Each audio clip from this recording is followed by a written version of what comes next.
Krosh Walheim is struggling to catch his breath, his body battered and covered in strange, glowing runes. From behind him, a harsh voice yells, calling him a failure and demanding to know why he's just standing there. Sigrun Ephania stands nearby, glaring at him with pure contempt while she checks on the wounded Arthur. She doesn't care about Krosh's pain. She just wants him to hurry up and steal the curse currently killing their leader. He's at his absolute limit, coughing up blood as he forces his broken body to keep moving. He knows his time is running out, but he reaches out a hand anyway, ready to perform the one sacrificial duty he's been kept around for. The young man reflects on his life as the sacrificial lamb of the party. He spent his entire existence absorbing the rot and poison of others, and it looks like his final moments will be no different. Krosh stares at his hand, which is covered in intricate tattoos that mark him as a failure from a prestigious lineage. He's been treated like a garbage disposal for his entire life, used only for his ability to siphon off the misery of others. Someone watches with a wide, shocked eye as the dark power begins to spiral out of control. They've seen him do this 1,000 times, but there's a new, desperate edge to the energy coiling around his fingers today. He calls out his skill, Black Hood, and a massive wave of shadow erupts from his hand. It snakes across the frozen ground like a living thing, dark and hungry for the curses it's meant to consume. The shadows sweep past the girls, their faces twisted in sudden fear as the violent energy brushes against them. They're used to him quietly taking their pain, not unleashing a force that feels like it's ready to swallow them whole. The Black Hood skill is normally used to steal curses, locking the poison inside Krosh's own body to save his teammates. It's a thankless, suicidal role that has left him with more scars on his soul than medals on his chest. Our protagonist is technically a member of the elite Blue Sky generation, the heroes tasked with stopping the world's destruction.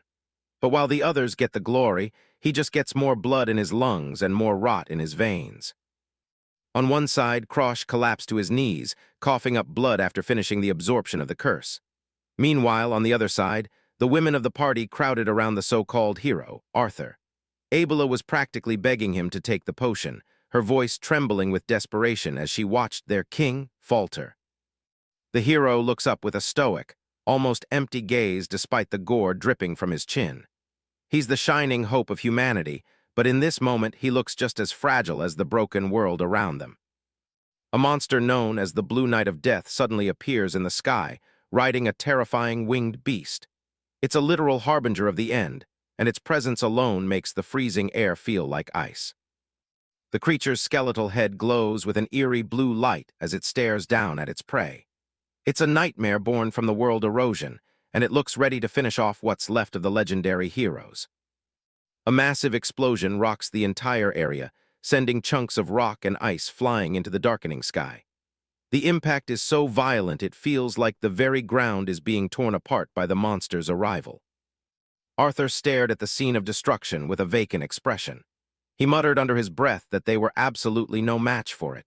He wondered if they could truly win this battle with the handful of people they had left, especially since everyone was already severely wounded. His ornate sword falls into the snow with a heavy thud, discarded as if it's suddenly just a piece of useless metal. He mutters that it's impossible, the finality of their defeat finally sinking in. The blonde leader quickly snaps out of it and calls his 3 companions to his side. He tells Sigrun, Abela, and Mary to come over immediately, his voice dropping into a low, serious tone. They cling to him with absolute devotion, looking at their leader as if he's the only anchor left in the middle of a storm. They have no idea that their hero is about to make a choice that will leave them all in the cold. Krosh watches the scene from a distance, clutching his side as he struggles to stay conscious. He's completely excluded from their little group, a disposable tool that served its purpose and is now being left to rust. He glares at the group, wondering what the hell Arthur is actually planning to do. The guy is just sitting there while a world-ending monster approaches, and it's making Krosh's skin crawl with suspicion. Arthur declares that he's ending this right now, his eyes turning cold and resolute. There's a finality in his voice that suggests he's not talking about winning the battle, but something far more personal. The boy collapsed to his knees as the crushing weight of reality finally shattered his spirit. The world's last flicker of hope was dead, and there stood there, "Hero," shamelessly spewing nothing but revolting words of surrender as he completely gave up on the fight. He grits his teeth, his face twisted in pure rage and frustration at Arthur's decision. He realized that their hero is simply giving up on this world, choosing to run away rather than face the consequences of their failure. The group starts to walk away, leaving a literal sea of corpses behind them in the snow. Krosh asks if they're really going to abandon everything after so many people were sacrificed just to deliver them to this final battlefield. Krosh lets out a bitter, mocking laugh as he yells after them, calling out the hero's arrogance. He mocks Arthur for throwing it all away, especially since the guy spent the whole journey being pampered by a harem of doting women. Sigrun snaps and screams at him to shut his mouth, her face contorting with absolute fury. She can't stand to hear their trash of a teammate insult the man she worships even as they prepare to leave him. The princess crosses her arms and defends Arthur, claiming he's done his absolute best for the Empire. She's technically a hero of the Blue Sky generation, but her sense of justice is clearly blinded by her devotion. She doubles down on the insults, calling Krosh a piece of garbage who only knows how to steal things. She warns him not to dare lecture a noble hero like Arthur, despite everything Krosh has sacrificed for them. Krosh is genuinely stunned by her nerve, his one good eye wide with disbelief. To be called trash by the very people whose lives he saved a dozen times is almost more painful than the wounds on his body. He points a trembling, blood-stained finger at them, his voice rising in anger. He asks how they can possibly spit such hateful words at the person who's been their shield for years. Our protagonist gestures wildly at the battlefield, reminding them that they wouldn't have even survived the first month without his skill. He was the one who took the hits so they could keep playing hero. He starts to cough violently again, but he refuses to stop until he's reminded them of every single sacrifice they've chosen to forget. He decides to start his list with Abela, the party's Red Witch. Abela stares back with a teary, pathetic expression, clutching her staff as if she's the one being bullied. She's supposed to be a powerful mage, but her gratitude for his help is non-existent. She was once hit by a curse that took her voice, making it impossible for her to cast spells or even speak. She was completely useless, just a dead weight to the party until Krosh stepped in to take the curse himself. The girl actually attacked him when he tried to get her painkillers, lashing out like a cornered animal while he was still suffering from the very poison he took from her. He bore her misery, and her response was to try and kill him for it. He notes that back then and even now, her attitude of ignoring the sacrifices of others remains exactly the same. She's happy to use him as a trash can for her problems, but she won't even look him in the eye. She turns away, tears streaming down her face as if she's the victim of some terrible injustice. It's the same old story. She'd rather play the damsel than admit she owes her life to a thief. Next up is Mary Diana Ephania, the woman hailed as the Empire's strongest spear. She stands there with a stern, judgmental look, clearly thinking herself superior to the man who's been cleaning up her messes for years. The knight was nothing more than a brainless idiot who rushed into every trap, falling for every single curse imaginable. She'd wail and cry for Krosh to save her every time she got herself in over her head. Krosh touches his face, his fingers hovering over the eye he lost for their sake. He reminds the princess that she calls him trash now, but he's the one who sacrificed his own sight just so she could keep hers. The princess just stares at him with cold, bored eyes, completely unmoved by the fact that he gave up a part of himself for her. He asks if she has any idea how it felt to suffer for her, but her expression says his sacrifice was just a tool doing its job. In a flashback to their academy days, Sigrun Ephania stands over Krosh with a sword, her expression full of arrogance. She targeted him specifically because his family was part of the rival Starlon Kingdom faction, using politics as an excuse for her cruelty.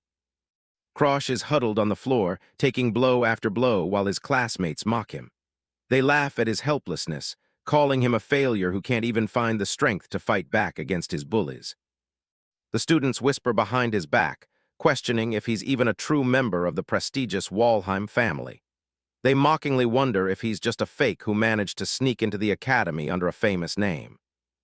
Despite the relentless abuse, Krosh reminds himself that he endured it all for a reason. He was the one who sacrificed everything to heal Sigrun's eyes, a debt she has clearly chosen to forget. Sigrun looks back at him with a cold, triumphant smile as she recalls his recruitment into the Blue Sky generation.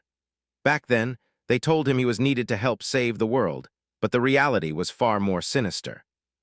In the present, the protagonist is a broken man, clutching his bloodied face as he listens to their insults. He was never a hero in their eyes, just a disgrace to the kingdom and a failure with no talent for actual combat. He looks up with a hollow expression, his face smeared with dirt and blood. After years of cleaning up their messes and absorbing their curses, he's left wondering what the hell all that suffering was even for.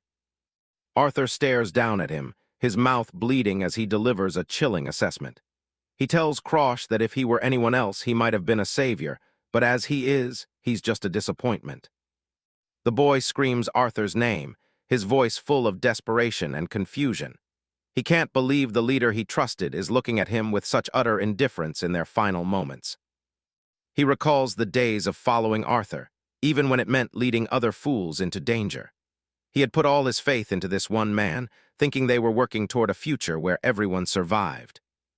Krosh remembers the moment he decided to stay by the hero's side, seeing him stand bravely on the front lines. He truly believed Arthur was the only one who could lead the Blue Sky generation to victory. Krosh asked Arthur why he was giving up so easily at the very end, while the hero's voice remained eerily calm even as the world crumbled around them. Arthur decided it was finally time to reveal the secret he had been keeping from his most loyal follower. The blonde leader leans in, blood dripping from his chin as he delivers the final blow. He confirms that the world is already over, but he doesn't plan on dying with it. He announces his plan to start everything over from the very beginning, leaving the current destruction behind. Arthur's eyes are devoid of guilt as he prepares to abandon the very world he was supposed to protect. Krosh's eyes go wide with shock as he realizes what Arthur is saying. The idea of starting over while everyone else dies is a betrayal he never saw coming, even from these people. Arthur explains that this isn't the first time he's watched a world be destroyed. He's been through this cycle before, using his secret power to escape the consequences of his failures. He reveals the name of his hidden ability, regression. It's a cheat-level skill that allows him to rewind time and keep his knowledge of the future, effectively giving him infinite chances to get things right. The hero adds that since he obtained a memory inheritance technique, his 3 female companions will be able to regress with him. They'll all keep their combat experience and memories, making them stronger in the next timeline. Krosh stares in horror as the implications of Arthur's plan settle in. He realizes that for the King of Heroes, people are just variables in a grand calculation to maximize their survival odds. Arthur calmly explains that starting over with experienced allies increases the probability of preventing the next world's destruction. In his mind, leaving behind the weak is simply a logical necessity for the greater good. He clarifies that he is only taking the 3 girls with him back to the beginning.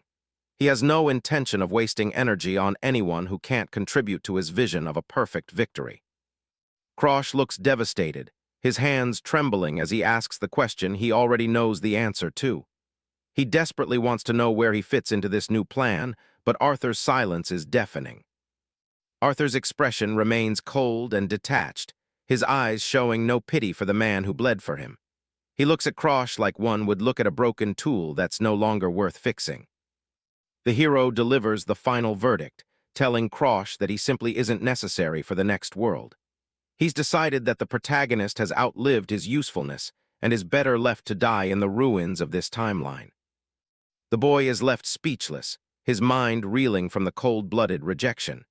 He had spent years thinking they were comrades, only to find out he was never even a factor in Arthur's long-term plans. Arthur admits that Krosh's Black Hood skill was actually quite helpful for a long time. It allowed the party to bypass powerful curses that would have stopped any other hero in their tracks. He recalls how Krosh was able to steal curses that were otherwise impossible to break, acting as a shield for the entire party. But to Arthur, those sacrifices were just a convenient service that's now come to an end. Arthur points out that regressing with someone whose body and mind are already in tatters makes no sense. He'd rather leave the broken version of Krosh here and start fresh with a new version in the next world. The hero mocks the idea of loyalty, suggesting it's much more efficient to just pick up a clean, fresh version of Krosh once they travel back in time. He views his ally as nothing more than an early-game item to be replaced. Tears stream down Krosh's face as the reality of his existence finally hits him. He realizes he was never a friend or a teammate to these people. He was just a consumable resource to be used and discarded. Arthur and the girls turn their backs and walk away as the world literally begins to explode around them. He tells Krosh not to worry, promising to make use of him in the next life, and the one after that. He gives one last, mocking farewell, telling Krosh that they'll meet again soon.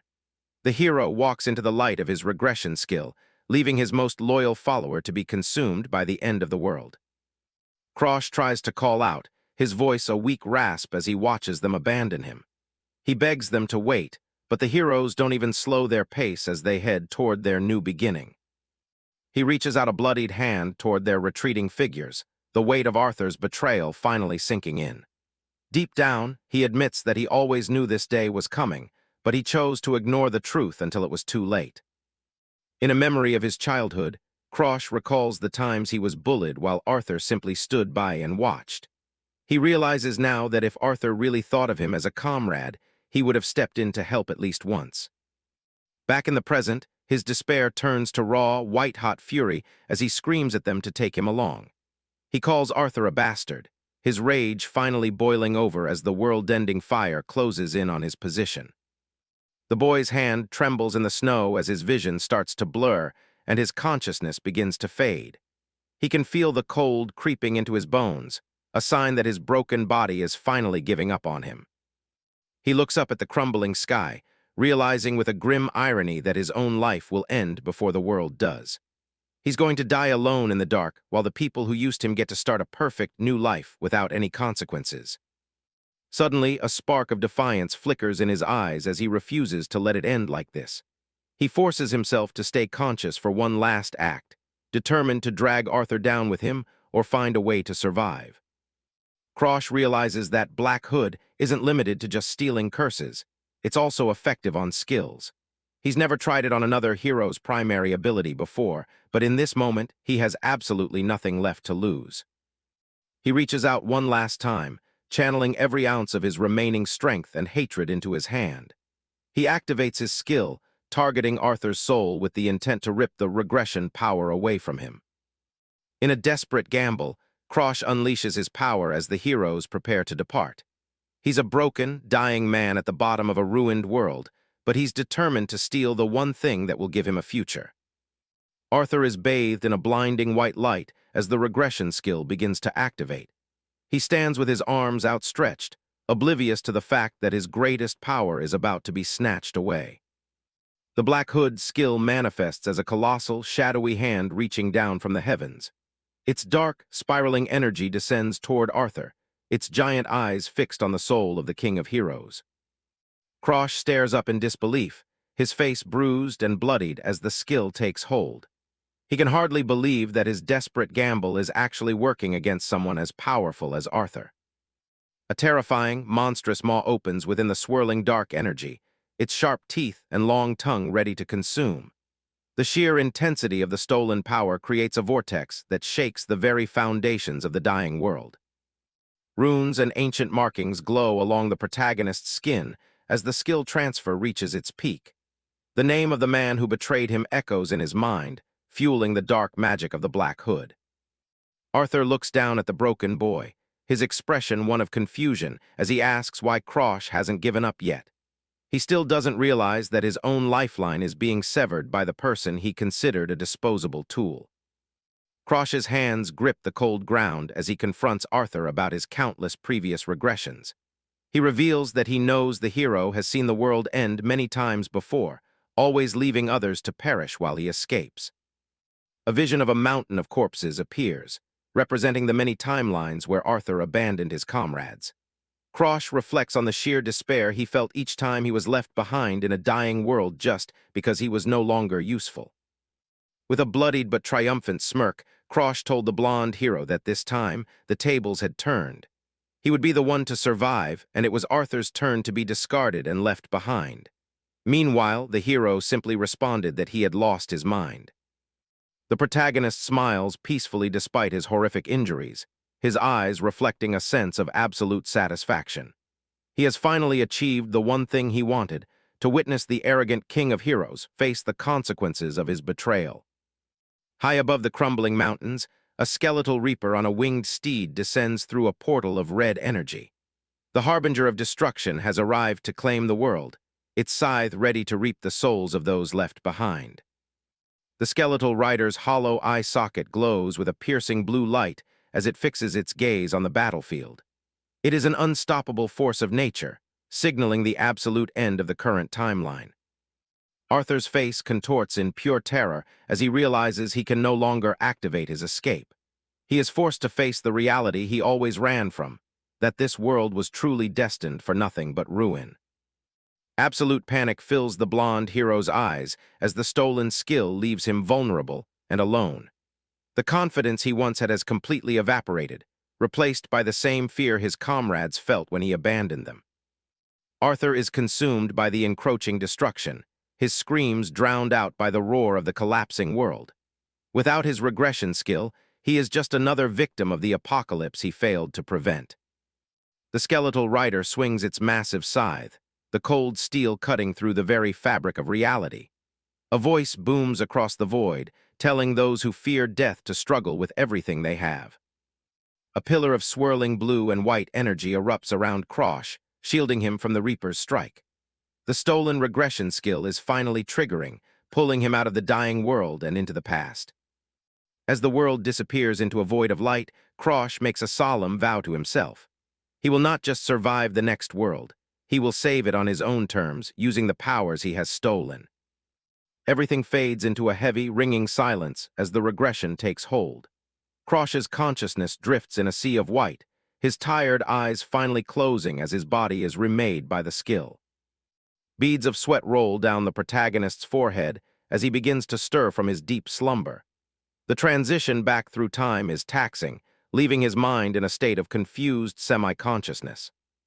Suddenly, his eye snaps open, his pupil dilated with the shock of a fresh memory. He is no longer on a frozen battlefield, but somewhere warm and far too familiar. He bolts upright in bed with a panicked scream, his hand reaching out toward an ornate chandelier hanging above him. He's gasping for air, the phantom pain of his previous wounds still echoing in his mind. Krosh's eyes are clear and healthy, devoid of the blood and dirt that had marred them just moments ago. He blinks in confusion, trying to reconcile the luxurious room with the hellscape he was just in. He looks around the lavishly decorated bedroom, taking in the sunlight streaming through the large windows. The realization begins to dawn on him as he recognizes the furniture and the layout of the space. He leaps out of bed, staring at his small, unscarred hands and feeling his youthful face. He realizes with a shock that he's back in the house he lived in when he was just a child. A status window appears in his vision, confirming the impossible truth of his situation. He has successfully regressed to his 13-year-old self, a time before his family's downfall and his own suffering began. The system confirms that the regression is officially complete. Krosh stares into space, stunned by how young he looks and the incredible second chance he has just stolen for himself. Chapter 2, the world is literally falling apart, being swallowed whole by another dimension. This cosmic disaster is known as world erosion. When the environment shifts, these erosion species start pouring in from the other side. They aren't just animals, they're invaders looking to claim what's left. The most dangerous among them are the ones that actually look like us. Beneath those human-like features lies something much darker. These leaders of the invasion are called world eroders. They command the smaller beasts, turning a natural disaster into an all-out war for survival. People scream and scramble for their lives as massive creatures stomp through the town square. Knights are called in, but they're barely holding the line. Then there are those who stand at the very front of the chaos, the elite few who have the power to actually push back against the erosion. A staff glows with intense heat, channeling flames to incinerate the oncoming swarm. It's the kind of power most people can only dream of. The battle is in full swing, steel clashing against hide as the heroes dive headfirst into the fray. The sky itself seems to be fracturing above them. This group of legendary fighters is known as the Generation of the Azure Sky. They're the world's last hope against total annihilation. And then there's Krosh Walheim, standing in the shadows behind the shining heroes. He was part of the group too, but his role was far from glorious. With a body that could do nothing but absorb and seal curses, Krosh spent his days suffering for the others. He coughed up blood after every encounter, barely holding himself together. He was treated as a human lightning rod, taking every hit so his comrades could stay perfect. In the end, they didn't just use him, they betrayed him. It was a miserable, painful existence that finally ended in a frozen wasteland. But as the darkness closed in, Krosh made one final move. Suddenly the cold is gone. Krosh's eyes snap open as he gasps for air, his heart hammering against his ribs like a trapped bird. He bolts upright in a bed that feels way too soft and looks around in a daze. The room is decorated with gold and fine wood, bathed in warm sunlight. This isn't the battlefield. He touches the sheets, looking around at the luxurious surroundings of a place he hasn't seen in years. Just a second ago, he was dying in the dead of winter, covered in blood and curses. Now it's a summer afternoon so hot that he's already dripping with sweat. He recognizes this place. It's Azure Pine Manor, the home he stayed in when he was just a child. He looks at his small, unscarred hands in disbelief. Memories of the final gamble flash through his mind. He had used his Black Hood skill on Arthur, the king of heroes, right at the moment of the world's collapse. It worked. He actually managed to rip the regression skill right out of the hero's soul and keep it for himself. Krosh lets out a shaky laugh, clutching his head as the reality of his situation sinks in. He really went back in time.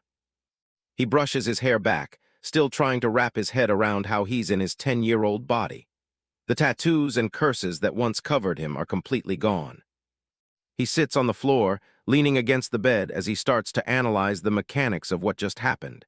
Stealing a skill of that caliber shouldn't have been possible. The Black Hood is a terrifying ability, often thought of as something that can take whatever it wants without any consequences. But Krosh knows better. The skill has a very specific and difficult catch that usually makes high-level theft impossible. Every time the skill activates, it generates a padlock that the user has to unlock. If you can't break the seal, you can't take the prize. The complexity of that lock is based entirely on how much the owner values the target. Even a common pebble becomes impossible to steal if someone thinks it's precious. If a little girl cherishes a stone, the unlock condition might be something insane, like transferring 99% of the world's wealth to her. Naturally, things that are actually powerful, like god-tier skills, should be exponentially harder to steal. They usually come with locks that no one can pick. Krosh taps his chin, deep in thought. By all accounts, Arthur's regression skill should have had the most complex lock in existence. He pictures Arthur, the so-called king of heroes, who always looked so stern and composed in front of the public. But when Krosh activated Black Hood back then, there was no lock at all. The skill just slid into his hands like it was waiting for him. There's only one explanation for that. If there wasn't even a basic padlock, it means the owner didn't value the skill in the slightest. Arthur actually wanted to give up the regression skill. He didn't see it as a gift or a power. He saw it as a burden. Looking back, Krosh remembers seeing the hero, standing over piles of monsters, with a look of pure exhaustion on his face. Arthur was the world's savior, but he was doing it for the countless time. He wasn't a hero anymore. He was just an employee doing chores. He moved with a hollow expression, clearing away waves of enemies like he was just finishing a pile of boring homework. Krosh realizes that repeating the same dying world over and over again, all by yourself, would eventually break anyone's sanity. To Arthur, being able to turn back time was no longer a miracle. It was a curse that kept him trapped in an endless loop of destruction. He had planned to pass his memories on to his 3 favorite female teammates, so they could all regress together and try again. In that vision, Arthur and the girls were a happy family, and Krosh was nowhere to be seen. He was being left behind to die in the old timeline. A cold look settles on Krosh's face. The fact that he stole the skill so easily means Arthur was desperate to throw it away. And now, Krosh is going to use it to settle every single debt. Krosh looks down at his small hands, realizing that in the timeline he left behind, the King of Heroes is now powerless. Arthur lost the regression skill and was abandoned in a dying world that was already crumbling into nothingness. Massive meteors from the Death Blue Night rain down on the landscape, obliterating everything in their path. For someone trapped there without a way back, it's a death sentence. Back in the safety of his room, Krosh stands up and brushes himself off. He took the very skill Arthur wanted to discard, and in his mind, the hero should actually be thanking him for the relief. A dark smirk plays on the young boy's lips as he chuckles softly to himself. The irony of the situation isn't lost on him. He remembers how it used to be, standing under the full moon while the rest of the group treated him like an outsider. They always moved ahead, leaving him to deal with the aftermath. He recalls the agony of absorbing their curses, his voice cracking from screaming while they stood by and watched.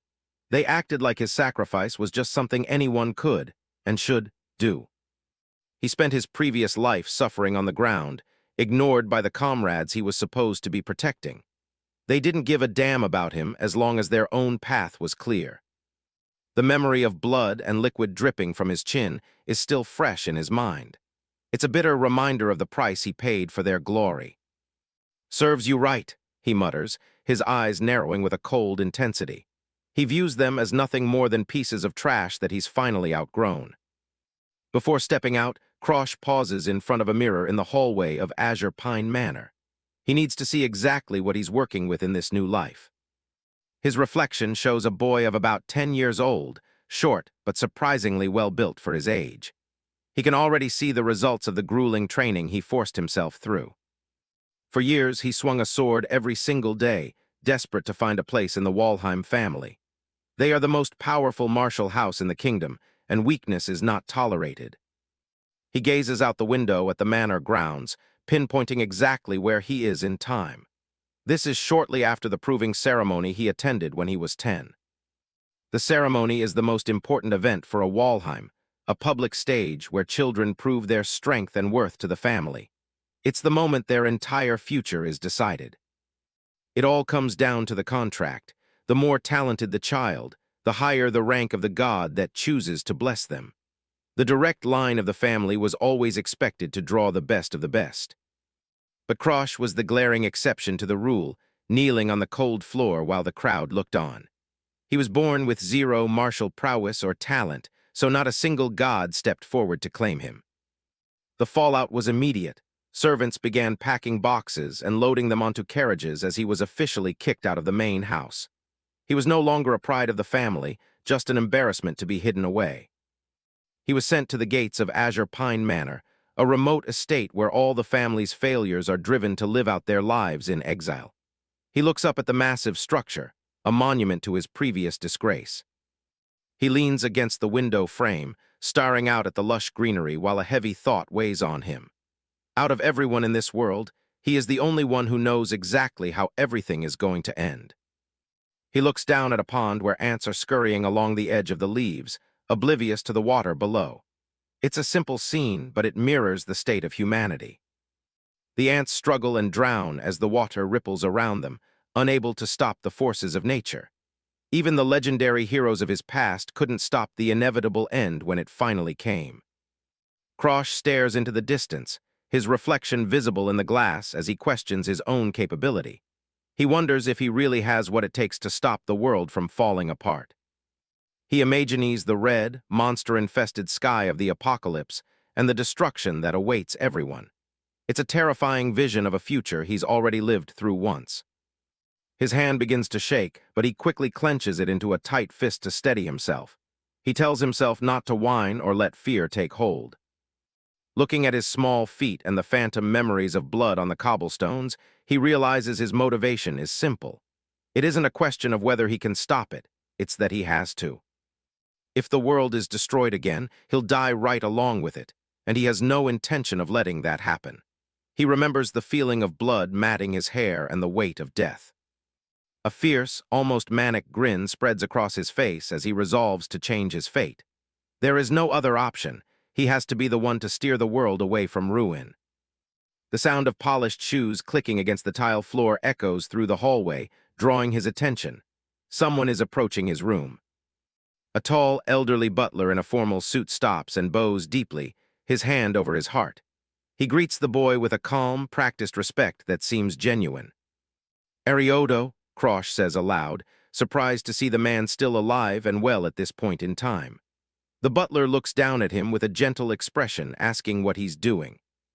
This man is the only servant assigned to look after Krosh at the manor. He appears to be a kind, grandfatherly figure who cares for the failure of the family. On the surface, Arioto was the perfect caretaker who stayed by his side when everyone else left. But Krosh knows the dark truth hidden behind that friendly mask. An intense, heavy dark aura seemed to swirl around the butler's face as Krosh stared straight into his eyes. He remembered that it was Arioto himself who, following the orders of his older brothers, had made a move against him. Krosh's eyes widen with a chilling intensity as he looks at the man he once trusted. Arioto is the ringleader who forced him to drink poison when he was 14, teaching him the very first lesson in betrayal. Chap 3, Charlotte is a whirlwind of steel, taking down fully armored knights like they're nothing more than practice dummies.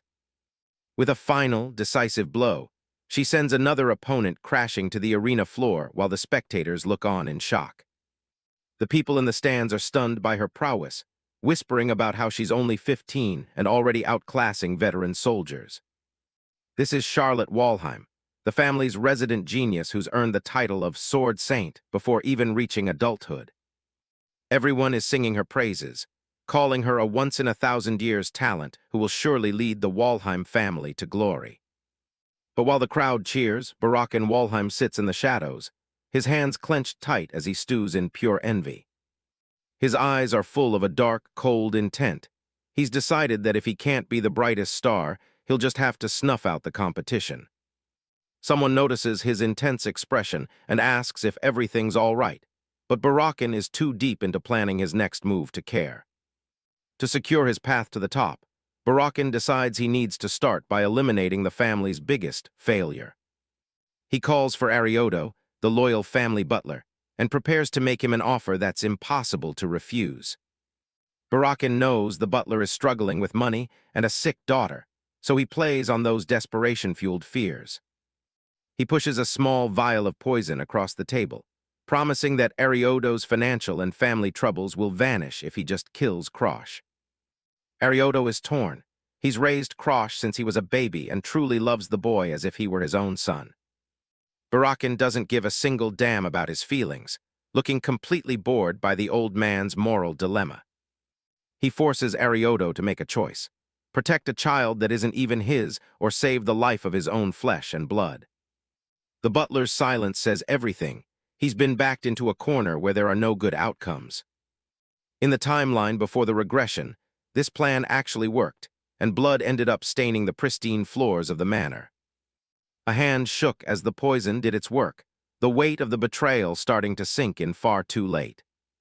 Young Krosh could only watch in horror as the man who was practically a father to him suddenly collapsed. Arioto had given in to the pressure, but the guilt was so overwhelming that he ended up taking his own life right after the deed. Even with his dying breath, the butler reached out to the boy he'd just betrayed, apologizing through the blood and tears. His hand eventually went limp, leaving the young master alone in a silent room filled with nothing but regret. That was the grim end for Arioto in the first life, a man who broke his own heart trying to save his daughter.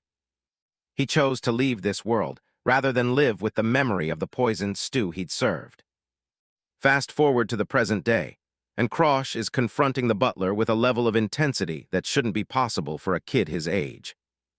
He knows about the poison Barakin gave him, and he isn't shy about asking Arioto exactly what he plans to do with it. Arioto tries to play it off as a misunderstanding, but Krosh shuts that down immediately by mentioning the butler's daughter. The old man freezes, realizing that his secret leverage is no longer a secret at all. Krosh lets out a long sigh, seeing that he's essentially cornering the poor guy all over again, just like his brother did. He tells Arioto to drop the act. If the butler is just going to keep playing dumb, there's no point in talking. Arioto is genuinely shocked. He expected the boy to be angry, crying, or blaming himself for the betrayal. Instead, he's looking at a version of the young master that seems older, colder, and far more dangerous. Krosh tells him to stop worrying about the past and follow him instead, leading the way with total confidence. They walk into the manor's massive library, a quiet place filled with enough books to hide 1,000 secrets. They stop in front of a completely ordinary-looking wall, and Arioto can't fathom why they've come here. Krosh points to a specific spot on the wall and gives a command that makes no sense. Cut it open. He prods at the butler's pride, asking if a top-tier servant of the Walheim family can handle such a basic task. Arioto doesn't waste any more time with questions, stepping forward with the focus of a man who knows his duty. He draws his sword with blinding speed, a blue aura flaring around the blade as he prepares to strike. His hand is steady as he channels his power into the hilt, ready to show why he's more than just a simple butler. A thunderous slash rips through the air, shattering the heavy stonework with terrifying precision. The dust clears to reveal a hidden corridor. It's a perfect cut, opening the way to the family's long-lost secrets. Arioto can't believe his eyes. He never would have guessed a hidden passage was tucked away in a place like this. Krosh walks right in, offering a simple, well done to the stunned butler. Arioto follows close behind, looking at the boy's back with a mix of awe and confusion. To him, it's like Krosh has become a completely different person compared to the weak young master he knew just yesterday. He looks at Krosh's determined face and wonders if the boy has been hiding this side of himself until now. The atmosphere around him is heavy with a presence that Arioto can't quite put his finger on. They stop in front of a massive wooden door, heavily reinforced with iron bars and chains that have been locked tight for ages. Arioto feels a chill, nodding that the young master's current aura strangely reminds him of the family head. Krosh doesn't even turn around, telling Arioto to stop dwelling on the past and just keep moving forward. He's focused on what's ahead, and he doesn't want anyone's sentimental memories slowing him down. A brief image of a devastating fire flashes through his mind, a memory from his previous life where everything was reduced to cinders. He's here now to make sure that history doesn't repeat itself this time around. He reaches out and touches the massive lock, a sense of relief washing over him that he actually made it here before the disaster could strike. The timing is perfect, and everything is falling into place exactly as he planned. Arioto, ever the loyal servant, offers to draw his blade and hack through the chains as well. But Krosh stops him, explaining that these aren't the kind of locks that a normal sword can just cut through. He knows he has to handle this part himself. It's time to see just how much of his old power he can still pull off in this younger body. He takes a deep breath, focusing his energy for a serious test of strength. He activates his Black Hood skill, and a terrifying, monstrous hand with sharp teeth and a long, lolling tongue manifests from the shadows. It's a grotesque sight that would turn anyone else's stomach, but to Krosh, it's a familiar tool. The dark, jagged shadows from the skill surge forward like living snakes, wrapping themselves around the iron chains and the massive lock. They begin to pull and gnash at the metal with a raw, supernatural force. With a sickening crack, the massive lock is ripped clean from the door, sending chains rattling to the floor as Arioto lets out a cry of pure terror. The butler is stumbling back, his hands raised in a panic as he tries to process what he's seeing. Krosh catches the heavy lock as it falls, nodding that his touch is still as sharp as ever, and his skills haven't gone rusty. Arioto can only stare, trembling as he asks if the boy has somehow made a secret contract with a god. Krosh thinks to himself that in this timeline, he hasn't actually made a formal contract with any deity yet. He knows how suspicious this looks, so he has to come up with a believable lie on the fly. He turns back with a cool, detached expression, telling Arioto that he simply made a deal with some insignificant, nameless god. He even challenges the butler, saying that if he wants to report this secret library to the family head, he's free to try. Arioto is completely paralyzed by the weight of that look, his mind spinning as he tries to reconcile the boy he raised with the person standing before him. He can't find the words to respond, only able to stare in stunned silence. The butler watches Krosh walk ahead, thinking about how just yesterday the boy's eyes looked like they had lost all hope. Now, those same eyes are burning with a terrifyingly clear sense of purpose. He's convinced that the contract with a god has changed the young master overnight, giving him a strength and a drive that wasn't there before. Krosh is absolutely determined to take whatever skills he needs to survive what's coming. He reminds himself that he carries the same blood as Charlotte, the greatest genius the Walheim family has ever seen. Even if he isn't a natural-born prodigy like her, he's going to reach the top in his own way. Arioto can only gulp, sweat beading on his forehead as he feels the immense pressure coming from the young boy. He knows better than to question the master right now, even if his heart is racing with fear. He finally manages to find his voice, calling out to the young master with a shaky but respectful tone. He needs to make his stance clear if they're going to continue this journey together. Arioto bows deeply, placing a hand over his heart as a sign of absolute loyalty and discretion. He swears that he won't tell a soul about what's happening here, at least until whatever Krosh is planning is finished. Krosh looks down at the old man, a flicker of something like sadness or regret crossing his face for just a second. He's starting to realize the true weight of his regression and the ripple effects his actions are having. Because he's choosing a different path this time, Arioto is changing right along with him, becoming more than just a tool for his brother's schemes. The butler's loyalty is shifting, and Krosh can feel the timeline diverging. For a moment, he's haunted by the memory of the Arioto who betrayed him in the previous life, the man who served him poison and then died in agony. That ghost still lives in his head, a constant reminder of what could happen if he slips up. He wonders if Arthur, the king of heroes, gave him this regression skill specifically, because he was troubled by these kinds of discrepancies. It's a heavy thought that lingers in his mind as they push deeper into the library. He looks at Arioto, thinking that if he can cure the butler's daughter, he'll have the old man's loyalty secured forever. It's a cold calculation, but in this world, he knows he needs to be the one holding the strings. He knows he needs to increase the number of usable pawns at his disposal if he wants to survive the coming storm. Every ally he gains is another layer of protection for himself and his future. He tells Arioto to do whatever he wants for now, brushing off the immediate concerns. He promises he'll think about the treatment for the butler's daughter later, but for now, they have work to do. The massive library doors groan as they finally swing open, revealing a dark, cavernous space that's been hidden for generations. This is the top priority, the source of the power he's been hunting for. As the doors part, a blinding purple light spills out from the center of the room, illuminating the dust motes dancing in the stale air. It's an eerie, magical glow that feels both ancient and incredibly dangerous. Krosh's eyes widen as he takes in the sight, his breath catching in his throat for a split second. He's finally found what he was looking for, and the reality of it is even more intense than he remembered. A massive pillar of raw energy erupts toward the ceiling, swirling with colors that seem to defy the natural world. The power radiating from it is immense, making the very air around them vibrate with magical tension. A wide, confident grin spreads across Krosh's face as he realizes his gamble has paid off. He can feel the energy calling out to him, a promise of the strength he's been craving since the moment he regressed. He can feel the world erosion curses crawling across his skin, a sensation that would drive a normal person mad with fear. But to him, it's just a sign that he's in the right place, standing right where his secret manual is hidden. They look at row after row of bookshelves, many of them covered in thick cobwebs and layers of ancient dust. Somewhere among these thousands of forgotten volumes is the key to his survival.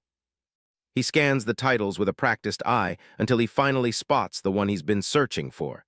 He reaches out a hand, a sense of triumph washing over him as his fingers brush against the worn spine of the book. This is the legendary, secret library of the Blue Pine Pavilion, a place that hasn't seen a visitor in more years than anyone can count. It holds the forbidden knowledge of the Walheim family, kept far away from prying eyes. These pages record the techniques and memories of the Walheim ancestors who were labeled as failures by the rest of the world. They were men and women who couldn't rely on natural talent and had to fight for every bit of power they had. These aren't just simple skills granted by a god. They are the products of human blood, sweat, and absolute effort. This library is where those who were rejected found a way to reach the ultimate heights of martial arts.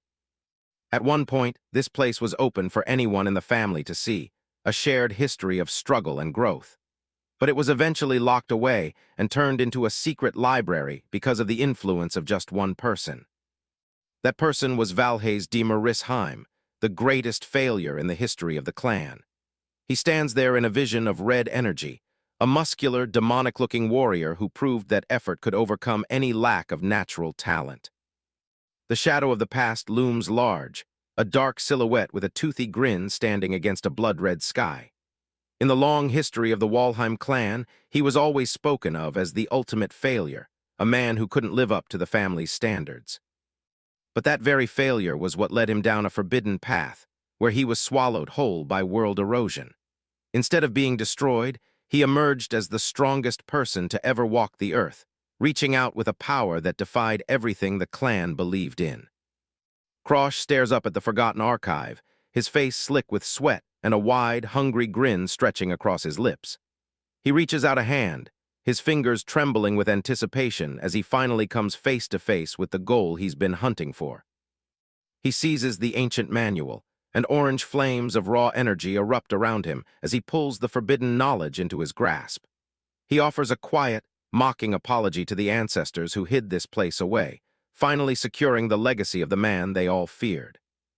A single, powerful word echoes through the silent chamber, marking the moment the power of the greatest failure is finally claimed.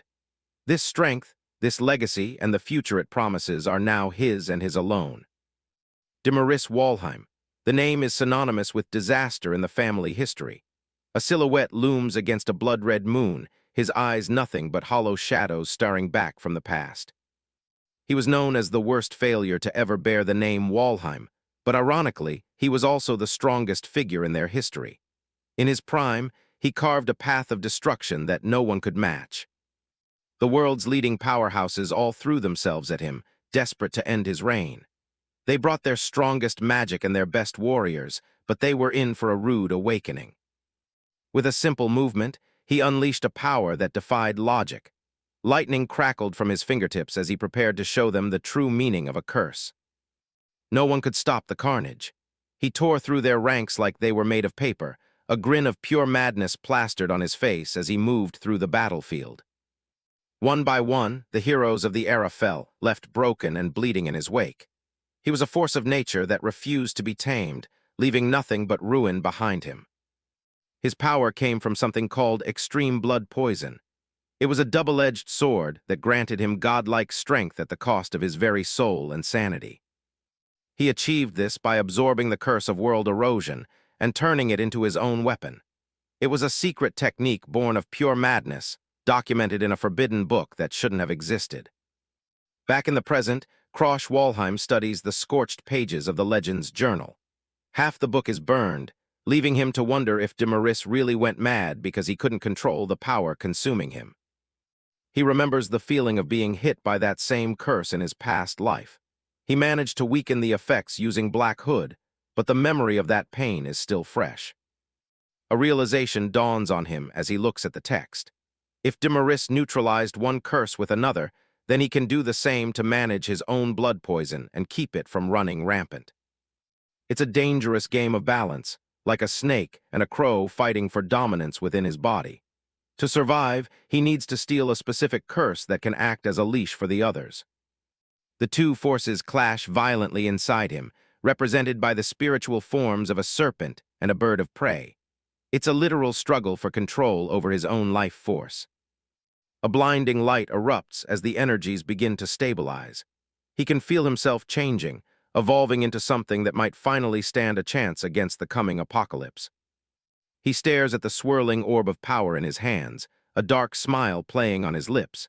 If he plays his cards right, he can become just as strong as de Maris ever was. Arioto steps into the room, his head bowed in respect. He's ready to serve the young master who showed him mercy, regardless of the darkness Krosh is dabbling in. Krosh gives his first real command with his new authority. From this day forward, no one is allowed to set foot inside Azure Pine Manor without his express permission. Arioto acknowledges the order and turns to leave, his long sword trailing behind him. He's more than willing to act as the lone gatekeeper for Krosh's sanctuary.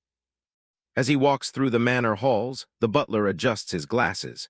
He hasn't forgotten that Krosh turned a blind eye to his previous mistake, and he intends to repay that debt in full. He's decided to throw his lot in with the boy everyone else called a failure. He'll refuse any proposal from the rest of the family, because to him, Krosh is the only master worth serving.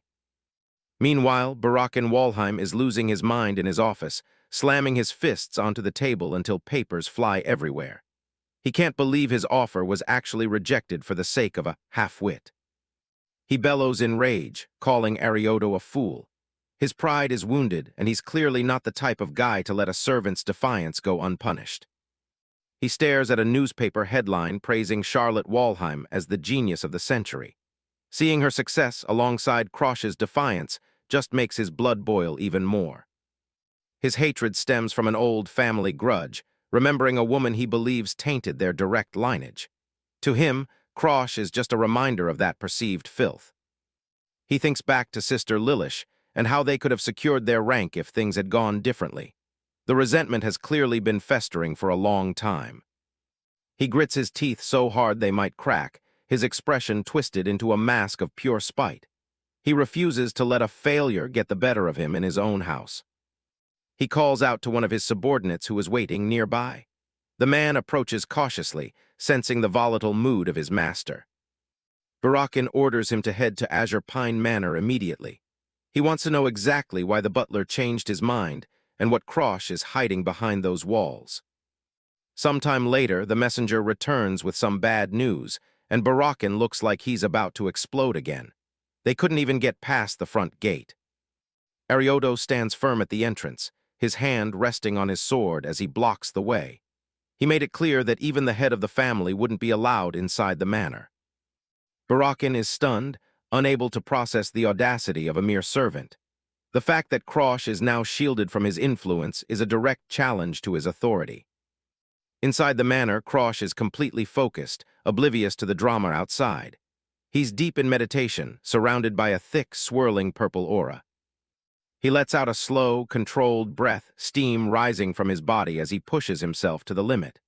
The physical strain is immense, but he doesn't waver for a second. His fist clenches tight, knuckles white from the effort. He can feel the breakthrough coming, the moment he finally reaches the realm of an aura expert. In the world of warriors, the path to power is divided into clear ranks. It starts with the aura user, the basic level where one first learns to tap into their internal energy.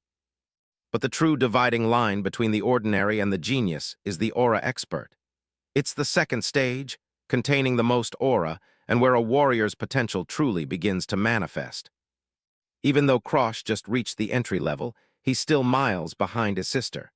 Charlotte is only 2 years older and is already on the verge of becoming a master. Her talent is so overwhelming it's almost frustrating to think about. In his previous life, he could only watch her brilliance from the shadows, dumbfounded by her speed.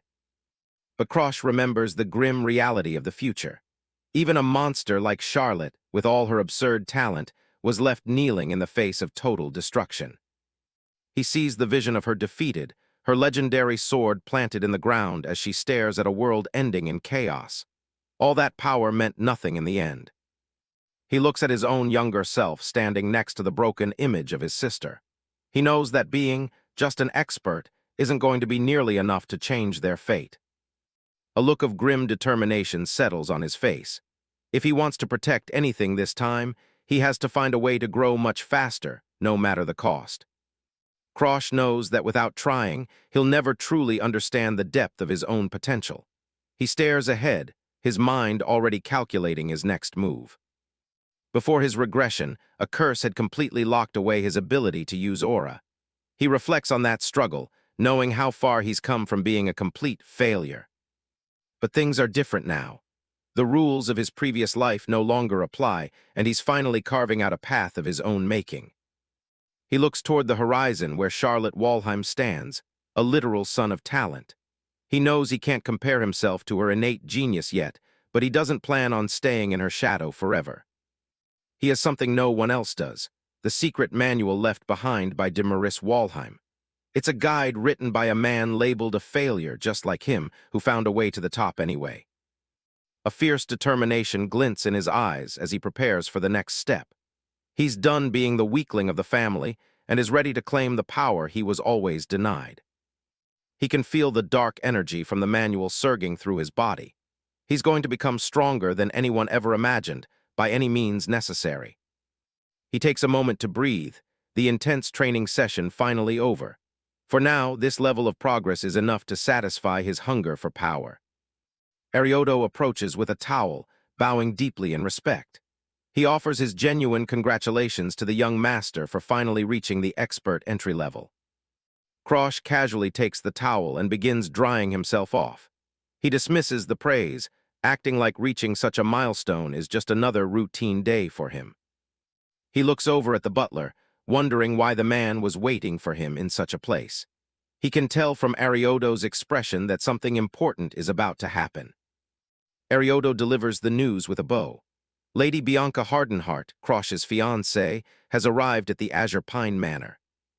Krosh freezes mid-motion, the name hitting him like a physical blow. He didn't expect her to show up this early in his new timeline. A terrifying vision of the future flashes through his mind. Bianca the White Demon, the monster she is destined to become. In the future, he remembers, she was the ringleader who led the world eroders. She was the one who personally oversaw the destruction of their world. She was a force of nature who even defeated one of the 10 strongest under the heavens. That was how she earned her chilling alias, the White Demon.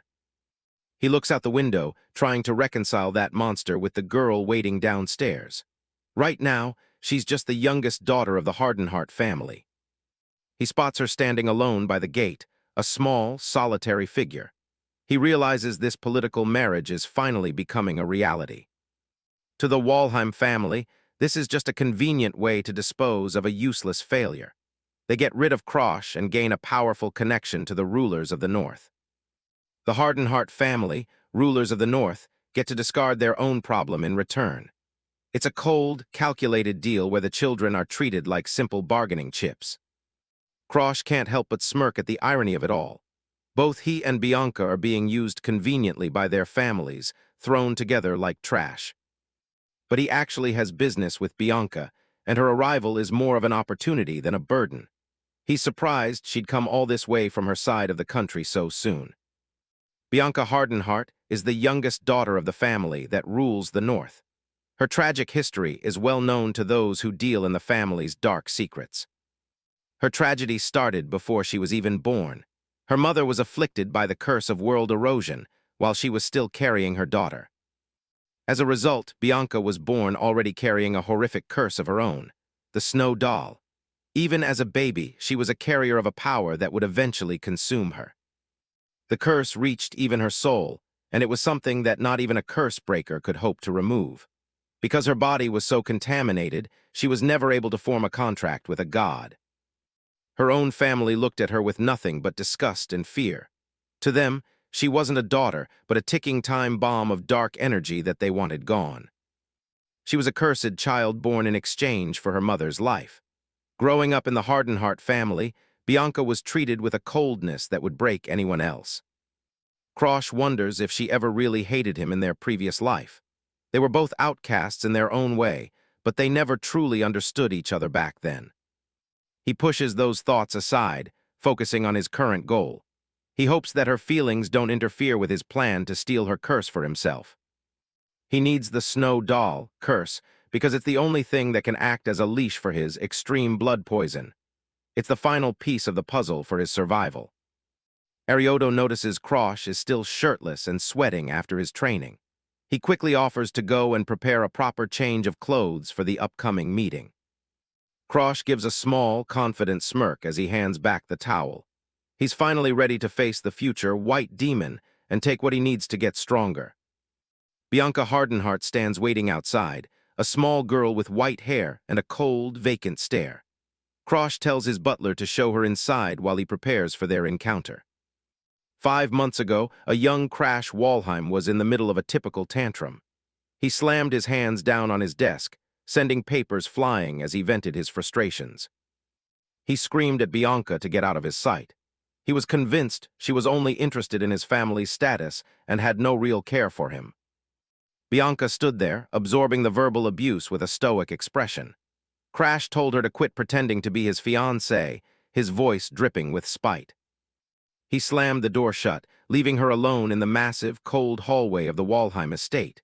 She stood there in silence, a small figure against the grand architecture. She thought back on how she didn't even want to be there. Her eyes were distant, filled with the weight of expectations she never asked for. In a deeper memory, her father reminded her that the Hardenhart family's survival rested on her. He told her she needed to use her looks to win over the youngest Walheim son. The pressure was visible in her gaze as she stared off into the distance.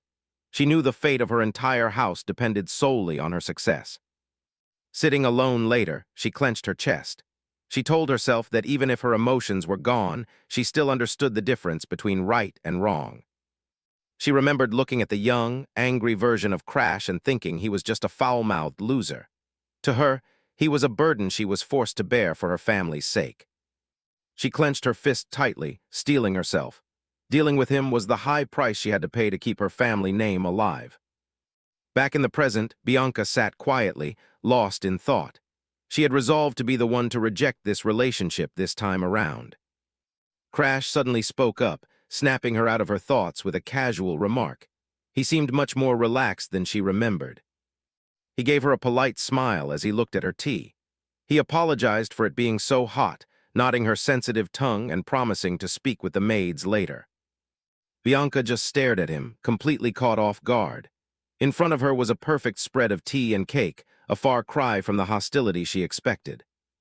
He gestured toward the window, mentioning the nice weather. He suggested they take a stroll through the garden to see the southern flowers that don't grow in her cold homeland. Crash called for Arioto, the butler. He instructed him to have some macadamia cookies brought out to the garden for their walk. As they walked through the grand estate, Crash kept the conversation light. He noted her long journey and suggested they spend more time together since they were engaged. When Bianca responded with stiff, military-like formality, Crash just laughed. He told her she sounded more like she was talking to a superior officer than her fiancé. Bianca remained silent, watching him closely as they walked. She was trying to reconcile this polite version of him with the boy who had screamed at her months ago. To her, something felt completely off. His gaze used to be sharp and full of spite, but now he felt like an entirely different person. She realized something even more puzzling. She had never told him she liked macadamia cookies, yet he had ordered them without a second thought. Crash stopped to admire the peaceful garden. Bianca stood behind him for a moment before finally gathering the nerve to speak. She looked him straight in the eye and asked if he was really Crash. The question hung in the air, heavy and direct. They locked eyes in a tense, silent moment. The only sound was the rustle of leaves in the garden. Crash reached up and rubbed the back of his head, appearing caught off guard by her question. He looked a bit sheepish as he thought of an answer. He looked back at her with a calm, steady gaze. He asked if he truly seemed that different from the way he was before. Bianca's eyes widened as she felt a sudden, chilling sensation. For a split second, she thought she sensed a flash of bloodlust coming from him. Terrified she had overstepped, she immediately bowed and apologized for speaking out of turn. Crash looked panicked, realizing he had probably ruined the mood. Internally, Crash admitted his memories of this time were hazy. He couldn't quite remember exactly how badly he used to treat her. He looked at her face, noticing an expression that felt hauntingly familiar. It stirred something in the back of his mind. A memory of the future flashed through his mind, Bianca dying in front of the North Sea Pavilion. She had that exact same look in her eyes on that day. He realized he needed a believable excuse for his change. He put on a bright smile and told her he had recently made a contract with a god. Bianca seemed to accept the explanation, offering him a quiet congratulations. Her suspicion seemed to fade slightly. Crash leaned in, saying he had a specific proposal he wanted to make. Bianca looked at him with a mix of curiosity and caution. She wondered what someone who had contracted with a god could possibly want from her. Her mind raced through the possibilities. Her first thought was the worst. She asked if he wanted an annulment, causing Crash to shout back in pure shock. Crash started rambling, saying he understood if she didn't want to marry a guy like him. He even suggested she might be the one wanting to break things off. Bianca watched his self-deprecating display with confusion. She couldn't understand why a member of the powerful Walheim family would have such low self-esteem. She looked down, her face shadowed, before firmly reminding him that she was his fiancée. Her voice was steady and serious. She looked up with a determined expression, telling him that her status wasn't going to change. She was staying by his side. Crash was stunned by her sincerity. He wondered when the last time was that he had heard such genuine, kind words. He cleared his throat to hide his embarrassment and got back to the point. He began to explain how he intended to use his newly awakened ability. Crash extends his hand, offering to take the burden of the snow doll curse from her. A dark, swirling energy surrounds his palm as he makes his proposal. Bianca is stunned, remembering how even the most famous curse breakers in the world were powerless against it. She stares at him, unable to believe he would even suggest such a thing. She asks if he really intends to take the curse upon himself. He confirms he has a use for it, offering her any one wish in return, even an annulment of their engagement. Bianca remains silent, considering the weight of his offer. She wonders if a situation like this is one where her lack of emotions might actually be an advantage. She thinks about how Crash is constantly treated as a failure, creating a deep rift between him and his own bloodline. The isolation he must feel is visible in her mind. A chibi version of him looks hollow and lost. Bianca wonders if he's so exhausted by his life that he wants to erase his own emotions by taking on her curse. Looking at his desperate offer, she begins to wonder if his sudden kindness is actually a symptom of a mental breakdown. She searches his face for any sign of the person she once knew. She recalls the words of a mental-type mage from her childhood. He taught her that when a person reaches their mental breaking point, their mind can fall ill in unexpected ways. The old mage showed her a book illustrating the two paths of a broken mind, one of self-destruction and another of sudden, inexplicable kindness. To him, these were signs of a person's spirit fracturing. He warned her that these moments are incredibly dangerous, serving as final signals before a person reaches their impending end. He gently patted her head as he spoke of these tragedies. He gave her one final piece of advice. If someone close to her ever reached that point, she must stay by their side no matter what. That memory now guides her every thought. Back in the present, Bianca reaches out and firmly clasps Crash's hand in her own.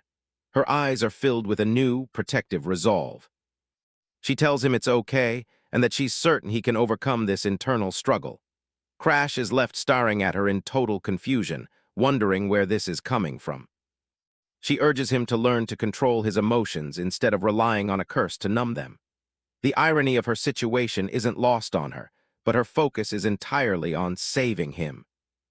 Crash tries to interject, sensing a massive misunderstanding, but she isn't listening.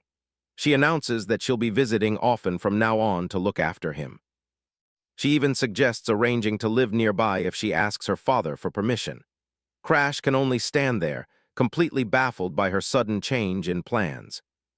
He reminds her that she supposedly hates him and never wanted this engagement in the first place. He's trying to ground her in reality, but her mind is made up. Bianca doesn't deny her past feelings, but says she simply cannot abandon someone standing on the edge of a cliff. She holds onto his arm as if he might disappear if she lets go. Looking into her determined eyes, Crash realizes she's the type to charge headfirst into a task once she's set on it. He begins to realize his plan has taken a very strange turn. Since she won't hand over the curse willingly, he wonders if he should try activating his skill in secret. He starts to channel his power, a dark aura pulsing around him. He invokes his lock board skill, the interface appearing before his eyes as he focuses on the powerful curse within her. Purple energy swirls violently around Bianca. Aura flares as his power clashes with the ancient curse. A prompt appears, announcing that a new unlock condition has been generated by the system. The condition is revealed. To access the curse, he must first become Bianca's genuine friend. The screen glows with a harsh, violet light. Crash stares at the requirement, realizing this is going to be far more complicated than he anticipated. A double lock on a skill is something he hadn't prepared for. He notes that since the curse has been with her since birth, the system recognizes it as an actual part of her body. That gives it a value far beyond a normal status effect. Becoming friends with the future white demon seems like an impossible task. He watches her carefully, trying to find a way past her emotional walls. He knows that without emotions, she rarely shows interest in anything at all. Building a real connection with someone who feels nothing is a daunting prospect.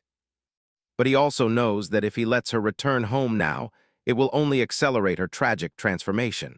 He decides he must keep her close to change her fate.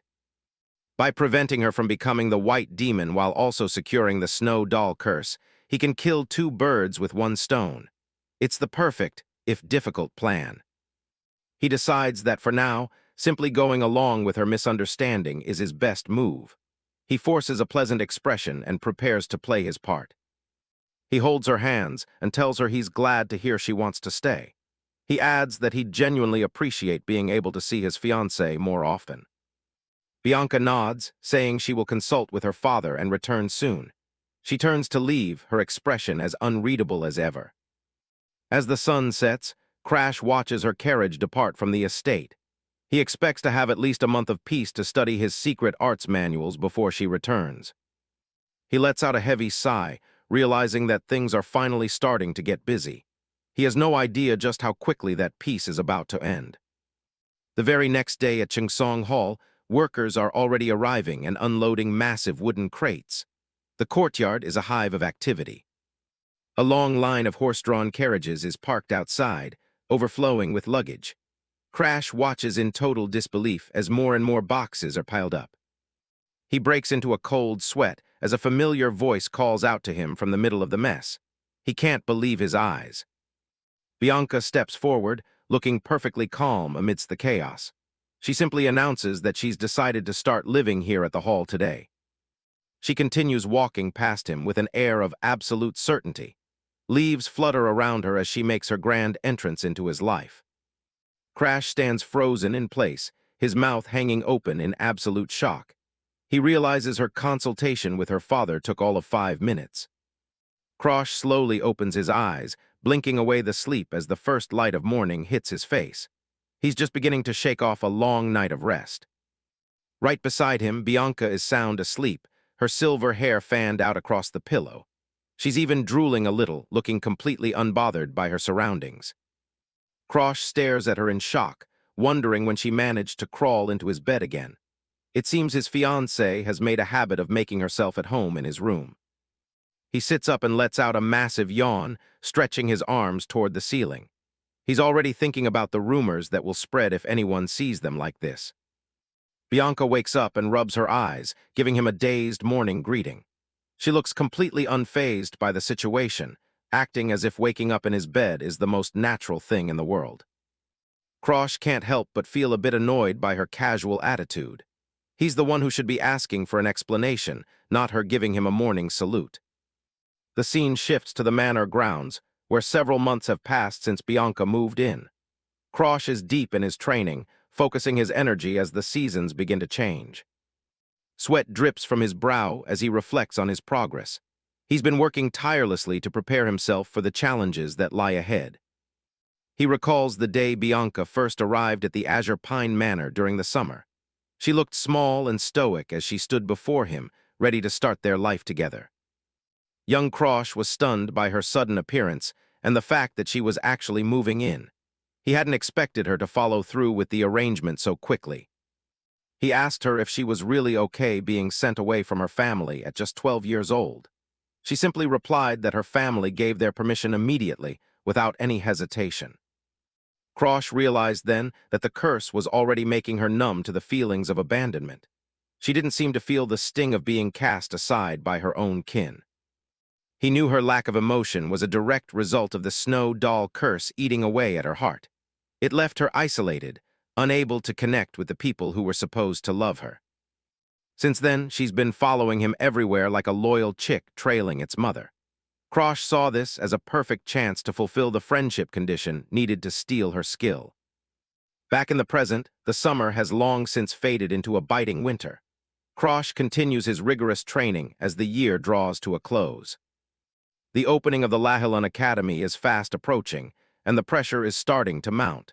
He knows this is his one chance to change his fate before history repeats itself. Lahilun Academy is an institution founded by the four great kingdoms to nurture the world's most elite warriors. It's where the best of the best gather to sharpen their skills. Only those between the ages of 15 and 20 can enroll. In his past life, Krosh was just a bystander, watching from the shadows as real geniuses rose to power. That generation produced legends with cheat-level skills that defied common sense. They were the ones who would go on to shape the future of the entire world. Krosh grits his teeth, remembering how those geniuses looked down on him in his previous life. He hasn't forgotten the humiliation and the bitterness of being a failure. He knows their weaknesses better than anyone, which means he can steal their skills with ease. He's planning to take everything for himself once he steps foot in that academy. He has exactly 1 year left before he reaches the age of enrollment. Every day counts if he wants to be ready for the monsters he'll be facing. He pushes his body to the limit, knowing he needs to bridge the gap between his current self and those legendary figures. The goal is clear, but the path is grueling. However, he can feel himself hitting a wall in his growth. No matter how much he trains, his progress has started to plateau. He realizes that just following martial arts manuals isn't going to be enough to break through the expert stage. He needs something more potent to catapult his strength. He looks at Bianca, knowing the answer lies in her curse. To overcome this wall, he needs to steal her snow doll curse and master the extreme blood poison skill. As he finishes his training, he finds Bianca waiting for him outside the door. She's been there the whole time, clutching her book and watching him. She tells him she stayed because she couldn't leave him alone. Krosh is taken aback, noting how her constant presence has become a permanent part of his life. He reflects on how she's been trailing him like a baby bird ever since that summer day. It's a strange dynamic, but one he's grown accustomed to. He wonders when she'll finally consider him a true friend. Despite her blank stares, he can feel their bond slowly tightening as the months go by. His thoughts are interrupted by the arrival of Ariodo, the manor's butler. He approaches with a formal air, clearly carrying important news. Ariodo hands over an invitation to the Star Sanctuary, a prestigious gathering for the kingdom's noble youth. Krosh eyes the envelope with a mix of curiosity and dread. The Star Sanctuary is an annual gala held once a year for minors in the Starin Kingdom. It's meant to foster friendships and expand noble networks. Krosh thanks Ariodo for the explanation, even though he's already somewhat familiar with the event. He knows it's a den of vipers where status is everything. He remembers that in his previous life, he was a complete shut-in during this time. His memories of the social scene are blurry, filled with the shadows of his past mistakes. He stares at the invitation, debating whether or not he should actually attend. It's a public debut that could either help his plans or draw unnecessary heat. He knows that guy will probably be there, but he also thinks about a promise to Ariodo. He recalls a painful memory of the butler looking devastated by a bedside, and he doesn't want to cause that grief again. He tells Ariodo that he'll attend, making a sudden decision to face the crowd. Bianca immediately steps forward and announces that she's going too. Bianca warns him that the other participants will likely criticize him and try to drag his name through the mud. They haven't forgotten his reputation as a failure. Krosh looks at Bianca and suggests she should stay behind for her own safety. He knows the other nobles will be just as cruel to her as they are to him. Bianca shakes her head, refusing to back down. She's determined to stand by his side, no matter what kind of insults the other nobles throw her way. She calmly declares that protecting her partner is her duty as his fiancé. Even with her blank expression, her loyalty to Krosh is undeniable. Krosh gently pats Bianca's head, explaining that he isn't asking her to go as her fiancé. He truly wants to know her honest feelings about attending the party together. Bianca just stares back at him with that same look of deep pity in her eyes. She clearly thinks he's reaching a breaking point from all the pressure he's under. For the last few months, Krosh has been suspiciously kind to her. It's a total shift from his previous behavior, and Bianca has definitely taken notice of the change. He's been attentive to her every need, from asking about her breakfast to suggesting trips to the library. He even makes sure she can sleep a little longer when she's resting outdoors, staying right by her side. Bianca reflects on how she was never treated with this much warmth even back at the Hardenhart estate. The kindness she's receiving now is enough to make her forget all her terrible first impressions of him. While Krosh trains his heart out with his sword in the garden, Bianca is always there, watching him silently. She's become a constant shadow in his daily life. Her internal walls are starting to crumble, and she realizes she doesn't actually dislike him anymore. The white demon is finding it hard to stay cold when he's always around. She looks up at him with a steady gaze and confirms that she will accompany him to the gala. She isn't doing it because she has to, but because she's chosen to. She emphasizes that she's going of her own free will, not just because of their engagement. Krosh is visibly shocked by her sudden show of independence. He eventually gives in with a reluctant nod, accepting her decision. He can't help but feel a bit worried about what's waiting for them at the event. The sun sets over the horizon, casting a golden glow on the prestigious Garyu Hall. It's the venue chosen for the annual Star Sanctuary gathering of noble youth. A lavish carriage pulls up to the entrance, signaling the arrival of the night's most controversial guests. The atmosphere is already thick with tension and anticipation. Inside the carriage, Bianca has fallen asleep with her head resting on Krosh's lap. He looks out the window, wondering if the nobles here really have money to burn on such a famous tourist spot.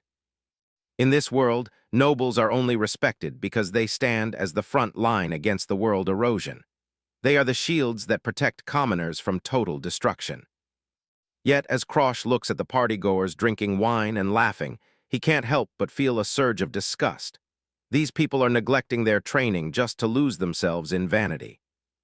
He leads Bianca onto the red carpet as they make their way toward the grand entrance. They walk with heads held high despite the many pairs of eyes watching their every move. As they enter the massive hall, Krosh knows there won't be many decent people inside. He's prepared for the worst that aristocratic society has to throw at him. The herald's voice rings out across the room, announcing the arrival of Krosh Walheim and Bianca Hardenhart. Every conversation in the hall suddenly grinds to a halt. The whispering starts immediately, with the other nobles mocking them as the Walheim failure and the cursed daughter. They aren't even trying to hide their contempt for the pair. Krosh scans the room, ignoring the insults and the fake smiles of the people around him. He knows exactly what these fake nobles are actually worth. Up on a balcony, someone watches the new arrivals with a predatory grin. To them, Krosh and Bianca are the most interesting things to walk through the door all night. A group of 3 sits together in the VIP section, looking down on the crowd with bored expressions. These are the real elite of the younger generation. One of them is Barak Hogma, the Tiger Boy, known for his animalistic strength and sharp instincts. He's destined to be one of the top fighters of the Azure Sky generation. Beside him is Elfin Emilia, the Magpie, with her piercing red eyes and cold demeanor. She's a genius whose talent far outshines everyone else in the room. Completing the trio is Annex Glazer, the Wood Bow, who watches the scene with a smug look. Together, these 3 will eventually be known as the 3 heroes of Starin. Krosh feels their intense gaze and starts to sweat, wondering why they're so interested in him. He's definitely not the kind of person geniuses usually notice. He realizes it's probably because of Charlotte, his terrifyingly powerful relative. Her reputation and strength cast a long shadow wherever he goes. He remembers a story Charlotte told him about how she once rampaged through this very hall. She called the Star Sanctuary nothing more than a glorified garbage dump. In the memory, Charlotte boasted about how no one could defeat her, while a young Krosh hid in fear. She's the reason the Walheim name is both feared and hated here. Looking at the hostile atmosphere, Krosh is certain Charlotte must have already made quite a mess of things in the past. He's just here to pick up the pieces of her destructive legacy. Suddenly, Bianca reaches out and firmly grabs the edge of Krosh's sleeve. She can feel the tension in the room and isn't about to let him face it alone. She tells him to ignore the mocking voices, unaware that he was actually just reminiscing about Charlotte. She's doing her best to be his emotional support. Krosh realizes she's being badmouthed too, but she doesn't seem to care about herself at all. He gives her a quick pat on the head to reassure her. He looks toward the entrance, wondering when the main event is going to show up. He knows he should be arriving any moment now. Right on cue, the herald announces the arrival of Lord Darling Danfelion. The name causes a stir among the crowd, even more than Krosh's arrival did. A figure in extravagant clothing steps into the light, radiating a strange, flashy energy. The crowd watches with a mix of awe and confusion at the new arrival. To Krosh, this guy is the absolute weirdo among weirdos. He's a character that even the most eccentric nobles find hard to deal with. Darling Danfelion, the attention-seeking lord of the alchemist's castle, waves cheerfully at the stunned crowd. He's clearly enjoying every second of the spotlight. Krosh stands there, his body literally covered in black curse markings. He looks completely drained, like the weight of those curses is finally starting to crush him.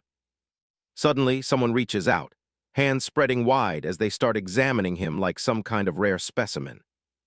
Darling Danfelion leans in close, inspecting the erosion-type curses with way too much enthusiasm. He's already brainstorming crazy ways to fix the problem. He suddenly grabs Krosh's face, squishing his cheeks together. He asks if Krosh wants to be his test subject for a little experimental cure he's cooking up.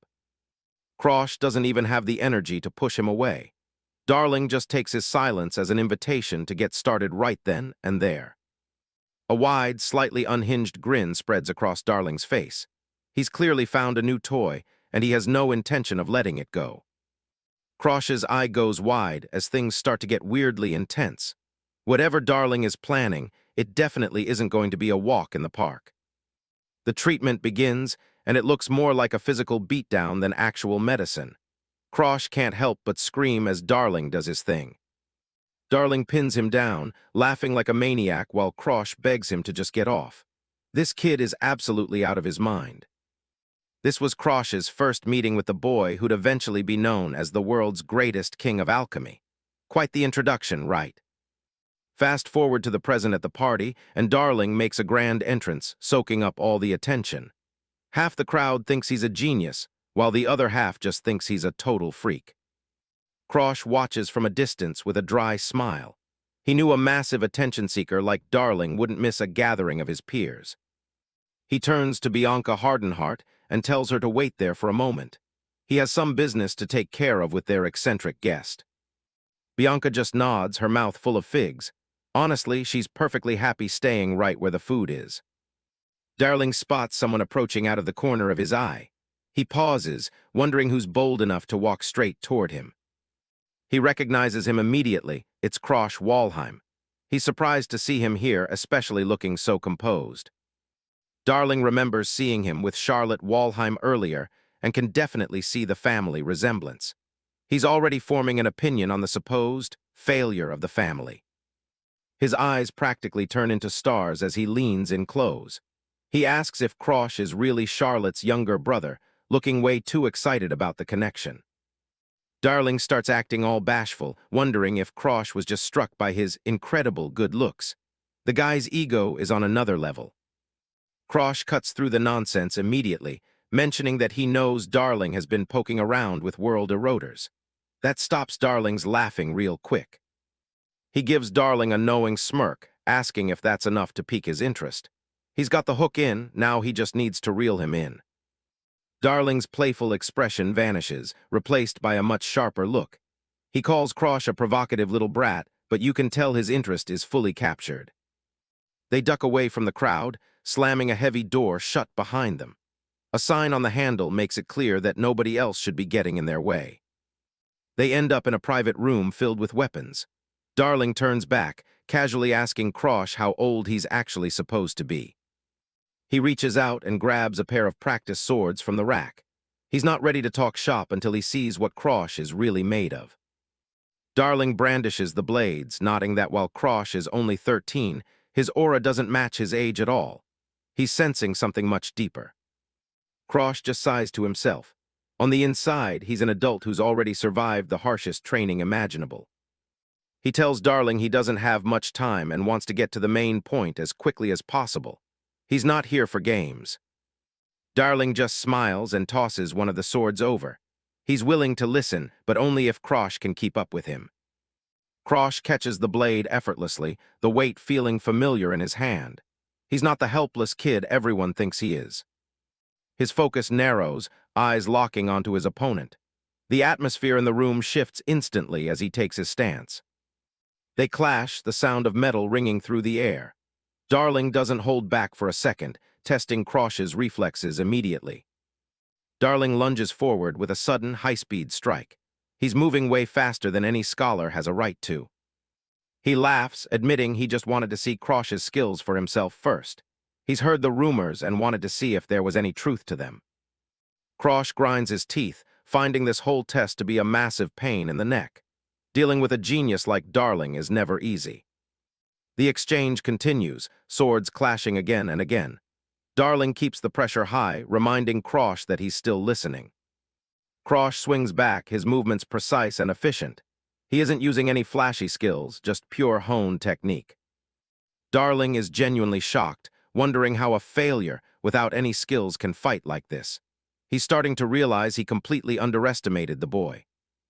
Krosh pushes back against Darling's blade, looking him dead in the eye. He tells him that even if he looks like this, he trains every single day. He decides it's time to really rattle the future king of alchemy. He needs to show him that he knows things no one else should. Krosh drops the bombshell, offering to help Darling with his secret research on curse neutralization. Darling's jaw nearly hits the floor in shock. He's completely stunned that Krosh even knows about his private experiments. He asks what a scholar like him could possibly know about alchemy to say he'll cooperate. Darling Danfelion is leaning on his sword, completely out of breath from the duel. He's putting everything he has into this spar, but Krosh Walheim is still standing firm. Looking up, his face drained of color as he found the cold steel pressed right against his throat, leaving him completely paralyzed with shock. They clash again, the ring of their swords echoing as Krosh drops the bombshell about neutralizing the curses of world eroders. It's a topic most people wouldn't even dare to whisper about. Darling flips through the air with the grace of an acrobat, his eyes never leaving Krosh. He notes that even the world's best curse breakers haven't cracked that mystery yet. Krosh presses the advantage, pointing out that Darling needs to prove that specific research to become a truly first-class alchemist. He's got the perfect bait to hook the genius. Darling backs off and stands tall, looking more like a confident scholar than a wild kid for a split second. He's clearly weighing the massive risk against the potential reward. Krosh doesn't let up, offering his own unique skill that steals curses to aid in the research. He's making himself an indispensable partner in Darling's experiments. He stares Darling down with an intensity that feels way too old for his body. He's ready to use his darkest secret as a bargaining chip for this alliance. Darling's jaw drops as he realizes what he's hearing. He can't believe the failure of the Walheim family is standing there claiming to have a skill that powerful. He starts to smirk as the pieces fall into place in his mind. If Krosh's words are true, this could be the alchemical breakthrough of the century. Darling's excitement hits a fever pitch as he realizes this is the perfect chance to prove his theories. He's all in, and he immediately asks what Krosh wants in return for such a deal. Before Krosh can even answer, Darling gets a dreamy look in his eye and suggests he could become Krosh's boyfriend. Krosh just stands there, looking like he wants to disappear into the floorboards. Krosh ignores the weirdness and explains his real demand: medicine to help him manage the multiple curses he plans to acquire. He's already thinking 10 steps ahead of everyone else. He knows that just stealing skills isn't enough if the backlash of those curses ends up killing him. He needs a professional to help him balance the scales of his new power. He thinks back to the future he remembers, where even the strongest heroes couldn't stop the coming destruction. He refuses to let history repeat itself. Krosh's eyes narrow as he reminds himself that a failure like him has to use every possible tool to survive. Whether it's forbidden medicine or stolen skills, he'll take whatever it takes. Darling watches him, realizing that the rumors about Krosh being a crushed soul were dead wrong. He sees a fire in this kid that's more dangerous than anything Charlotte Walheim ever showed. He looks at Krosh and sees the shadow of Charlotte behind him. It's a terrifying combination, an overwhelming genius and a twisted eccentric from the same bloodline. Darling starts blushing, finding the whole Walheim family dynamic absolutely fascinating. He's clearly a fan of their specific brand of chaos. Krosh decides to wrap things up with one final question. Darling perks up, curious about what else this mysterious kid has on his mind. He asks if Darling is planning on attending the newly established Lahilan Academy. The massive school looms in his mind as the next stage for his plans. Krosh gives a sharp, knowing smile when Darling confirms it. For him, the answer is so obvious it barely needs to be said. He's already thinking about the academy as a buffet of powerful skills just waiting to be taken. His ambition is growing with every successful deal he makes. Darling is ecstatic, promising to do whatever compounding or research Krosh needs. He even throws in a creepy reminder that the spot next to him is still open. They look up at the ornate ceiling of the manor, the main deal finally settled. But Krosh has one more request that's a bit more personal. He asks Darling about discoloration disease, the terrifying illness that turns skin black and leads to an agonizing death. It's a plague that hasn't even hit its peak yet. He tells Darling to create a cure for it, leaving the genius alchemist looking completely baffled. It's a disease that's currently considered incurable by everyone. Darling tries to explain that incurable means it can't be fixed, even by a genius like him. But Krosh knows that in the future he came from, Darling is the one who eventually succeeds. Krosh looks him in the eye, his expression unwavering. He doesn't care about what's impossible right now, he only cares about what needs to happen. He raises a fist, a silent gesture of solidarity and a challenge to the young alchemist's pride. He's forcing Darling to look beyond his current limits. He simply tells Darling that he can do it. It's a heavy weight of expectation, but it's exactly the kind of thing a twisted genius like Darling thrives on. Darling gives a confident, slightly piqued smirk. He admits that hearing such a direct challenge really pricks his pride as a genius. They seal the deal with a fist bump, an unlikely alliance born in a dusty training room. The future of this world has just been fundamentally altered. Krosh tells him to deliver the medicine to Azure Pine Manor once it's ready. Darling turns into a chibi ball of hearts, promising to bring it over personally with way too much enthusiasm. As Krosh heads for the door, he stops and turns back. There's one last thing that's been nagging at him since they started talking. He bluntly asks if Darling likes his sister, Charlotte Walheim. Darling practically floats away on a cloud of hearts, shouting about how much he loves her. Krosh is totally confused. If he loves Charlotte, then why was he talking about being Krosh's boyfriend earlier? Darling just gives him a sweet, innocent smile like it's the most natural thing in the world. Darling leans in with a heavy blush, telling Krosh that he's still too young to understand. He casually mentions that he happens to like men as well. He practically sparkles as he admits he can go both ways. Krosh's face goes completely blank as he realizes just how eccentric this guy really is. Krosh doesn't wait around for another word and bolts down the hallway. Darling reaches out, calling him his future lover as the poor kid runs for his life. He stops in the hall to catch his breath, sweating from the sheer awkwardness of the encounter. He finally remembers that this is exactly the kind of person Darling always was. He looks back toward the main party hall, hearing a commotion in the distance. Something going on, and it doesn't sound like a typical polite conversation among nobles. Krosh Walheim stops in his tracks as he reaches the main hall, his expression darkening instantly. The commotion he heard earlier is happening right in front of him, and it's worse than he thought. A pompous nobleman with slick-back hair and a rude demeanor is aggressively grabbing Bianca Hardenhart's arm. He's trying to drag her away while she looks on in silent distress, her pale eyes wide with shock and discomfort. Before the man can pull her any further, a firm hand suddenly clamps down on his wrist, stopping him cold. Bianca's expression shifts from fear to relief as she realizes her fiancé has arrived just in time to help her. Krosh doesn't waste a single breath on warnings and delivers a brutal kick right to the man's midsection. His face is twisted in pure, cold fury as he moves to defend his fiancée from the harasser. The nobleman is sent flying backward across the room, crashing headfirst into a lavishly decorated table of party snacks. Plates and glasses shatter everywhere as he tumbles amidst the wreckage of the food and drinks. He hits the floor hard, clutching his head and groaning in pain as the entire room falls into a stunned silence. Krosh stands over him, a dark and menacing aura beginning to radiate from his small but imposing frame. Standing tall over the fallen noble, Krosh's eyes are hidden in deep shadow, giving him a terrifyingly intense presence. He demands to know exactly what the man thinks he's doing by trying to take his fiancée away by force. Crash stands shrouded in a dark, suffocating aura, his face cast in deep shadow. He can't believe someone had the nerve to try and take his fiancée by force right in front of him. The lackey recoils in shock, his hand flying to his face as the sheer pressure from the boy's presence hits him. He stammers, completely caught off guard by the sudden intensity. Crash stares the man down with cold, piercing eyes. He calls him out for targeting a 12-year-old girl, making no effort to hide his disgust. Stepping closer, Crash looms over the cowering man while the crowd begins to whisper. He doesn't hold back, calling the guy a piece of trash for even attempting such a thing.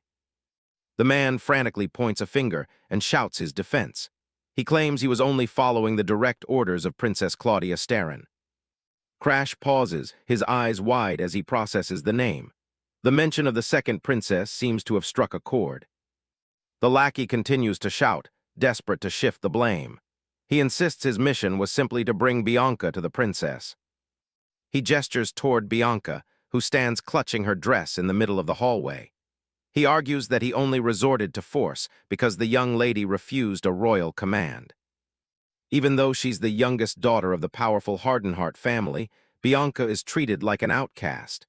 The nobility looks down on her because of the curse she carries. Crash finds the situation suspicious. The princess usually only spends time with her own loyal inner circle, so why would she specifically summon Bianca? Crash rubs his chin, narrowing his eyes as he analyzes the hidden motives. He knows something is fundamentally wrong with this picture. He starts to piece it together, realizing there's another connection he hadn't considered. A familiar face begins to take shape in his mind. In the darkness of his memories, a smirking young man appears. The connection is clear now. The culprit is Annex Glazer. Crash remembers him as a persistent stalker who was obsessed with his sister, Charlotte. Crash clenches his fist, his expression hardening. He knows exactly who is pulling the strings from the shadows. A memory surfaces of Annex looking beaten and humiliated after a fight at the Star Sanctuary. He couldn't defeat Charlotte, but his obsession never truly faded. Crash realizes how desperate the plan is. Since Annex couldn't best Charlotte, he's decided to go after her younger brother instead. Crash lets out a short, mocking scoff. He finds the entire attempt to use the princess as a shield quite pathetic. His aura flares up once more, dark smoke billowing around him. He demands to know if Annex really thought he could drag Bianca into this mess. The lackey squeaks in terror, cowering before the boy's sudden shift in mood. Crash looks down at him with utter contempt. Crash decides he's done with the middleman. He declares that he's going to find Annex himself, skipping the princess entirely. He looks back one last time at the man on the floor. He mocks the lackey's intuition, pointing out that the guy doesn't even know whose orders he's actually following. Crash reaches out a hand toward Bianca, calling her name. She looks up, her expression softening instantly. The two children walk away together, leaving the room behind. Bianca follows closely, her gaze fixed on her fiancé. As they walk down the quiet corridor, Crash asks why she refused the princess's order in the first place. It was a risky move for someone in her position. In his mind, Crash recalls the events from before his regression. He knew who the mastermind was before the encounter even began.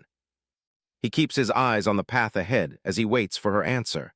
He wonders if a 12-year-old could have sensed the danger. Bianca looks down, her voice small but steady. She's thinking back to the moment the messenger approached her. She looks him right in the eye and gives a simple reason. She refused because Crash had told her to wait for him. Crash is taken aback for a second, his eyes widening in surprise. He hadn't expected such unwavering loyalty. A gentle smile crosses his face as he reaches out. He gives her a soft head pat, telling her she did a good job. Suddenly, a loud yawn breaks the silence of the hallway. A small, beast-like boy is stretching lazily in front of a massive set of doors. The boy turns around with a predatory grin, his eyes glowing like a hunter's. It's Barack Hogma, also known as the Tiger Boy. Barack laughs, nodding that Crash actually made it through the halls. Crash doesn't flinch, stating clearly that he's here for Annex. The Tiger Boy points toward the doors with a carefree gesture. He mentions that Annex already gave the word to let Crash in if he showed up. Crash watches him warily, aware of the reputation this boy carries. He identifies the intruder as Barack Hogma. Barack is a skilled dual swordsman whose combat sense is completely unpredictable. Crash would prefer not to get involved with someone so volatile. Crash reaches for the door, hopping to move past quickly. However, the Tiger Boy doesn't seem ready to let him go just yet. Barack suddenly gets right in Crash's face, his expression twisted with excitement. He shouts that he wants to settle things right here. He leans in close and takes a deep sniff, his eyes widening. He recognizes the scent of Charlotte on Crash and looks ready to pounce. Crash remains stoic even as Barack mocks him for looking weaker than his sister. He recalls hearing that Barack actually put up a better fight against Charlotte than Annex ever did. A thick purple aura erupts from Barack as he prepares to strike. Crash notes that even among experts, this boy's skill level is slightly higher and much more dangerous. Crash looks down, sweat beading on his temple as he realizes he shouldn't have underestimated the Beastkin's tenacity. He knows fighting this guy is a hassle he'd rather avoid if possible. Barack's slitted golden eye fixes on him with a predator's focus. It's clear from his gaze that he doesn't have any intention of letting Crash walk away without a fight. Barack lunges forward, his fist already cocked back and glowing with a faint purple light. He doesn't wait for a signal to start the brawl, moving with pure instinct. The Beastkin boy unleashes a devastating, 1,000-pound swipe that tears through the air. Crash is forced to duck and weave, narrowly evading the initial onslaught of his wild, frantic movements. Barely evading the strike, Crash immediately fires back with a counterpunch, but the Beastkin boy flips through the air to dodge it. His shoes pivot sharply on the ornate red carpet, throwing up dust as he shifts his center of gravity. Everything depends on his footwork and timing right now. Seizing the split-second opening, Crash drives a powerful blow directly into his opponent's center. The sheer force of the impact sends a shockwave through the room. Crash's eyes burn with a cold, focused light as he commits to the strike. There's no hesitation in his movement, only a clinical and deadly efficiency. The technique is Walheim's secret art, instant strike. A blinding flash of white energy erupts where his fist connects with Barack's chest, piercing through his defenses. Barack is sent reeling back, his body arching from the sudden and overwhelming force of the hit. He coughs violently as the air is completely knocked out of his lungs. Crash stands his ground, breath hitching as he keeps his guard up. He watches the Beastkin carefully, not assuming for a second that the fight is over yet. Barack struggles to sit up, one hand clutched to his ribs as he winces in pain. He grumbles that Crash really wasn't holding anything back with that last hit. Crash rolls his shoulders and cracks his neck, looking down at his opponent with a neutral expression. He reminds Barack that he was the one who forced the challenge in the first place. Despite the pain, Barack's tail twitches with a strange sort of excitement. He asks if he can grab his weapon before they continue their playtime in earnest. Crash simply stares at him, his face a mask of disbelief at the other boy's resilience. He doesn't seem interested in making this into a long, drawn-out duel. Barack flashes a bloodied, toothy grin, his golden eyes wide with a manic energy. He looks like he's actually enjoying the sensation of losing. The Beastkin's head rolls back, his vision starting to blur as the damage finally catches up to his body. He lets out one last, confused sound as his eyes go dull. His strength fails him, and he face-plants onto the red carpet with a heavy thud. Crash looks down at the unconscious boy, remaining completely unmoved by the victory. Bianca looks on with a bewildered expression, asking Crash what kind of trick he just used to end it so fast. Crash calmly explains it's a secret art belonging to his family. An ancient silhouette appears in a splash of black ink, illustrating the origin of the technique.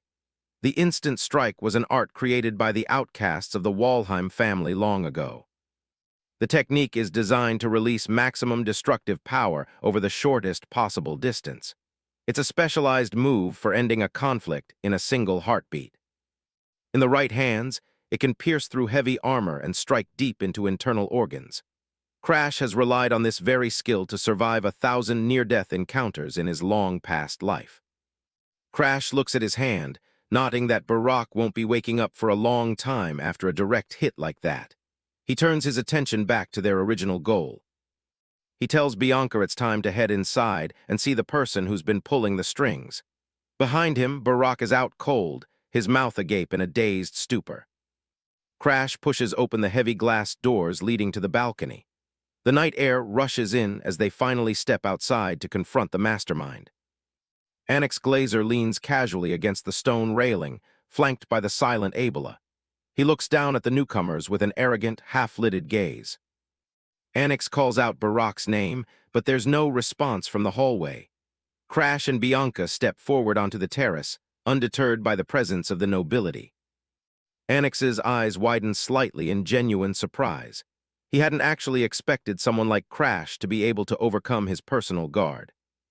Crash looks him dead in the eye, his voice flat and unimpressed. He asks if setting Barack in his path was supposed to be some kind of final test. He accuses Annex of using Princess Claudia as a lure just to bring him out here. Since he's arrived, Crash wants to settle everything face to face. Annex rests his chin on a gloved hand, a mocking smirk playing on his lips.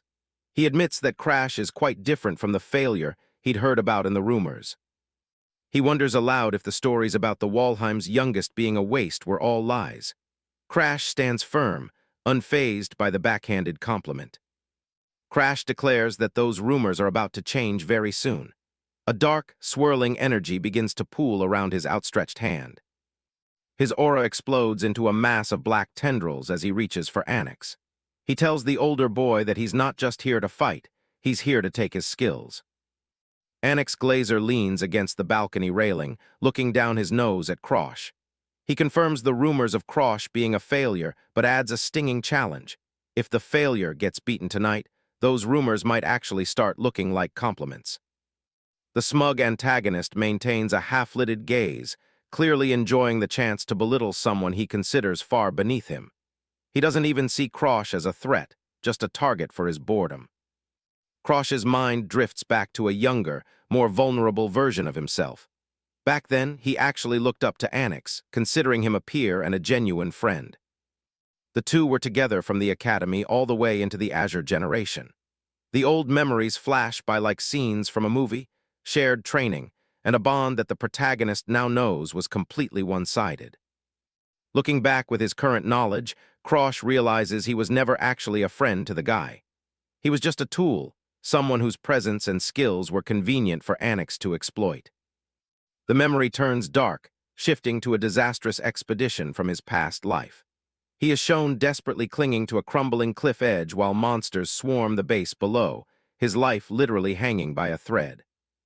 In the flashback, young Crash shouts out in desperation, his eyes wide with terror as he sees his teammates taken down.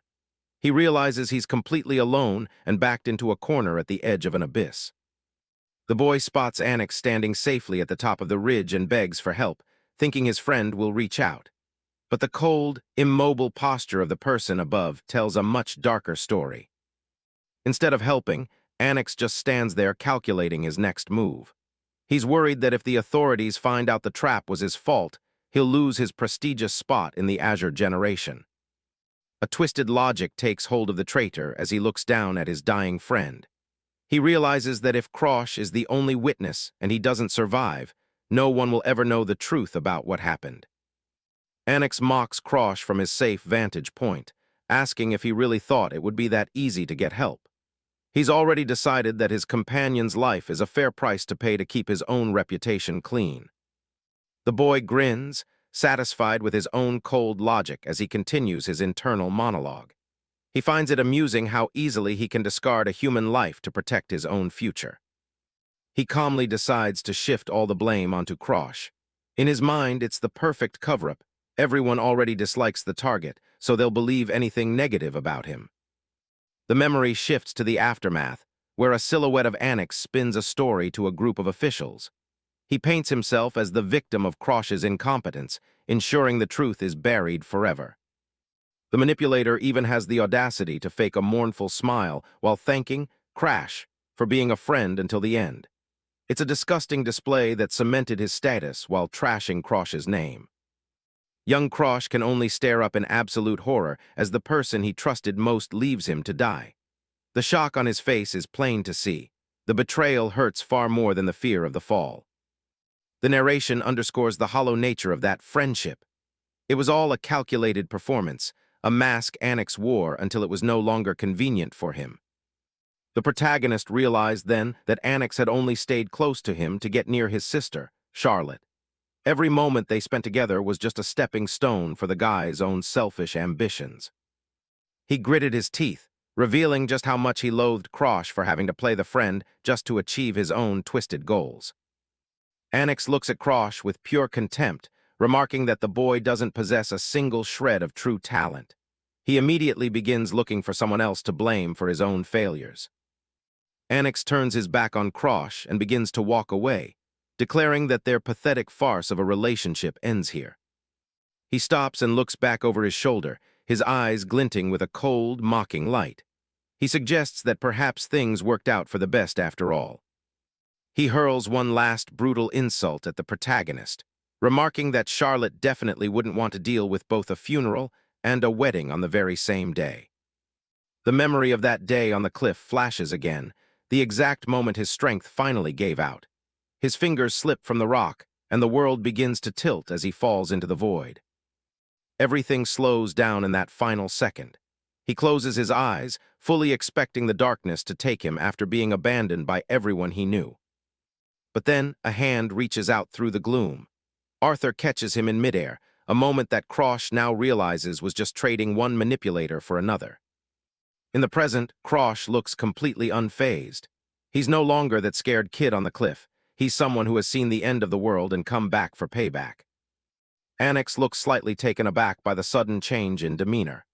The failure he used to push around is suddenly radiating a pressure that makes him visibly uneasy. The antagonist tries to regain control by mocking Krosh's appearance again, noting how much he resembles Charlotte. He uses her name like a weapon, trying to provoke a reaction.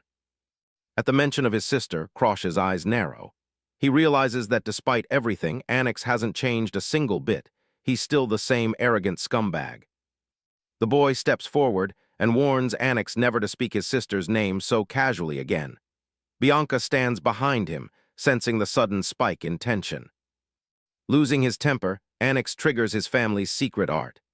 Dark, wood-like energy begins to swirl around him, manifesting into sharp, whip-like tentacles that lash out toward Krosh. The attacker lunges forward, his body wreathed in the purple aura of his wood magic. He declares that he's like his sister, always ready to accept any fight that comes his way.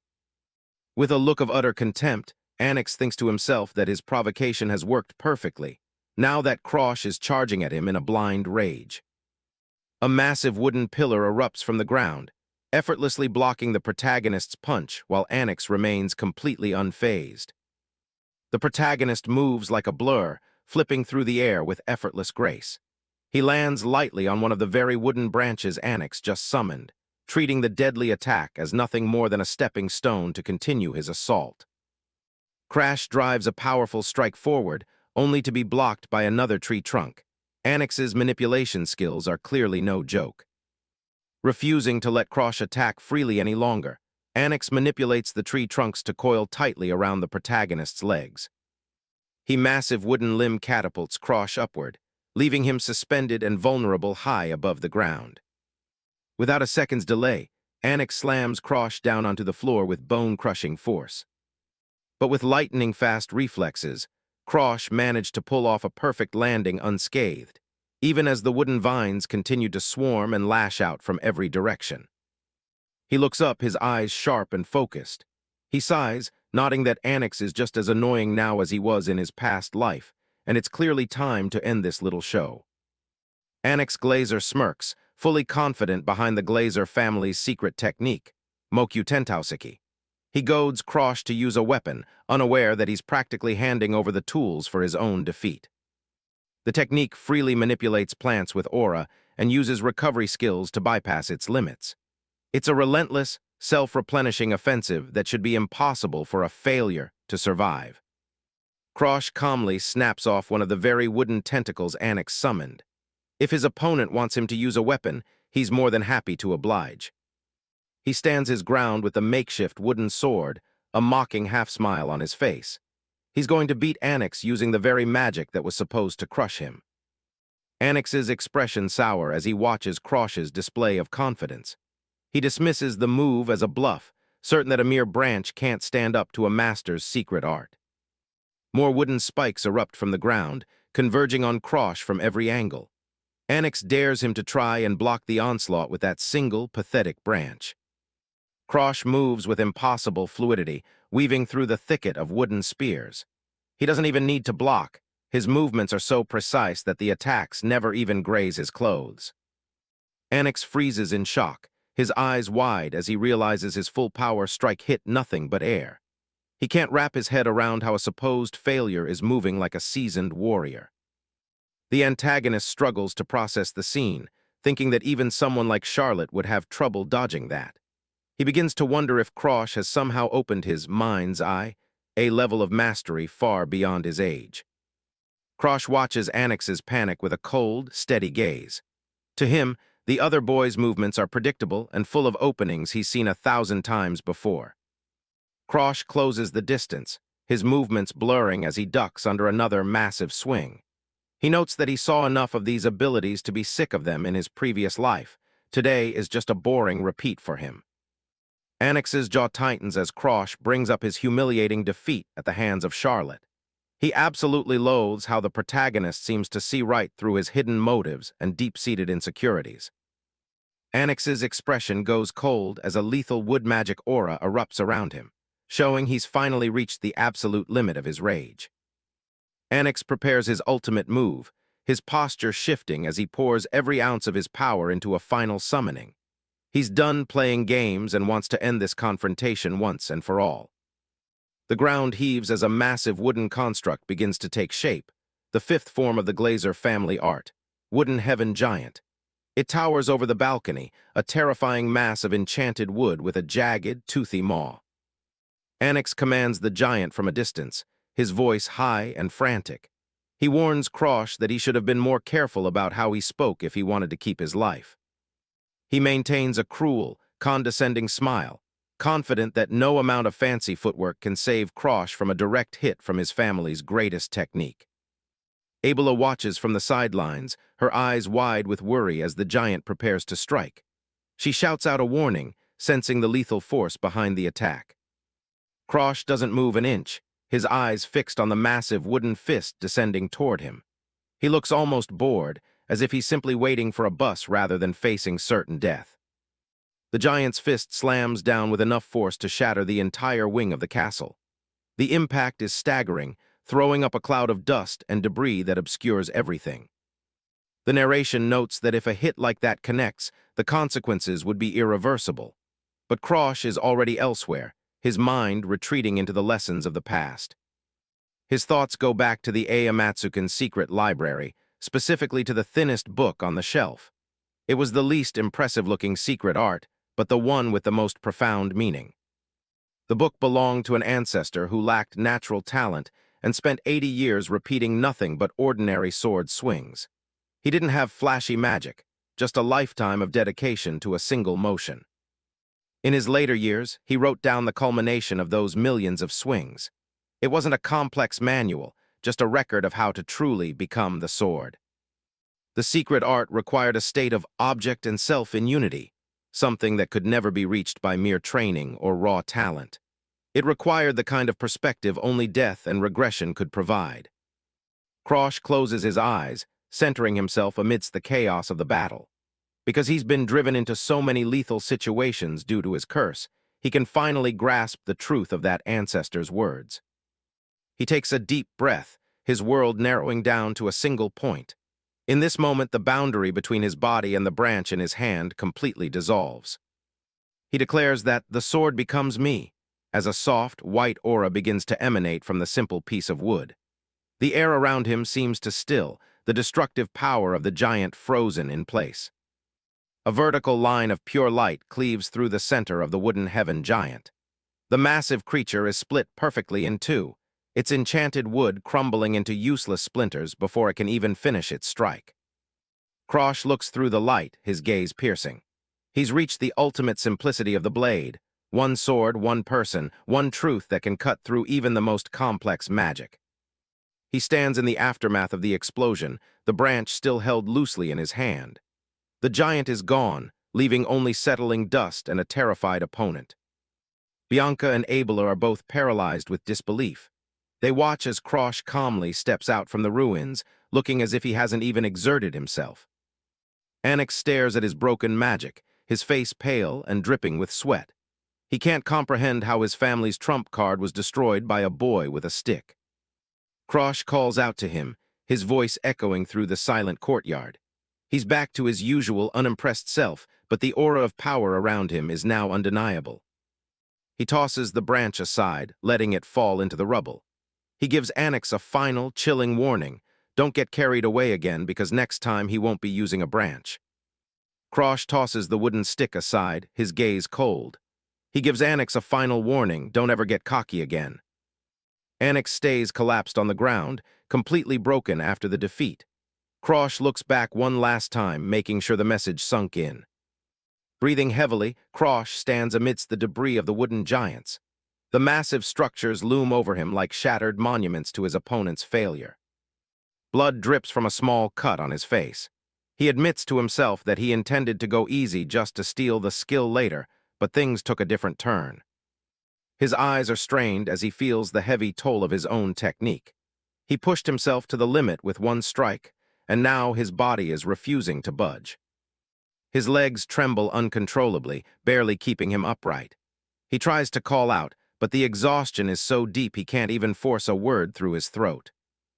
Just as he's about to collapse, Bianca Hardenheart rushes in and catches him. Darling Danfelion follows close behind, looking concerned at the state of the failure, who just pulled off a miracle. Bianca grips him tight, but her unintended strength causes him to let out a pained grunt. His body is too fragile right now to handle even a helpful embrace. Darling Danfelion steps in, realizing that Bianca's forceful help might actually finish him off. She offers to take over, telling the white demon to leave the heavy lifting to her. Without a word, Darling heaves Krosh onto her back. The boy is completely out of it, his head lolling as they start the trek back to the manor. Back at the party, the atmosphere is electric with gossip. The nobles can't stop talking about how the incompetent youngest son of Walheim actually took down a genius like Annex. Darling Danfelion listens to the chatter as she makes her way through the halls.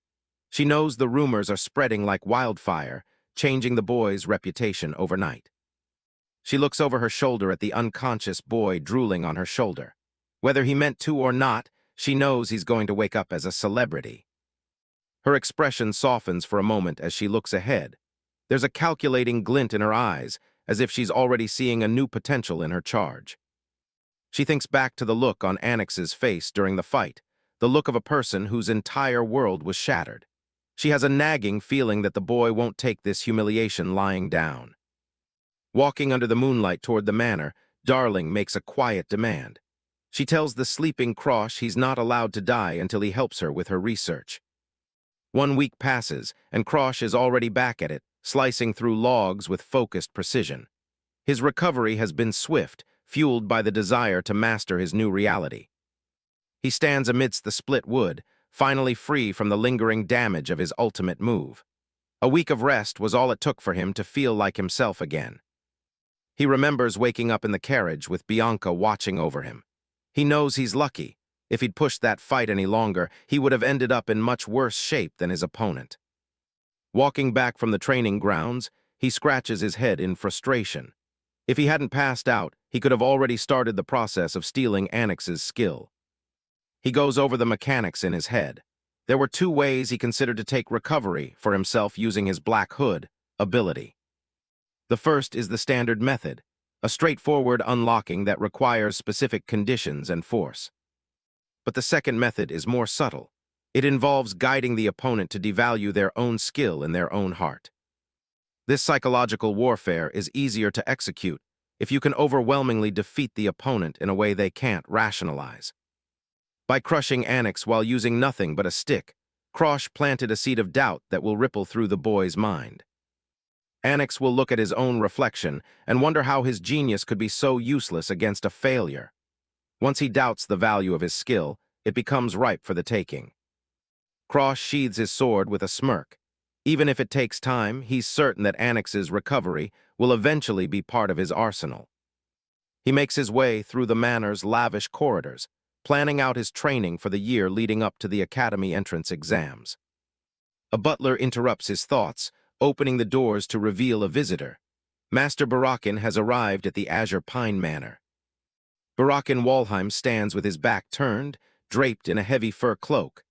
Krosh realizes his older brother has finally run out of patience after being ignored. The butler notes that Krosh has already dodged Barakin's messages twice. It's clear that the brother isn't here for a casual visit.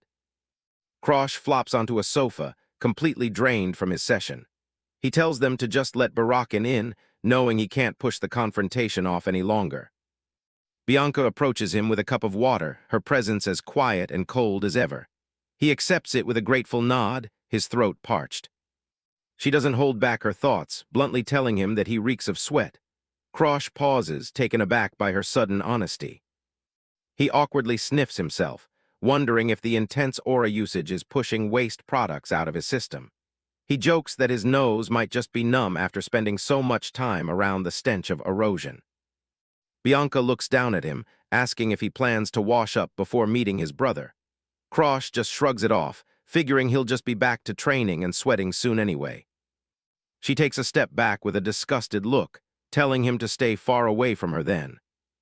Krosh's jaw drops as he watches her walk away. He can't believe his own fiancée is already ordering him around and treating him like a nuisance. In his mind, he sees her as a small, huddling bird compared to his teasing shadow. He thinks to himself that Bianca has really started to grow up and show some personality. Bianca picks up her pace, practically running away from him. Krosh can't help but laugh as he chases after her, enjoying the rare moment of normalcy.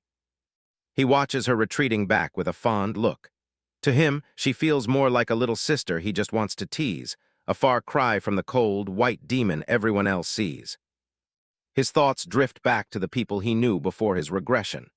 The faces from his past life linger in the shadows of his memory as he prepares for the new challenges ahead. Krosh reflects on his past, imagining how his former self would look at him now.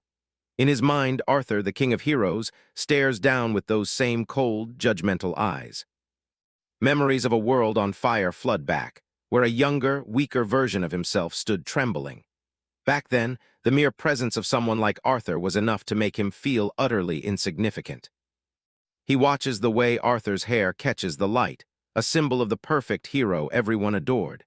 It's a bitter pill to swallow, but he can't deny the man's absolute strength. Arthur always stood at the forefront, a beacon for the masses who never let his guard slip for even a second. He was the ideal that Krosh could never reach in his first life. A sudden shadow falls over him, pulling him back to the present. Barakin Walheim stands before him, looking down with a mixture of annoyance and suspicion. Barakin's eyes narrow as he takes in the scene of Krosh relaxing. He remarks that his younger brother seems to be having way too much fun lately, his voice dripping with condescension. Barakin is momentarily stunned by his casual response. Krosh simply shrugs it off, telling him that everyone needs a break every now and then. The change in Krosh is jarring. The boy who used to be too terrified to even make eye contact is now staring him down with confidence. Barakin can't help but notice how much the failure has shifted. Barakin gets straight to the point, asking if the rumors about Krosh defeating a genius like Annex are actually true. He finds the idea almost impossible to believe. Krosh turns the question back on him, nodding that someone as busy as Barakin must have a very important reason to visit the Azure Pine Manor. The tension between the two brothers is thick enough to cut. He mentions that Rahern Academy accepts students based on their exam performance regardless of their social standing. It's a subtle reminder that birthright won't save anyone there. With a mocking smile, Krosh tells his brother that he should probably start preparing for the exams too. The comment hits a nerve, making Barakin's face twitch with suppressed rage. Barakin lets out a forced, hollow laugh, clearly feeling provoked by the brat's new attitude. He tries to regain his composure while his eyes burn with a dangerous light. He reminds Krosh that the world's strongest empires fear the Walheim name for a reason. In his mind, they are on a completely different level than any other noble house. Barakin leans in, asserting his position as a true direct descendant of their lineage. He views himself as the ultimate authority, far above a bottom-tier sibling like Krosh. He laughs off the idea of someone like him needing to study for an academy entrance exam. To Barakin, the suggestion is nothing more than a poorly timed joke. Krosh just nods along, playing the part of the obedient younger brother for a moment. He knows exactly how to push Barakin's buttons without being too obvious about it. Barakin coughs into his hand, clearly annoyed that he can't get a rise out of the boy anymore. He decides it's time to deliver the real reason for his visit. The room goes quiet as Barakin explains that he's here to convey an official family order. He stands by the window, letting the gravity of the situation sink in. Krosh is taken aback when he hears the details. He's being sent to MT, Geralak, to stop a world erosion. He points out that family missions aren't even mandatory until someone turns 15. Barakin flashes a creepy, insincere smile, telling him not to worry because he'll be going along as a guardian. It's a transparent attempt to maintain control over the situation. He goads Krosh, asking if the boy who beat Annex is suddenly getting cold feet. He's betting on Krosh's pride to force him into a dangerous trap. Krosh sees right through the scheme. Barakin wants to verify his new abilities and keep him on a short leash. Despite the obvious risk, he gives a small smile and agrees to go. He clenches his fist, knowing that even if this is a trap, he has a plan to come out on top. He's far more comfortable navigating a world erosion than a peaceful manner anyway. Bianca walks over as Barakin leaves, asking where he's planning to go. Krosh tells her he has to deal with the erosion and tells her to stay behind. Bianca tilts her head, looking genuinely bewildered by Barakin's demand. Her blank expression shows she hasn't quite processed why Krosh would even consider accepting such a request. Bianca remarks on how utterly absurd it is for a 13-year-old to be tasked with stopping such a disaster. She realizes that Barakin is truly desperate to see him fail. Feeling interrupted, Barakin snaps, barking at the brat who dared to speak while they were talking. Krosh steps in to shield her, wondering to himself if his generous brother would really take a child's words so seriously. But he already knows the answer all too well. The two brothers share one last tense look before the meeting ends. Barakin is practically seething, his teeth gritted in frustration at Krosh's calm demeanor. With a final, arrogant huff, Barakin turns and storms out of the hall. Krosh watches him walk away, knowing the real battle is only just beginning. In a lighter moment, Krosh pats Bianca on the head and tells her she did a good job. She just blinks at him, insisting she didn't actually do anything helpful. She stares up at him with those big blue eyes, asking him to please not collapse like he did before. Krosh promises her it'll be fine, even as he continues to pat her hair. He waves a casual goodbye as he heads toward the entrance with his training sword. Bianca stands in the middle of the grand hall, watching his back as he sets off for MT, Geralak. Reality begins to fray as a foreign dimension bleeds into this world, a phenomenon known as world erosion. It's a process that consumes the land, replacing it with something far more alien and hostile. Monstrous insects, twisted and corrupted by the foreign energy, begin to swarm from the shadows. These aren't just animals anymore, they're manifestations of the erosion itself. The terrain doesn't escape the change either, mutating into jagged, unrecognizable shapes. If left unchecked, the entire region will eventually transform into a separate, dark dimension. On the slopes of Mount Geralak, a strange marsh has appeared where none should exist. A specialized night squad stands at the edge, observing the unnatural transformation of the landscape. Krosh looks ahead, noting that the area has already been classified as a 3-star erosion zone. He asks if the purification unit is ready to move in, but they're waiting for the local lord to be eliminated first. The knights behind him seem confident, trusting in their status as an intermediate expert squad. They believe a 3-star threat should be well within their capabilities to handle. Balakin leads the way, his reputation as an expert advanced-level knight preceding him. To the others, his presence means the lord of this eroded land won't stand a chance. Balakin stops and glances back, calling out to Cross. He keeps up the facade of the supportive older brother, claiming he brought the boy along just to gain some practical experience. He looks down at Cross with a patronizing expression, making sure everyone knows who's in charge. He wants the boy to witness a real battle firsthand, or so he says. Cross plays along perfectly, bowing his head with an enthusiastic response. Internally, he's mocking the idea that he needs experience from someone like Balakin. The boy followed him despite the condescending attitude for one reason only. He has his own agenda, hidden behind that obedient mask. A dark, ominous aura flickers around Cross as he prepares to test a provisional method. He needs to see if he can suppress the physical rampage that his powers demand. Suddenly, the corrupted bugs strike, and a knight cleaves 1 and 2 with a single, swift motion. Green ichor sprays through the air as the first skirmish begins. More of the creatures descend from the twisted trees, surrounding the squad. The knights struggle to keep up as the insects just keep coming, clicking their mandibles in the gloom. Cross stands over a fallen bug, pointing out that even without a head, these things can still bite. He calmly instructs the knights to reinforce their bodies with aura to avoid being expanded from the inside. The knights look at the 13-year-old in surprise, impressed by his tactical knowledge. They wonder if he's actually dealt with an erosion zone before, given how composed he is. Cross just brushes it off with a humble smile, reminding them of his young age. He claims it would be strange for a kid like him to have that kind of experience. Balakin grits his teeth, his frustration visible behind his mask. He can't stand seeing the useless brat acting so confident when they've barely even started the mission. A bitter memory flashes through Balakin's mind, his first time in an erosion zone at 15. He remembers the sheer terror and how his pride was completely shattered by a dark monstrosity.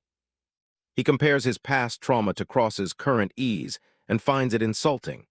He can't wrap his head around how his little brother has the audacity to lecture seasoned knights. Cross catches his brother's gaze and gives him a smug, sideways glance. It's a silent challenge, making it clear he doesn't want to be compared to someone as weak as Balakin used to be. The vein in Balakin's forehead bulges as he fumes in silence. The boy's arrogance is starting to get under his skin, threatening his sense of superiority.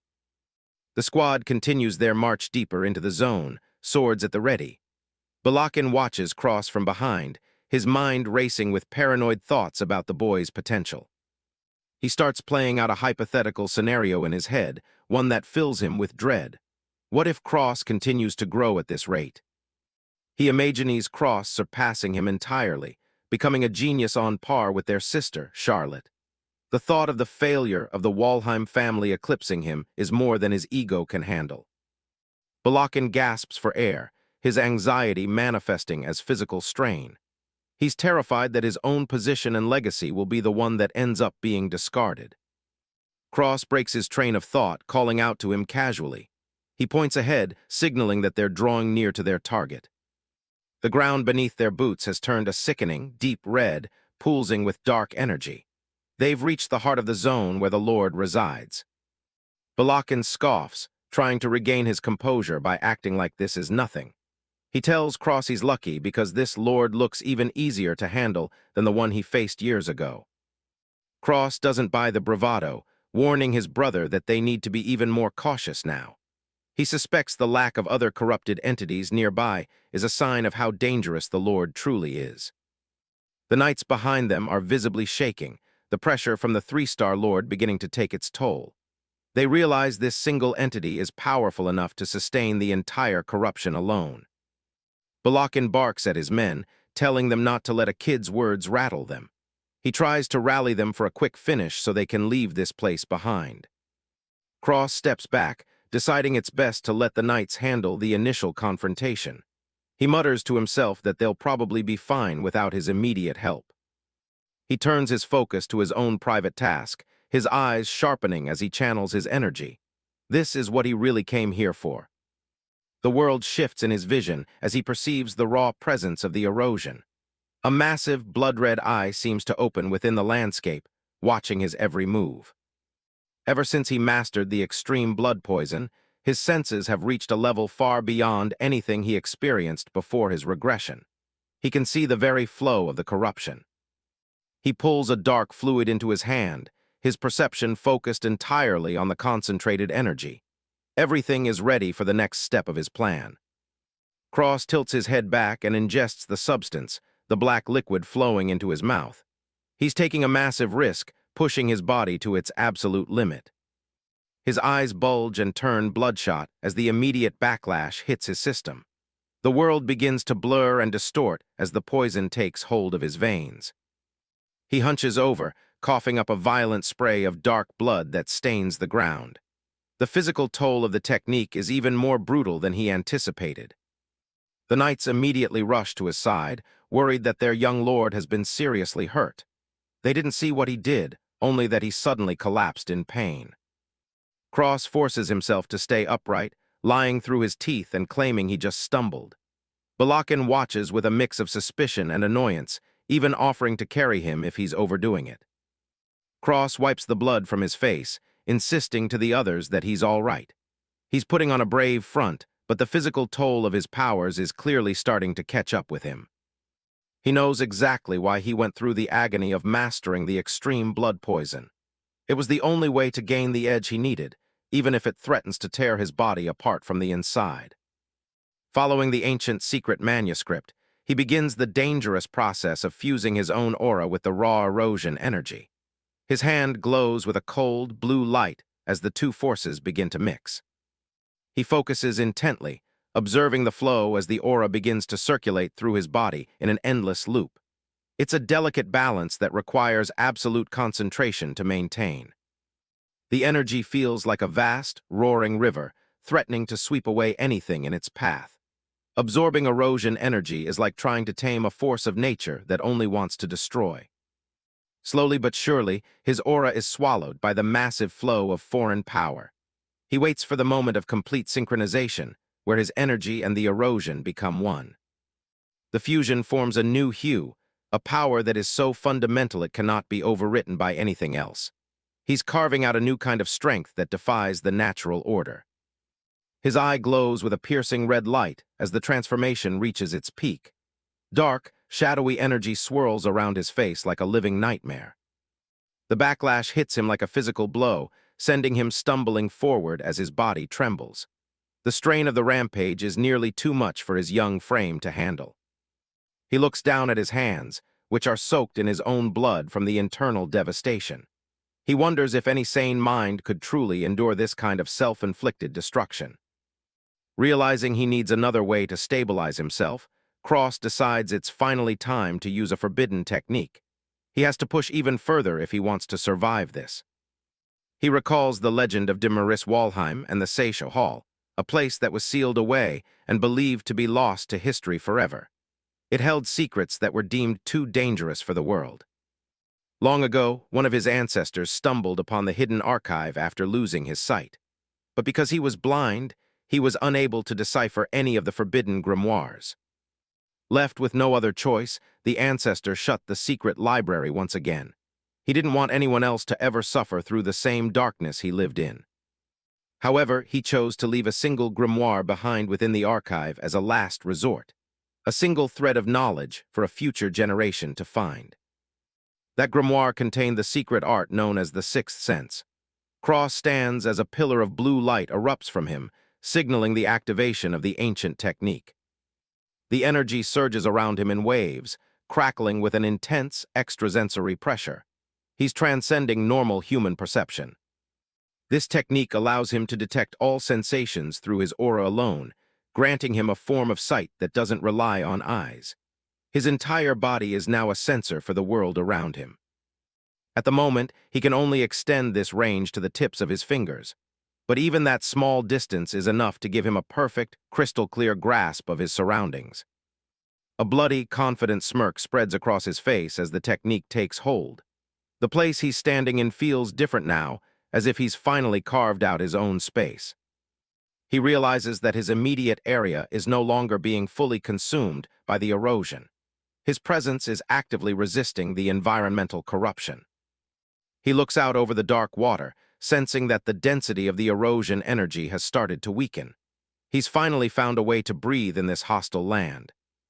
Wiping the blood from his mouth, he confirms that he's overcome the immediate danger using his sixth sense. He's found a temporary equilibrium. But he knows this is nothing more than a stopgap measure. Absorbing this kind of energy always carries the risk of triggering a complete and uncontrollable rampage. If he wants to fully stabilize his condition, he knows he'll eventually need the help of Bianca's Snowdoll curse.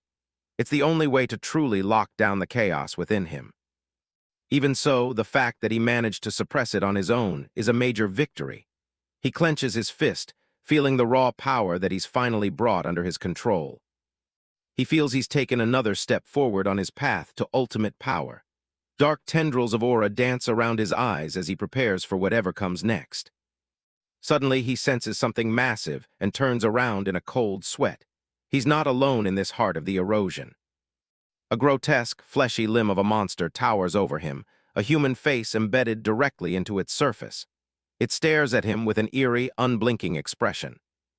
The face on the creature looks hauntingly real, its eyes closed as if it's waiting for something. It's just one small part of a much larger, more terrifying whole.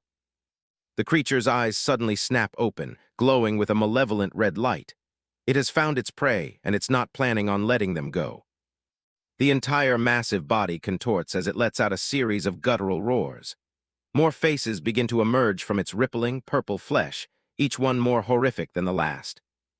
The squad looks up in pure terror, realizing they're face to face with the lord of this zone. The scale of the creature is beyond anything they expected to find. One face in particular, with wild, flowing hair, screams out in agony from the center of the mass. It's a nightmare made of living spirits and corrupted meat. The demon unhinges its massive jaw, unleashing a deafening shriek that shakes the very mountainside. The air itself feels heavy with its murderous intent. Balakin stands frozen, his mouth open in a silent scream of terror. All his talk of being an expert knight has vanished the moment he saw the true power of the Lord. Cross stares up at the monstrosity, his eyes wide as he realizes the magnitude of the fight ahead. He's the only one left who can possibly stand against this thing. The thousand-faced demon fully reveals its three-star presence, a towering mountain of flesh and faces. Cross and Balakin look like ants before the overwhelming power of the erosion's lord. A commander's voice barks over the darkened battlefield, cutting through the thick tension. All units prepare for combat. The Knights of Walheim immediately draw their steel, their faces set in grim determination as they brace for what's coming. A thin line of blue light flares from their ranks as they take their positions. One blade hums with a focused blue energy, the aura glowing so bright it slices through the murky air like a beacon. The cold blue light begins to shift, heat radiating from the metal until it erupts into a searing, white-hot intensity that lights up the dark woods. Balakin Walheim unleashes his signature skill, Ignis. His hair explodes into a crown of flickering flames, and his blade transforms into a pillar of roaring fire. Cross Walheim watches from the sidelines, the dancing shadows of his brother's overwhelming power playing across his wide, stunned eyes. The knights around him are already whispering about how dazzling the spectacle is. Cross knows this power all too well. It's not just for show. The insane, destructive force of the Ignis flame burns everything it touches to ash, regardless of the target. The boy stares into the fire, the name of the skill echoing in his mind as a buried memory begins to surface. He's suddenly pulled into a sharp flashback of his past life. It's the same fire, and the same arrogant brother looking down on him as he's pinned to the ground. Balakin sneers as he physically crushes Cross into the floor. Now do you understand the gap in our strength? I don't have time to waste on trash like you. Back in the present, Cross stares at Balakin's back. The fire is still there, but the dynamic between the two has shifted in ways the older brother can't even imagine. Cross remembers how completely unhinged Balakin was before the regression, a man who thrived on cruelty and absolute dominance. Balakin turns his head slightly, a confident smirk on his face as he asks what the situation looks like now. He's basking in his own sense of superiority. Cross doesn't flinch. Instead, a dark purple aura begins to swirl around his hand as he thinks to himself that he really hopes his brother hasn't changed at all. The thousand-faced demon makes its move, its grotesque fleshy mass twisting as a horrifying purple light begins to pulse. One knight's face is literally erased before he can even scream. Panic sweeps through the ranks as the knights realize what they're facing. A curse that erases faces, one trainee shouts as his comrade collapses into a featureless heap. Massive, clawed arms erupt from the demon's body, grabbing and crushing the senior knights like they were mere dolls. The soldiers are completely overwhelmed by the monstrosity's sheer reach. The trainees realize there's no way for them to avoid such a high-level curse. Their only thought now is to turn and run as fast as they can. Balakin doesn't hesitate for a second. He charges headlong into the fray, his hair blazing like a torch as he dives into the mass of reaching limbs. He swings his flaming sword in a massive arc, carving a path of destruction through the demon's appendages. The air fills with the stench of burning flesh. The thousand-faced demon shrieks as the fire bites deep into its bloated form, its faces contorting in agony under the heat. Balakin's assault is relentless, sending showers of sparks and debris flying as he tears into the lord of the erosion zone. He's putting on a masterclass of fire-based combat. "Don't give up," Balakin roars to his men, his presence a beacon of burning light in the chaos. "I'll create an opening." The knights watch in pure awe, their despair momentarily forgotten as they witness their leader's overwhelming strength. It's the kind of power that seems untouchable. The men cheer, their morale surging as they follow Balakin's lead. For a moment, it really looks like the monster is being forced into a corner. Balakin basks in the praise, a smug grin forming as he thinks to himself, is Cross watching this? He's more interested in the audience than the battle.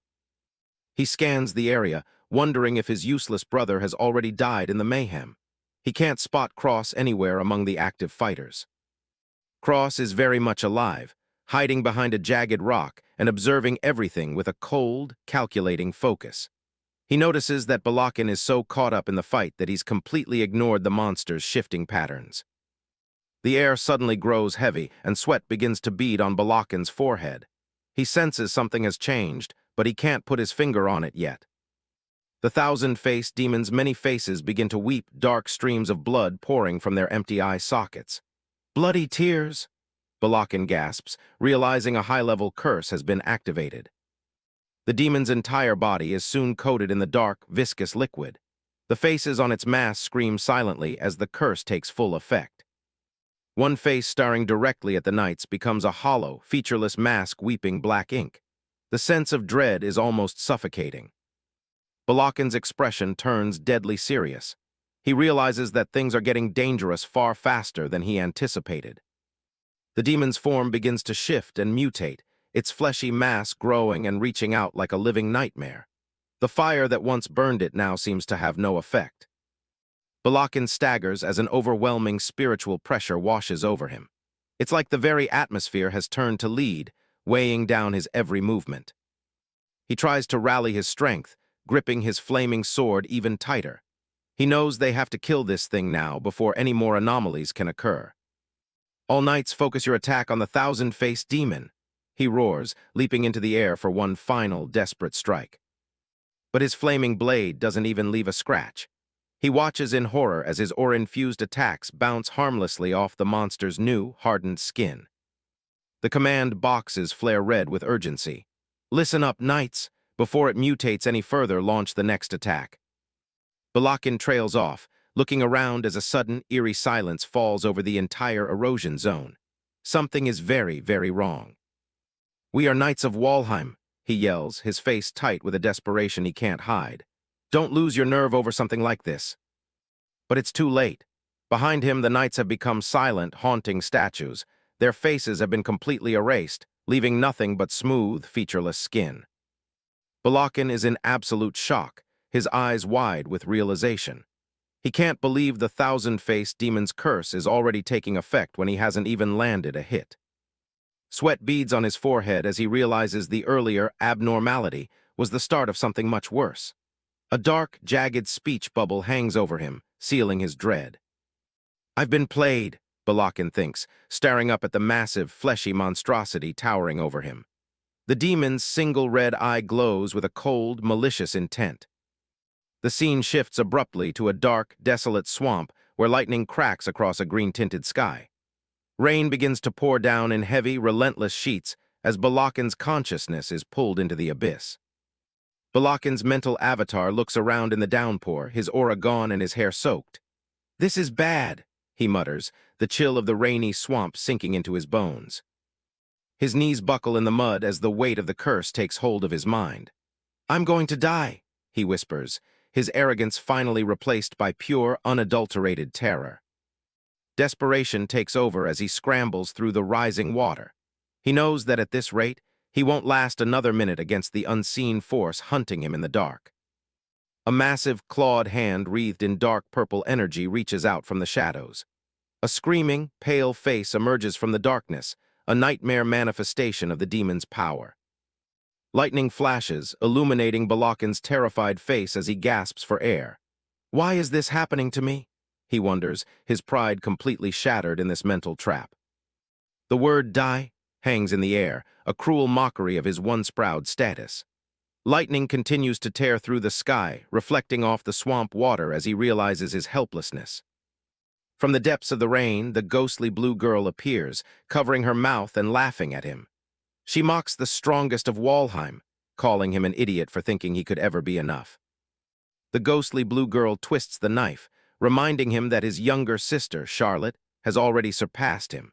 She calls him out for being a coward who only tried to save himself by running away. "A pathetic failure like you deserves to die," she sneers, her eyes narrowing with cruelty.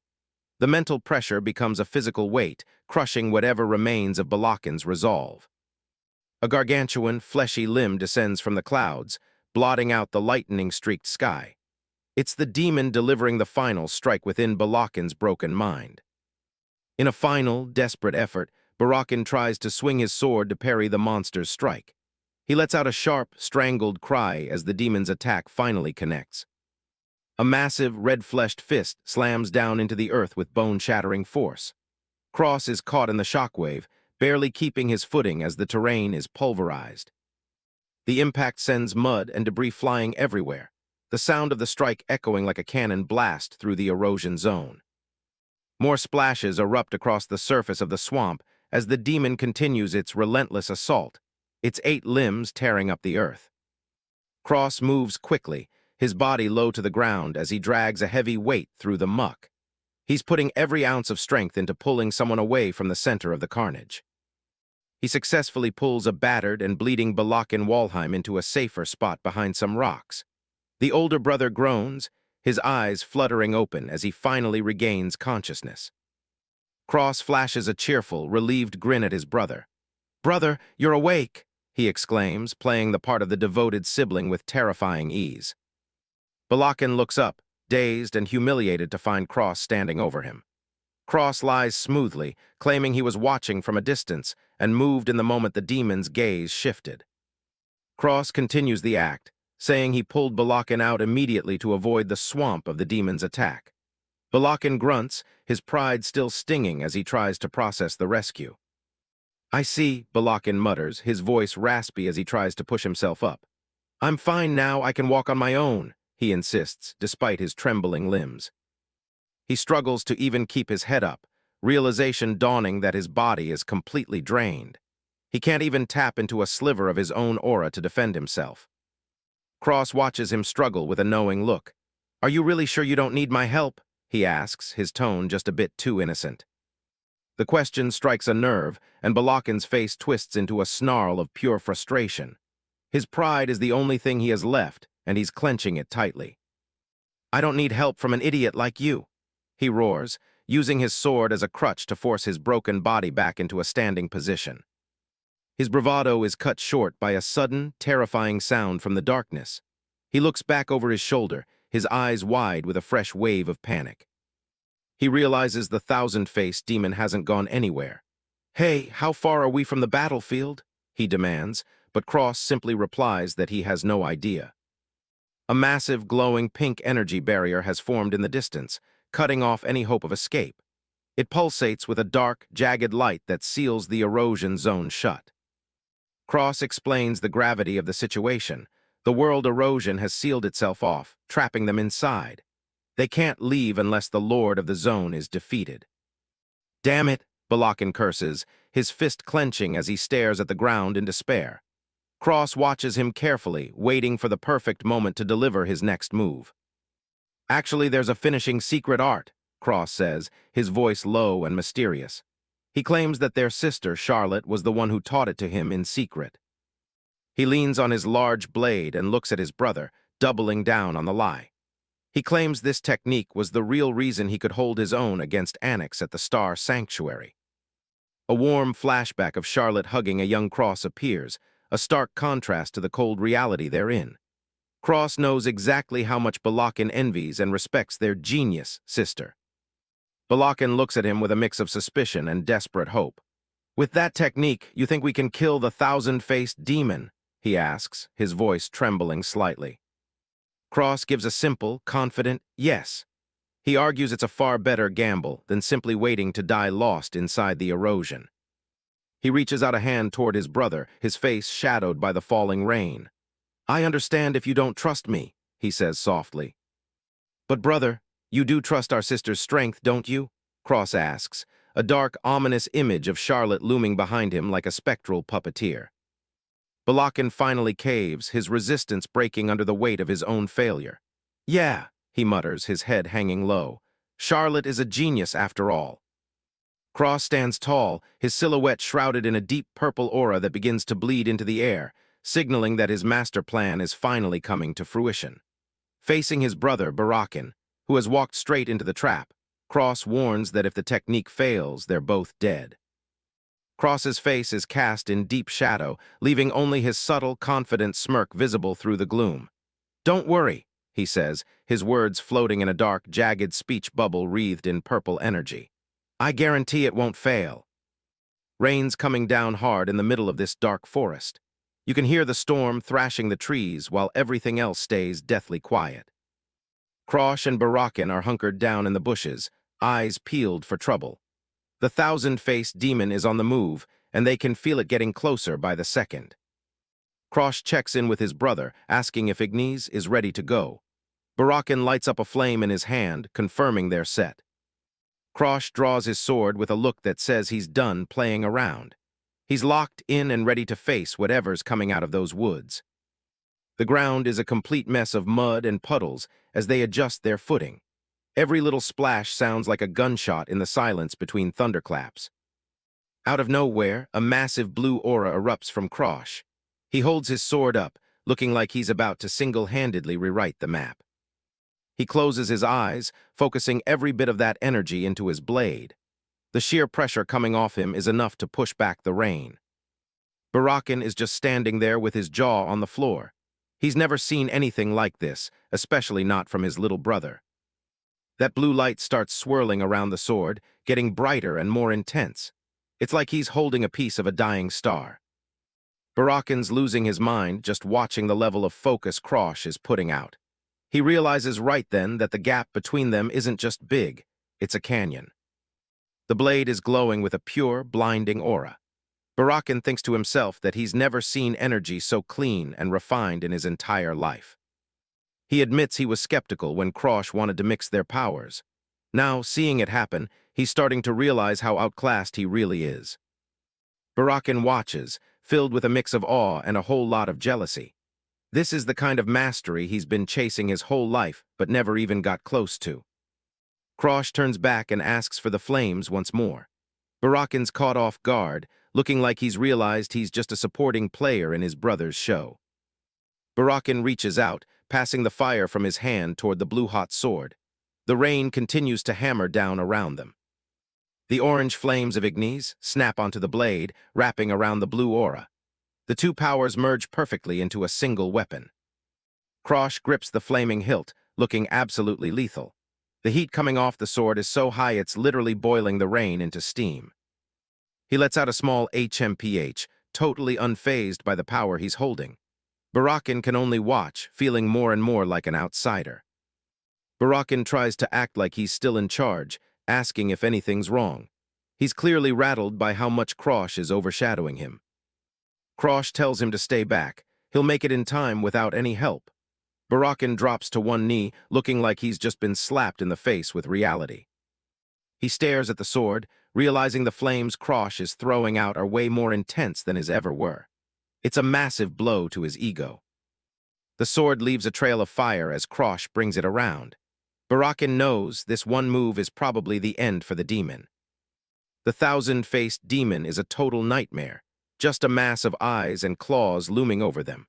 Barakin flashes back to the moment he lost his men and had to run for his life. Krosh doesn't waste a second and charges straight at the beast with his flaming sword held high. He moves with a speed that defies the heavy rain. He lands a clean, horizontal slash that cuts right through the monster's defense. Barakin watches from the sidelines, finally asking himself if he's actually the failure here. A giant pillar of fire blasts upward, splitting the demon in half. It's over in one strike, and the monster doesn't even have time to realize it's dead. Barakin looks like he's seen a ghost. His face is a mask of pure horror and humiliation. His pride is officially in the gutter. Krosh stands calmly before the inferno of the dead demon. The fight is over, but the atmosphere is still heavy. The rain finally stops, and the sun starts peeking through the clouds, lighting up the forest. The calm after the storm feels almost eerie. The sky is clearing up, revealing a bright, peaceful landscape. Krosh breaks the silence by calling out to his brother. He turns around with a strange, glowing aura flickering on his head. He tells Barakin that the whole thing is finally over.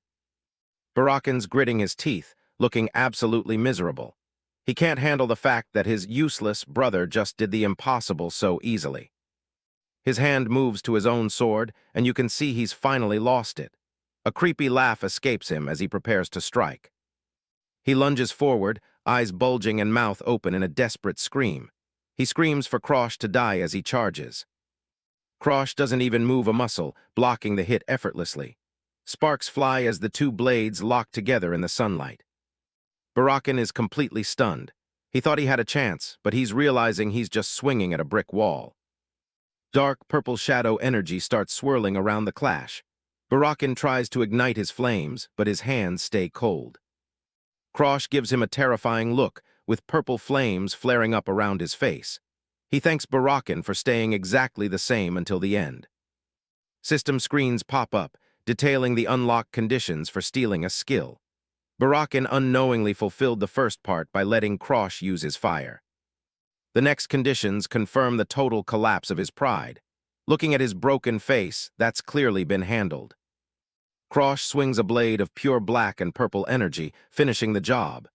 He explains that the second he used that fire earlier, it became his property. Barakin's cries are swallowed by the black flames as he lets out one final, agonizing shriek. His soul's talent is ripped away instantly as he collapses to the ground. Krosh looks down at the charred remains, his sword still resting on the lump of ash that used to be a monster. He quietly says Barakin's name, the weight of everything that just happened finally settling in. With a purple flame flickering on his head, Krosh admits he actually hoped they could have gotten along. It's a cold realization that things could have been different if Barakin hadn't been such a jerk. A memory of Kid Krosh flashes back, showing him on the floor, reaching for a dropped cookie while crying. No matter how much he tried to be part of the family, he was always kept at a distance. Young Barakin looks down at him with nothing but contempt and tells him to stop doing unnecessary crap. That childhood wish for a real brother was never going to come true. The memory shifts to Kid Krosh actually getting kicked, all because of Barakin's blatant hostility. It wasn't just sibling rivalry, it was genuine hate from day one. Back in the present, Krosh stares ahead, realizing he'd still held onto a tiny bit of hope for some kind of acknowledgement. But seeing the look in Barakin's eyes during the fight, he knows that was never an option. Barakin is flat on his back, gasping for air as he struggles in pain. Krosh stands over him and asks if it hurts, his voice completely devoid of any pity. Watching his brother writhe in agony, Krosh remembers exactly how it felt when Barakin burned his arm and face back in the day. Now the roles are reversed, and the karma is hitting hard. Krosh doesn't waste any more words and kicks Barakin away like he's trash. He's done with the sentiment and the past. It's time to move on. He stands alone in the forest as the storm starts to die down. The silence that follows is a lot heavier than the rain ever was. A short, dry laugh escapes his lips as he reflects on the mess he's left behind. He's the only one left standing, just like he planned. The sky starts to clear, and Krosh looks up at the blue breaking through the clouds. He notes with a hint of irony that it's actually turned into a nice day. Back at the massive Walheim Main estate, news of the disaster is spreading like wildfire through the night order. Everyone is reeling from the fact that a whole squad was wiped out. A somber funeral is underway, with a white sheet covering the remains. Word is the erosion site was way more dangerous than anyone expected, requiring top-tier experts to survive. People at the ceremony whisper about Barakin's supposed sacrifice to save his brother. They honestly believe Krosh only walked away because Barakin gave his life to protect him. Barakin's personal butler is a mess, sobbing and screaming about how unfair it is that the failure survived while his master died. He can't wrap his head around the story he's been told. The head butler of the Walheim house steps in and tells him to watch his tongue. He reinforces the lie, claiming Barakin died a hero protecting his younger brother. He places a hand on the younger butler's shoulder, telling him not to let that honorable death be in vain. Meanwhile, Krosh watches from the doorway, a silent witness to the propaganda. Krosh realizes the family totally bought his version of events. He can relax a bit now that his testimony has been accepted without question. Walking through the grand, gold-trimmed halls, he thinks about how much he actually gained from this mess. Thanks to Barakin's arrogance, the expedition was a massive success for him personally. He checks his progress, seeing the notification for extreme blood poison level 1. He's unlocking power that most people wouldn't even dream of touching. A blue, watery energy envelops him as he tests his control. Using his sixth sense, he's managed to keep the poison from going on a rampage inside his own body. He holds out his hand, and a dark purple flame ignites over his palm. This is the big one. He's officially unlocked Black Flame after stealing his brother's skill. Krosh smirks, realizing that applying the fire to the power of world erosion worked better than he ever imagined. He's got a weapon now that can burn through just about anything. He looks at the sinister color of the flames and decides they'll work perfectly as his new trump card.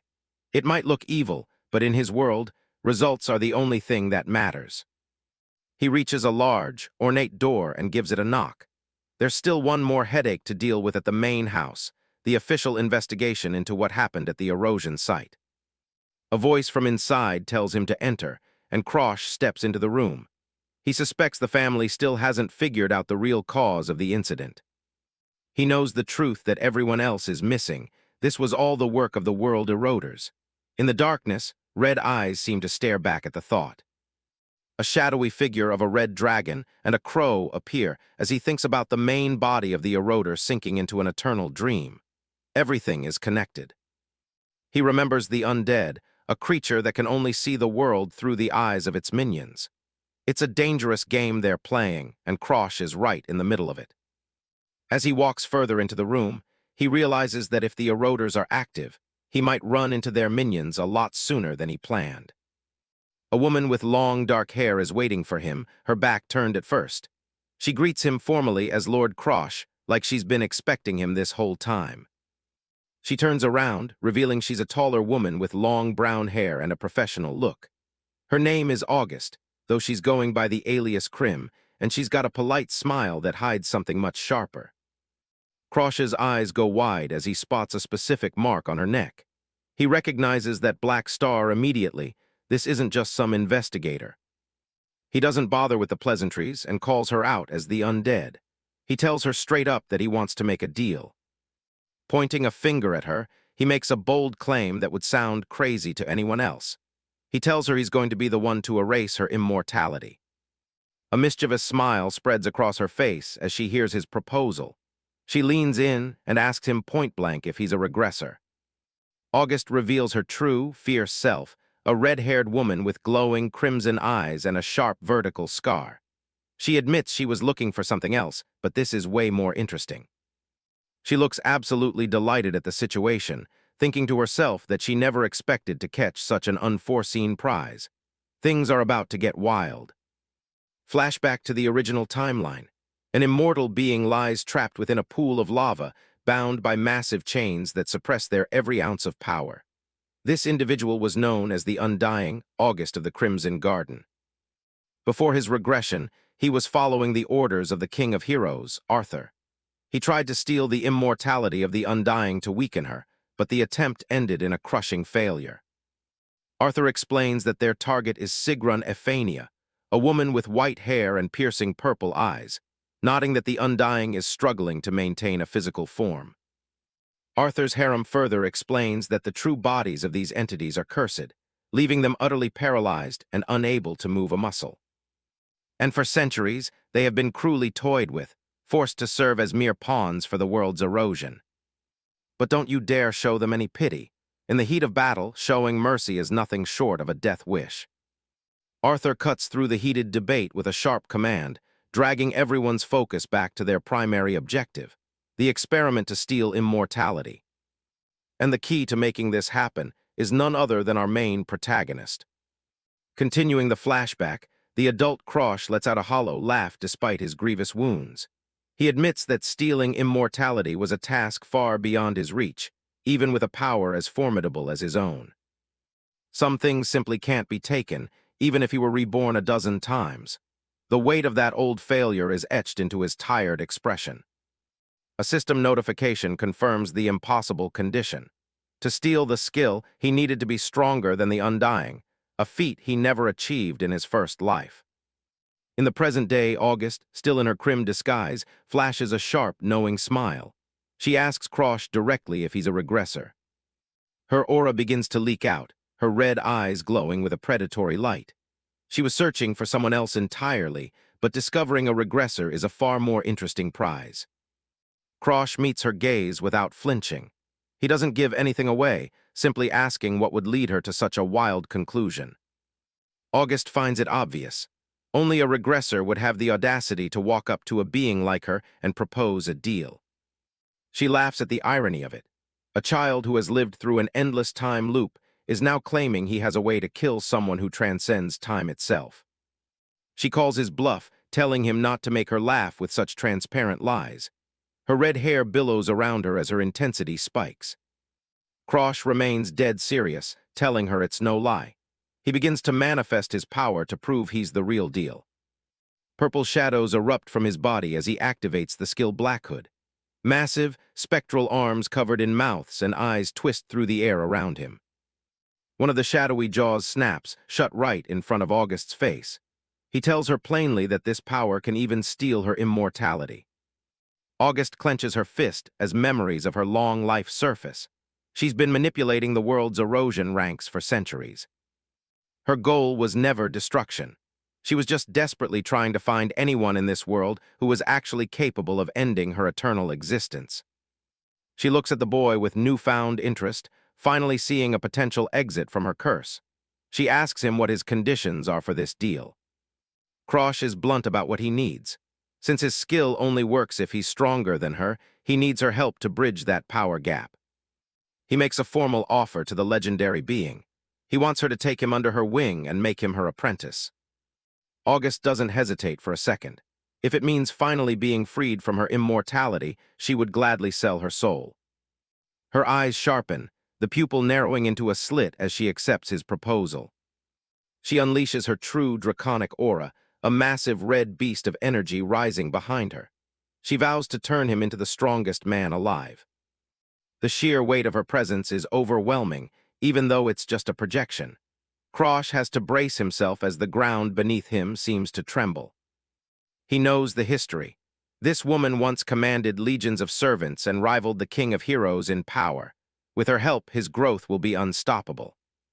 He clenches his hand, resolved to protect the world from the coming erosion.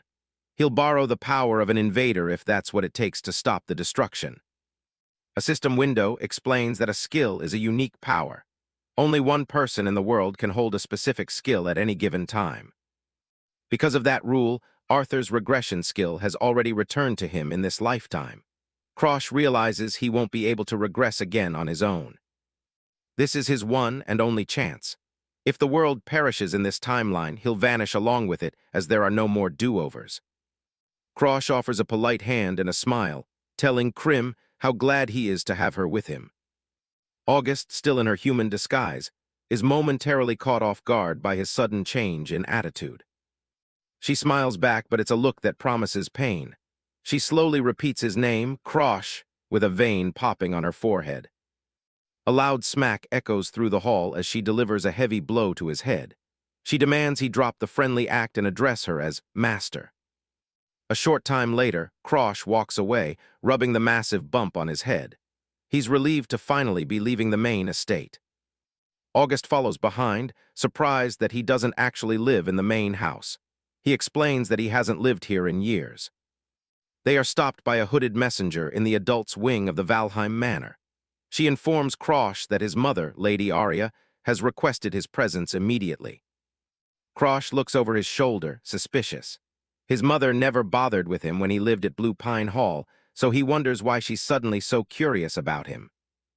The messenger continues her report, explaining that the family head has just returned from the Forbidden Domain. She delivers the final blow. His father intends to meet with him personally. Krosh is visibly shaken by the news. To him, the family head isn't just a father, but a looming shadow whose sudden interest is more terrifying than an entire dungeon of demons. He reflects on his father's legendary status, a man who has already ascended to a semi-divine state. Krosh wonders if his father sensed his growth through the stars, realizing he can no longer hide his true power. The messenger adds that Lady Arya has specifically requested that he remain at the main estate until his father is ready to receive him. Krosh's eyes narrow as he weighs his options. Bianca is waiting for him back home, and with so many plans already in motion, he simply doesn't have the luxury of sitting around waiting for a meeting. He asks for clarification, wanting to know if this was a direct command from his father or just a request filtered through his mother. He's looking for any loophole to get out of there. Without waiting for a better answer, he turns and begins to walk away. He casually tells the messenger that he'll be heading back for now and will return only when a formal summons arrives. As he leaves, a cold smirk plays on his lips. He's starting to play a dangerous game with his family's leadership, betting on his own growing importance. A short time later, Krosh is safely inside a carriage, pulling away from the grand towers of the Walheim main estate. He's confident that if his father truly wants to see him, the man will eventually come to him. The carriage rolls through the estate gates and into the lush, sunlit forests surrounding the city. He's finally putting some much-needed distance between himself and that suffocating house. Inside the carriage, Krosh stretches and lets out a long yawn. He's finally free of that place, and he doesn't plan on stepping foot back there for a long time. His peace is interrupted by a sharp tapping on the carriage window. August, in her crow form, pecks at the glass and demands that her rude apprentice open the door.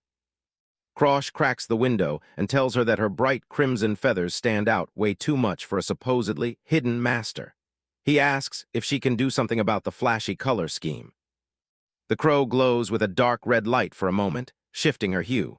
She tells him to relax, as changing her appearance is a simple feat for a being of her level. Now a sleek black bird, she quips that she's now as black as Krosh's soul. He just sighs at her constant teasing, accustomed to her sharp tongue. She adds that since she can't move her actual body, she has to rely on these projections to guide him. She calls him an unpleasant, mean-spirited regressor for making her work so hard.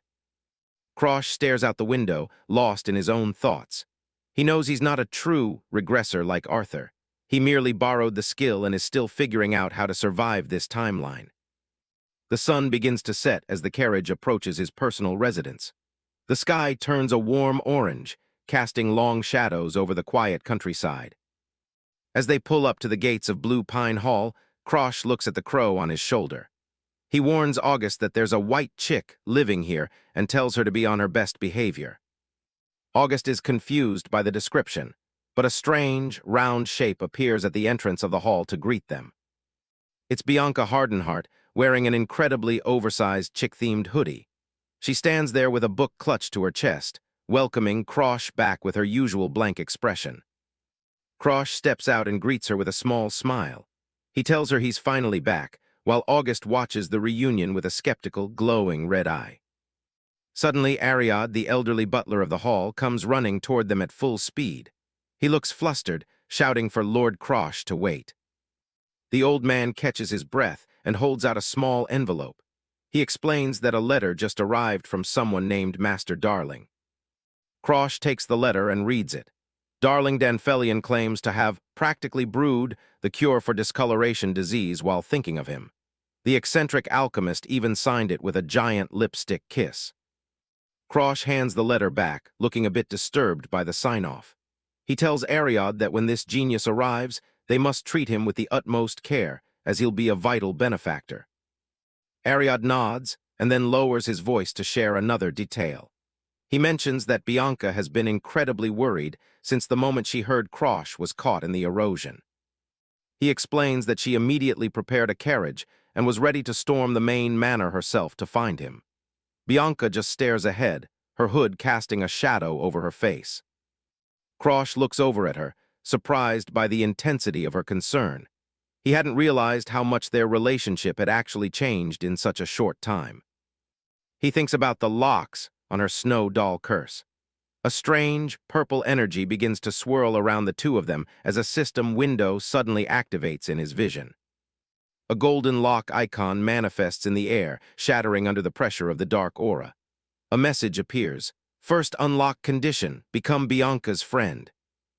The system confirms the success as Bianca watches him with those cold, blue eyes. The first lock on her world-ending curse has officially been broken. Crosh is stunned by the notification. He set out to manipulate her for his own survival, but it turns out he actually managed to become her friend along the way.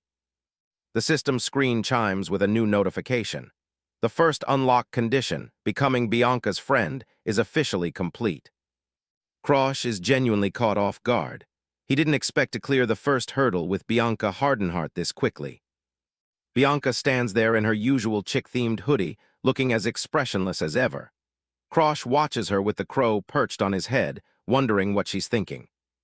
He tries to break the ice by introducing the crow as a new friend. August immediately starts flapping around to get her attention.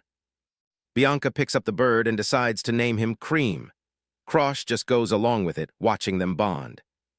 She pulls the bird into a tight hug, nodding how soft he feels. Crosh realizes that despite her cold exterior, she actually has a soft spot for animals. Crosh's focus quickly shifts back to the mission. He's already thinking about the next step in their relationship. He wonders what it will take to break the second seal on her heart. The system presents the next challenge, but the path isn't clear yet. He cycles through the possibilities of what an important person could mean. It usually comes down to family, childhood friends, or lovers. Since they are technically engaged, he figures the lover route is his best bet. It's the most logical progression for the system's requirements. Bianca continues to play with Cream, though the crow looks a little overwhelmed by the attention. She seems surprisingly content in her own quiet way. Crosh stares at her, trying to imagine any sort of romance blooming between them. Her face is a total blank slate, making the task seem impossible. August flies back over to him as he reflects on his situation. Being an adult trapped in a 12-year-old's body makes the idea of hitting on her feel pretty awkward. The crow teases him, suggesting that the pale girl has already taken a real liking to him. She seems amused by his internal struggle. As night falls over the manor, the atmosphere shifts. August's voice drops an octave as she addresses him by name. Her eyes glow a piercing red as she declares that playtime is officially over. It's time to head to the training grounds for some real work. Hours later, Crosh is sprawled on the ground, gasping for breath. August looms over him, calling his current state pitiful. She doesn't hold back, mocking his lack of natural physical talent. To her, it's a waste for a regressor to have such a garbage constitution. She points out that he's only managed to keep up by relying on his past life secrets. Without those shortcuts, he'd be completely ordinary. She warns him that pure effort will always be overtaken by a true genius in a matter of years. Hard work has its limits in this world. The crow's aura flares up, casting a menacing red shadow over the training grounds. She tells him that talent is meaningless when facing her. Her advice is cold and pragmatic. If he lacks talent, he should just steal it from everyone else. That's the true power of his skill. She promises to be the one to drag him up from the bottom. She wants him to reach a level higher than the clouds. August's claw clicks against the stone floor. She's dead serious about pushing him to his absolute limit. A spectral vision of August's human form appears behind the bird. She challenges him to eventually become strong enough to steal even her immortality. Krosh just smirks at the daunting task. He's more than ready to play the villain if it means getting what he wants. The moon hangs full and bright over the iron gates of the manor. Silence settles over the estate as the training session ends. A few days later, the sun is high and the training continues. Krosh hasn't stopped working since that night. Darling Danfelion arrives with his usual theatrical flair. The alchemist is practically glowing with excitement. He calls out a playful greeting, but Krosh doesn't even break his stance. The boy is all business, even with an eccentric like Darling. Krosh asks if the delivery he ordered is finally ready. He's been waiting on a specific concoction to help with his next move. Darling proudly reveals a small glass vial containing a single dark pill. He announces that the work is officially finished. The alchemist fishes for a compliment, asking if he isn't a total genius. To his surprise, Krosh actually agrees. Darling is genuinely stunned by the sudden praise. He didn't expect the cold young master to be so straightforward. He immediately tries to glomp Krosh in a celebratory hug.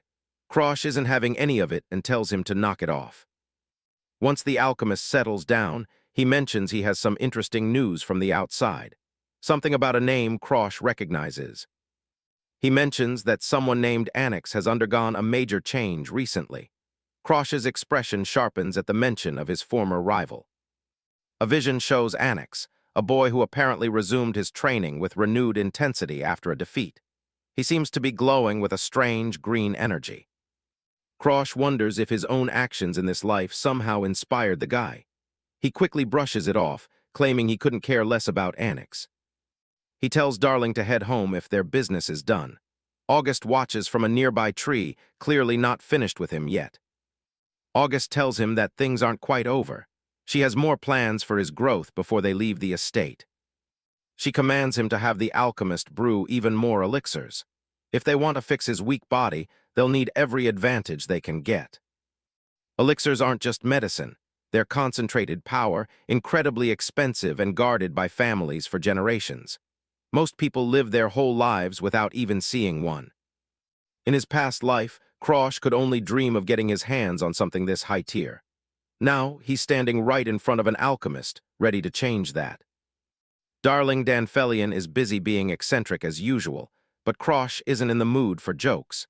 He's already got the formula memorized and just needs the alchemist to follow the recipe. August watches silently from a distance as the boy prepares for what's coming. There's a major tournament on the horizon, and Krosh knows he needs to be ready. Krosh flatly states that he wants an elixir made, which catches Darling off guard.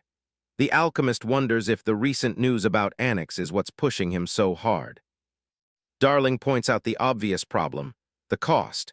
Since the Valheim family won't be backing him, finding the gold for the ingredients is going to be a nightmare. Krosh isn't worried about the details.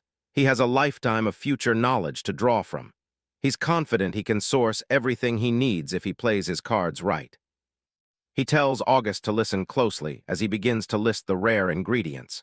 The formula he's about to reveal is something that shouldn't even exist in this time period yet. Darling and August are left in stunned silence as Krosh continues. The level of detail in the boy's instructions is far beyond what any 12-year-old should know. The sheer rarity of the items mentioned has Darling sweating. He looks like he's just seen a ghost, or maybe just a very expensive bill. The alchemist starts frantically scribbling everything down, his eyes wide with disbelief. He can't help but be impressed by the legacy of the Valheim family's secret knowledge. August keeps a calm exterior, but even she's curious about where this information came from. Darling, meanwhile, is already looking forward to the challenge. Darling admits he'd love to start brewing, but sourcing the actual materials is the real hurdle. Some of these things are nearly impossible to find. Take the snow heat sun fungus, for example. It's a legendary item. It only grows in the most remote, dangerous corners of the world. The fungus is native to the Hardenheart's territory, a place where the mountains are steep and the land is corrupted. Finding it is basically a suicide mission. Krosh decides the best course of action is to ask his fiancée about it. Bianca's family controls the very region where the fungus grows. Then there's the golden dragon herb, a phantom plant said to grow only near dragon nests. It's located deep within the remote regions of the Empire. Dealing with the Empire is a massive headache that Krosh would rather avoid. If the authorities found out he was looking for it, things would get political very fast.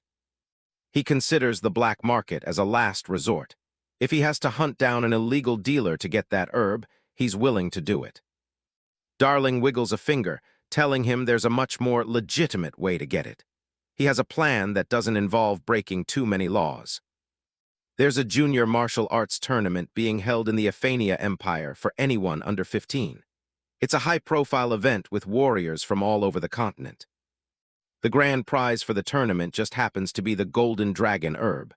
Darling's advice is simple, just go there and win the whole thing.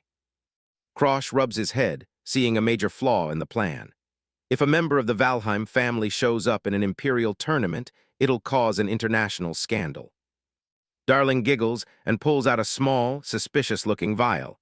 He tells Krosh to trust his genius and drink the pink liquid. Krosh looks at the transparent potion with deep suspicion. He asks if he's really supposed to drink this weird stuff.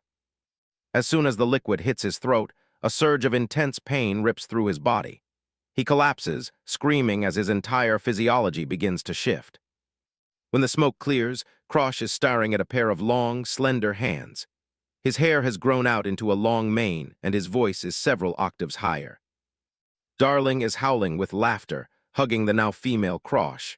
He points out that as long as his identity is hidden, he can join the tournament without any issues.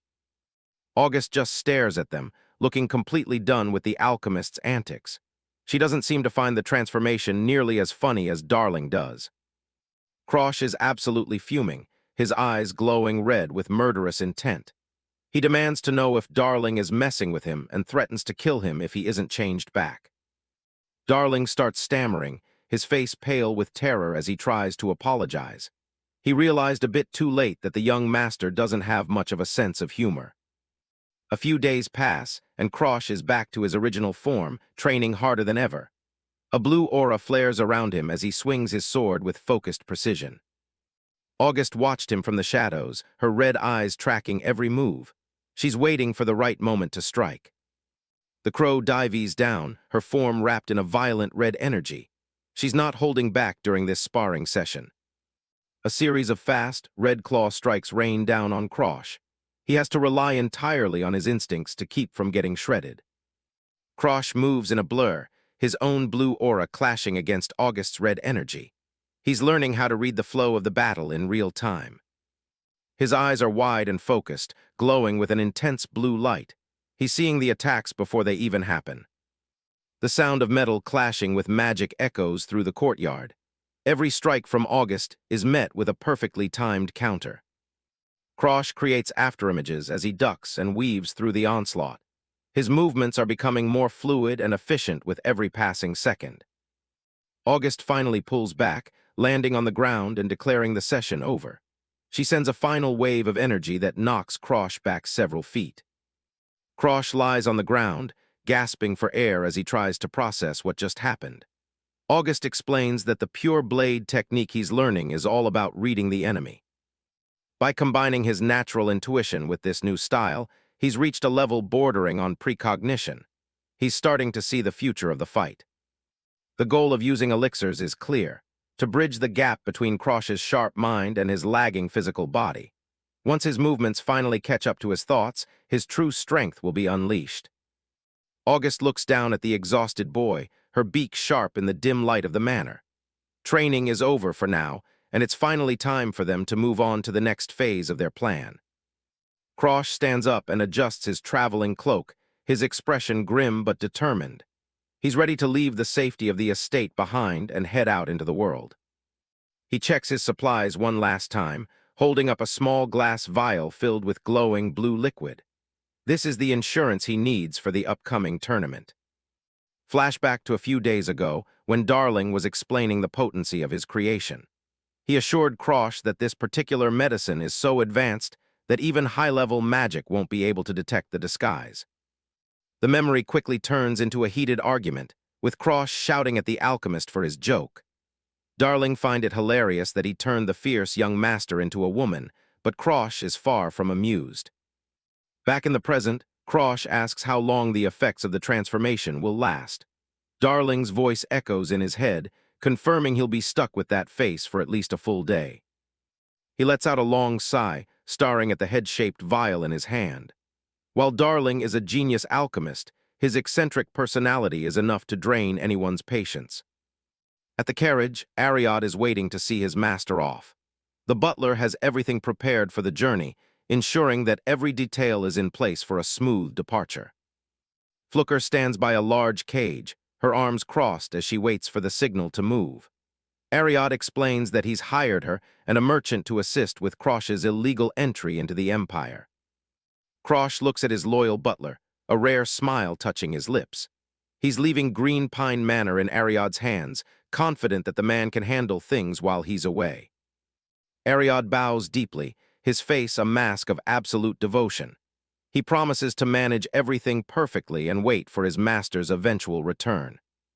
A blue aura suddenly flares around the butler, highlighting the intensity in his eyes. He declares that he will let no one inside the manor, not even the head of the Valheim family himself. As the carriage rolls away, Krosh thinks back to the day Darling provided the medicine for the discoloration disease. It was the catalyst that changed everything for the people in his service. In the flashback, Ariad is on his knees, sobbing as he thanks Krosh for saving his daughter's life. The debt he feels is clearly more than just a professional obligation. Krosh's response was cold but practical. If Ariad is truly grateful, he should stay alive and continue to serve his master. It was a command that cemented a lifelong bond of loyalty. Ariad continues to weep, overwhelmed by the fact that his daughter is finally safe. To him, any price is worth paying to ensure she stays that way. The butler's wails fill the room, a raw expression of grief and relief. It was a turning point that transformed a mere servant into a fanatic ally. Back in the present, Krosh watches the scenery pass by, his eyes filled with a cold resolve. He knows he has to survive at all costs, and having a truly loyal servant like Ariad makes that goal much more attainable. The carriage wheels crunch over the gravel path as they head toward the border. There's one more person Krosh needs to see before he truly leaves his old life behind. Bianca appears, wrapped in a heavy hooded cloak and carrying a woven basket.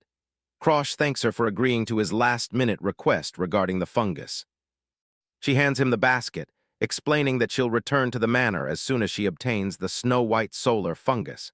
She seems worried about him being away for so long. Bianca turns to leave, telling him she'll be waiting for his return at Green Pine Manor. There's a soft, uncharacteristic tone in her voice as she says his name. Krosh smiles warmly, blushing slightly at the unexpected gesture. He promises to get back as soon as he can, clutching the basket she gave him. Inside the basket, he finds a row of neatly packed sandwiches. He realizes now why he heard so much noise coming from the kitchen the day before. Bianca looks away, her face hidden by her hood, as she tells him to eat them later. It's a small, human moment amidst the chaos of their lives. With a final wave, Krosh and Bianca say their goodbyes. The path ahead is long, but both of them are moving toward their respective goals with renewed purpose. The carriage departs, heading down the tree-lined road with August flying high above. Their destination is the heart of the Empire, where the real challenges await. A sudden burst of fire erupts from Krosh's blade as he tests his power. Even while traveling, he isn't wasting a single moment of time that could be used for training. He reaches out with a gloved hand, the blue aura mixing with a dark, swirling energy. He's learning to harness the power of erosion, a dangerous but necessary tool. August asks him how he's handling the erosion energy, and Krosh confirms that it's stable for now.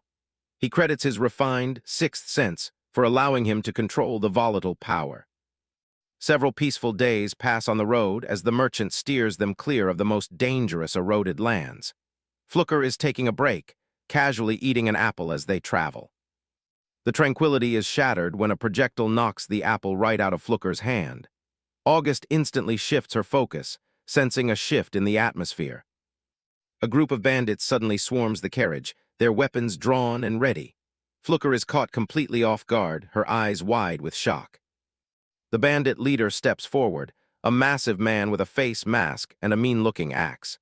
He's impatient to get the looting started and tells his crew he'll handle the first strike. A rough hand grabs Flooker by the head, pinning her in place as she starts to panic. She can't believe she didn't sense their approach until it was already too late. An extreme close-up reveals a sharp, predatory eye. The world seems to slow down as Krosh prepares his counterattack. A single, violet energy slash tears through the air, instantly decapitating the bandits nearest to the carriage. Blood sprays in every direction as their heads fly off their shoulders. Krosh stands in the center of the carnage, purple flames licking at his hand. His face is hidden in shadow, making him look like a vengeful spirit of the woods. The bandit leader is frozen in shock, unable to comprehend how a mere kid could possess such terrifying power. He realizes too late that they've picked the wrong target. Recovering from his initial surprise, the leader bellows a command for his remaining men to attack. A horde of bandits rushes toward Krosh, weapons raised high. The leader mocks Krosh, thinking that the boy is defenseless now that his primary weapon is gone. He charges forward, confident that numbers will eventually overwhelm their young opponent. Krosh stands firm, his sword glowing with an ominous light as a spectral purple hand grips the crossguard. He challenges the bandits, asking if they were referring to his weapons when they claimed he was defenseless. With a series of fluid, purple-hued slashes, Krosh cuts through the charging bandits with terrifying precision. Blood sprays across the grass as the foot soldiers fall, unable to even touch the boy they thought was an easy target. Krosh looks up, his gaze cold and unwavering as a faint blue glow ignites in his eyes. He stares directly at the leader, his expression devoid of any fear or hesitation. The bandit leader looms over the small boy, his muscular frame tense as he finally realizes the gravity of the situation. He mutters that Krosh is clearly no ordinary brat, acknowledging the threat for the first time. The leader raises his heavy battle axe, the polished metal gleaming under the forest canopy. He declares with a shout that he'll end this fight and kill the boy with a single, devastating blow. The massive axe slams down with bone-crushing force, but Krosh blocks it effortlessly with his sword. A brilliant flash of white light erupts from the point of impact, catching the bandit leader completely off guard. A whirlwind of motion follows as the leader unleashes a barrage of strikes, each one being dodged or parried with supernatural speed. He growls in frustration, realizing that every single one of his attacks is being perfectly read by the boy. The bandit leader heaves for air, sweat dripping down his forehead as he glares at his opponent. Krosh remains calm, remarking that he had hoped to finish this without needing to rely on his sixth sense. Pushed to his limit, the leader decides to gamble everything on a secret technique. He prepares to crush Krosh's head along with his sword, his eyes burning with a desperate, murderous intent. Krosh watches the massive weapon descend, his face a mask of calm focus. He doesn't flinch as the blade looms over him, seemingly waiting for the perfect moment to react. The bandit leader's eye narrows as he thinks he finally has the upper hand. He believes the boy has fallen directly into his trap, and he doesn't intend to let the opportunity go to waste. He unleashes his phantom battle axe technique, the weapon surrounded by a dark, surging energy. Krosh raises his sword to meet the blow, the two forces colliding in a shower of red and black sparks. A close-up of Krosh's eye captures a moment of intense focus as the energy from the attack washes over him. He seems to be analyzing the technique even as he struggles to hold it back. The impact creates a massive shockwave that rattles the surrounding trees, sending orange and red light through the dark woods. The sheer power of the clash is enough to tear up the ground beneath them. As the dust settles, flames begin to dance around Krosh, reflecting off his cold, calculating eyes. The bandit leader stares in disbelief, recognizing the flow of energy as a specific, high-level technique. The leader's expression turns from anger to pure terror as he watches the flames intensify. He can't believe what he's seeing. his voice trembling as he tries to process the identity of the boy in front of him. Krosh stands tall amidst the raging fire, his left eye glowing with a piercing blue light that cuts through the smoke. The bandit leader, paralyzed by fear, asks if the boy is actually a disciple of the legendary Slaughter Dog. An underling of the butcher dog steps out of the shadows, eyes glowing red through a jagged metal mask. He grips a heavy club, ready to ambush anyone foolish enough to wander into his territory. Butcher Dog Balakin is a name whispered in fear, a murderer who eventually becomes a pawn for the world corruptor. In the original timeline, he was a nightmare that fought alongside the white demon, Bianca. History remembers him differently, though. He was supposed to infiltrate the academy and kill countless people, only to be stopped by Charlotte Walheim. Her blade ended his reign of terror before it could truly begin. But things are moving faster this time. Krosh Walheim, disguised as Krod, doesn't wait for destiny. He unleashes a wave of fire that catches the underling mid-swing. In the future, Krosh remembers, Charlotte became an imperial hero for this feat. The newspapers were filled with stories of the 16-year-old girl from House Walheim defeating the corruptor's servant.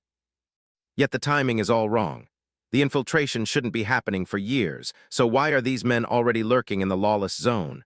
The butterfly effect is in full swing. Krosh stands calmly as the underling is reduced to ashes, his cloak fluttering in the heat. The threat is gone, but the anomaly remains. Someone or something is changing the script. "I've got a bad feeling about this," Krosh mutters to himself. The familiar future is starting to blur into something unpredictable, and he needs to stay ahead of it. He decides to secure the golden dragon grass and leave immediately. August, Krim, currently in the form of a crow, watches from his shoulder as they prepare the carriage to head toward the heart of the empire. They arrive at Ceylon, the imperial capital, a sprawling metropolis of white stone and towering spires. It's a city of light, but one that hides deep shadows within its palace walls. The streets are buzzing because of the upcoming martial arts tournament. Signs point the way toward the registration hall, where fighters from all over the world are gathering to prove their worth. The hall is packed with warriors and mercenaries, the air thick with the sound of metal and hushed conversations. Krosh blends into the crowd, keeping a low profile as he waits his turn. Watching from above is the fourth imperial princess, Cicely Ephania. She's only 14, with silver-white hair tied in twin buns and star-patterned pupils that suggest she's anything but ordinary. Cicely is currently acting out, shouting about taking everyone to the academy as her little diamonds. Her attendant, Sira, tries to keep her in check, reminding her that such behavior is unbecoming of royalty. Cicely just doubles down, joking about her father collapsing in a fit of rage if he saw her. She plays the part of the eccentric lunatic perfectly, exhausting everyone around her with her wild energy. Sira can only sigh, looking at the princess with a mix of frustration and resignation. To the world, Cicely is just a wild, uncontrollable girl who doesn't care about politics or the throne. But it's all a carefully constructed mask. Cicely wasn't always this way. As a child, she was far more reserved, her mind always racing faster than those of the adults around her. By age 7, she was already solving mathematical problems that would baffle most scholars. She possessed a brilliant, analytical mind that the Empire had high hopes for. Her tutors and the imperial advisors were stunned, whispering that she might be the one to rewrite the Empire's history. They were eager to report her genius to the Emperor. Cicely saw the writing on the wall, though. Being recognized as a genius meant being a candidate for the throne, a position that came with a target on your back and endless enemies. She knew that in a frail state like hers, getting involved in the bloody struggle for power was a death sentence. She couldn't compete with her siblings on their terms and hope to survive.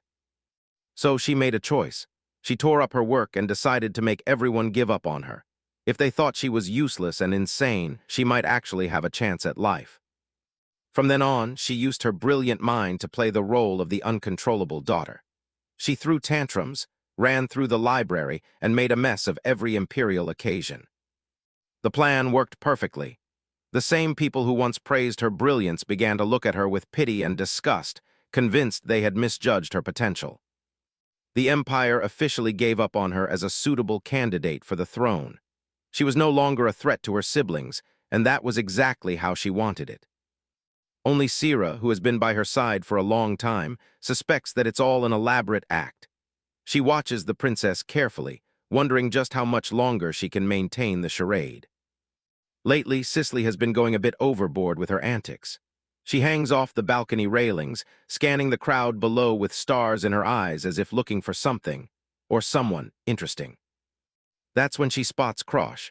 She's immediately drawn to his gloomy atmosphere and the way he moves through the crowd with such quiet, narrow-eyed focus. And then there's the bird. August Krim looks back at her with a sharp, crimson gaze that isn't normal for a common crow, confirming Cicely's suspicions. Cicely's mind starts calculating at lightning speed. He looks like a villain out of a storybook, and she wonders if he could be from House Valheim, the Empire's oldest enemy. She quickly dismisses the idea, thinking the Valheims wouldn't be bold enough to come here.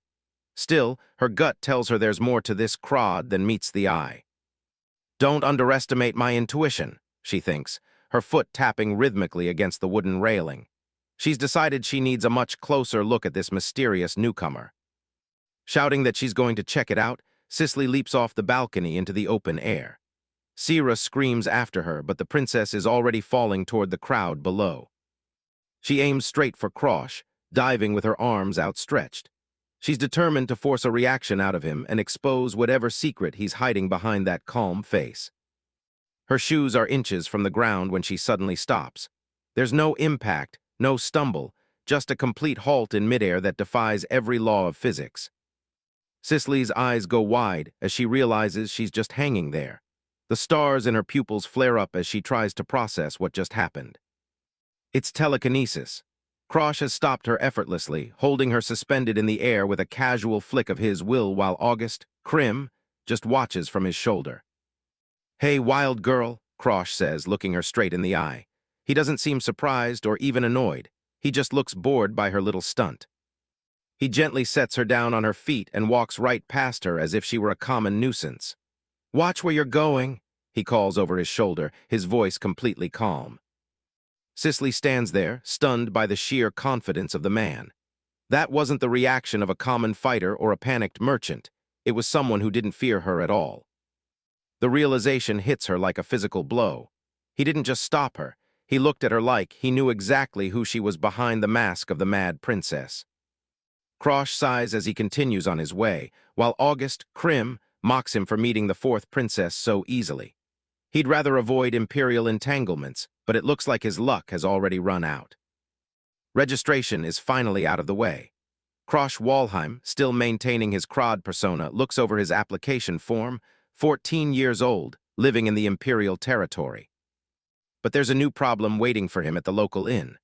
A full sign hangs on the door, the wood grain practically mocking his lack of foresight. It's not just one place, either. Every inn in the city seems to be packed to the rafters with tournament participants and eager spectators. Krosh stands on the steps, his cloak pulled tight as the crow August Krim perches on his shoulder. It's looking like he might have to spend the night under the stars. "Young man there," a voice calls out, cutting through his grim thoughts. He looks up to see an elderly woman watching him with a gentle smile. The old lady, wrapped in a red scarf, offers him a place to stay since the city is so crowded. She seems kind, surrounded by a floral aura that suggests she's just a helpful local resident. She smiles warmly, her eyes closed in a friendly manner. It's the kind of offer that would usually be a red flag in a lawless zone, but Krosh is desperate. August Krim is immediately on guard, whispering that this is clearly suspicious. But Krosh is tired and takes her up on the offer without hesitation, much to the bird's annoyance. The bird keeps flapping its wings, demanding to know if no one taught him not to follow strangers. Krosh just walks on, his back to the crow, completely unfazed by the lecture. August Krim lets out a huff, his beak tilted up in disapproval. He clearly thinks they're walking straight into a disaster. "I slept outside all the time in my past life, so I'm sick of it," Krosh explains. As they walk, the sun sets over the grand spires of the city, casting long shadows. They arrive at a cozy-looking house at the edge of the capital. The old lady leads him inside, offering him a room at the back of the second floor and promising dinner soon. Krosh heads upstairs, feeling pretty lucky to have found a roof over his head so easily. But as he reaches the landing, he sees a familiar face waiting for him. Cicely Euphania is standing right there, leaning over the railing with a mischievous grin. She's recognized him from the registration hall and isn't about to let him escape so easily. Krosh buries his face in his hand, the weight of the situation finally hitting him. Of all the places to stay, he ended up in the same house as the fourth princess. August Krim is fuming, his little crow head pulsing with rage. He considers this a complete trap and is more than happy to rub it in Krosh's face. If I'm found out, it'll be trouble, Krosh thinks to himself. He decides the best course of action is to completely ignore her and make a break for his room. He reaches for the doorknob, his gloved hand moving quickly to end the encounter. He just wants a quiet night, but the princess has other plans. Cicely follows him, pouting as she asks why such a cute girl is being ignored. She even teases him, asking if he has certain preferences that make him uninterested in her. A vein pops on Krosh's forehead as he clenches his eyes shut. The constant pestering is quickly reaching his limit. He stops and tosses his cloak onto a nearby bench, his patience finally snapping. "You're not my type," he tells her bluntly, adding that the world is full of people prettier than her. Cicely just laughs it off, leaning back with an amused expression. She calls him as mysterious as he looks, completely unfazed by his cold rejection.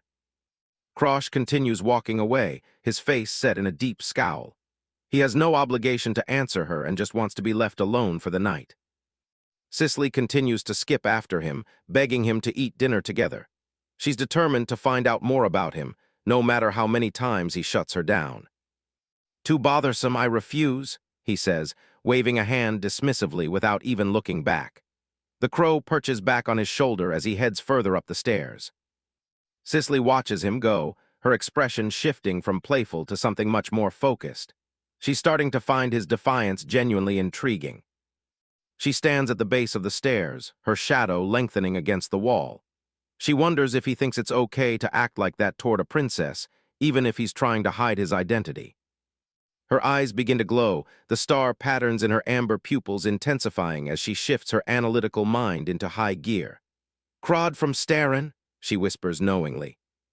Krosh stops dead, his eyes widening in shock.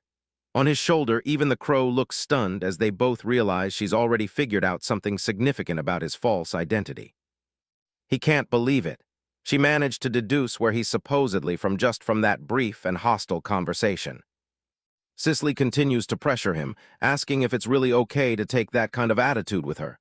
She dropped the playful act, her gaze sharp and calculating. "Mr. Claude from Starin?" she asks, testing out the name. She's narrowed down his origins with terrifying accuracy, leaving him feeling completely exposed. Krosh clenches his teeth, his mind racing to find a way out of this verbal corner. If he speaks anymore, he risks exposing the fact that he's actually a Walheim. He takes another step up the stairs, trying to maintain his composure. "I don't know what you're talking about," he lies, telling her that children should just eat and go to bed. Cicely puffs out her cheeks in mock outrage, shouting about who he's calling a child. Behind her, Sira watches the interaction with a stoic, unreadable expression. Sira leans in, her red bob cut catching the light. She asks the princess if that boy is really from Starin, her voice low and serious as she analyzes the situation. Cicely explains her reasoning, nodding that even if the Empire and Starin share a language, the intonations are subtly different. Her analytical brain has picked up on every minute detail of his speech. Down below, Krosh and August Krim are digging into their soup, the crow swallowing a whole piece of bread. Cicely continues her lecture, stating that while the boy's pronunciation is close, the essence cannot be hidden. Sira looks at her with a sweat drop, nodding that only the princess would notice such trivial differences. Cicely just takes it as a natural compliment, leaning against the wooden railing. It's a testament to her unique ability, a brain capable of remembering and analyzing information that any ordinary person would completely overlook. Cicely rests her chin on her hand, her star eyes fixed on Krosh. She knows he recognizes her, yet she has no memory of him at all, which makes him the ultimate puzzle to solve. Sira draws her massive sword, asking if they should just capture and interrogate him. Cicely quickly stops her, a dark smile playing on her lips as she decides this mystery is far too interesting to end so soon. Back in their private conversation at the lodging, Cicely Euphania turns the topic toward a more serious matter. She asks Sira if she's managed to find out anything new about her elder sister, Sigrun. Sira nods, her expression grave. She confirms that, as the princess suspected, there is indeed something unusual going on with the third princess that warrants further investigation. A memory of Sigrun Euphania flashes before them, a woman with a cold, almost sinister gaze. Cicely notes that her sister has become a completely different person compared to how she was just a year ago.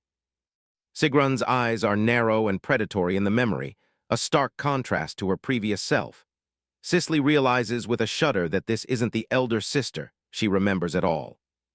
A dark, jagged bubble of energy pulses in Cicely's mind, a physical manifestation of the danger she senses. She knows deep down that the situation within the family has become critical. Her hand grips the wooden railing tightly, her knuckles turning white from the sheer tension. She realizes her bad premonitions were correct. At this rate, the first prince and second prince are in mortal danger. She clenches her eyes shut, the weight of the imperial family's fate resting on her young shoulders. The sense of impending doom is almost suffocating as she tries to plan her next move. A dark omen hangs over the palace, dripping with the promise of violence. It's going to rain blood in the imperial palace, she thinks, the words feeling like a heavy and inevitable curse. The scene shifts back to the tournament arena, where a massive fighter is sent flying by a powerful impact. Blood spatters the floor as the crowd roars with excitement in the background. Dust and debris erupt from the stone floor as another combatant is defeated by a single, crushing blow. The preliminaries are reaching their violent conclusion as the field is narrowed down. Preliminaries over. Will the four winners please exit? The announcer shouts over the din. Among the spectators, people are murmuring about the mysterious winners who dominated their respective brackets. Krosh Walheim walks away from the carnage, his cloak swirling around him as August Krim perches steadily on his shoulder. Spectators whisper about the slit-eyed guy, wondering if he's an inhabitant of the underworld. Krosh feels the weight of the unwanted attention. He knows he's being watched, and the constant scrutiny from Cicely since yesterday has clearly put him on edge. In his mind, he sees Cicely's grinning face as she bombarded him with questions. Every short conversation feels like a battle where information is being stolen, wearing down his nerves. He narrows his eyes, focusing back on the present moment. Despite the constant annoyance, he's glad his distraction didn't affect his performance during the preliminaries. Behind him, several defeated fighters lie unconscious in the dust of the arena. He's managed to advance without breaking a sweat, but the real challenges are still ahead in the main tournament. A text box explains the brutal rules of the competition.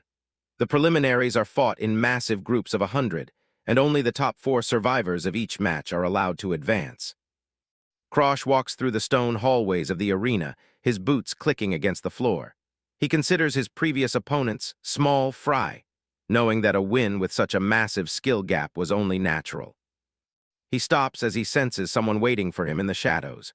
A man leaned against the wall chuckles, nodding that the rumors about the suspicious face and the crow are indeed true.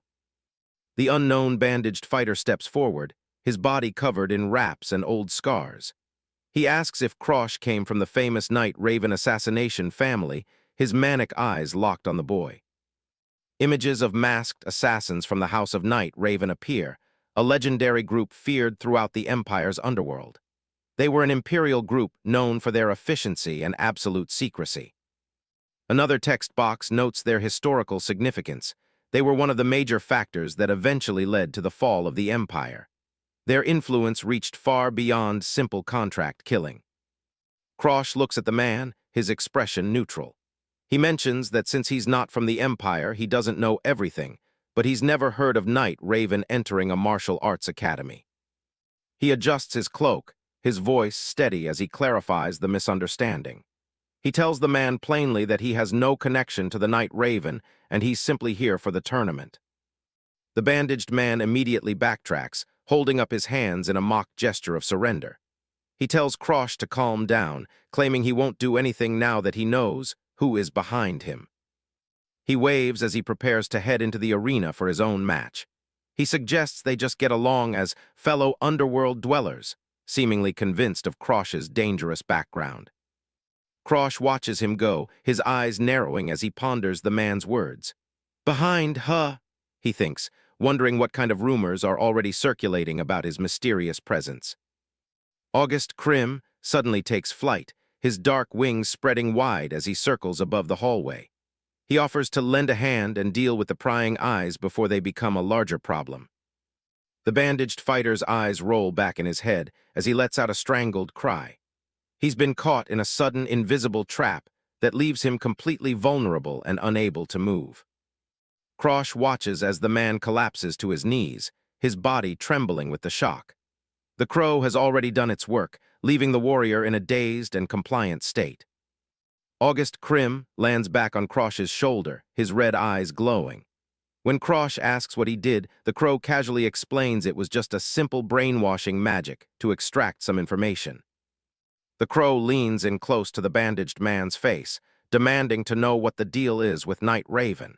He decides to use this opportunity to dig up some much-needed intel. The bandaged man, now completely under the spell, reveals a shocking truth. He claims that Night Raven fell into a crisis of annihilation just a little while ago, losing its former power. A single black feather falls onto the dusty ground, a symbolic reminder of the fallen house. The man explains that they were driven to ruin by the orders of a new master.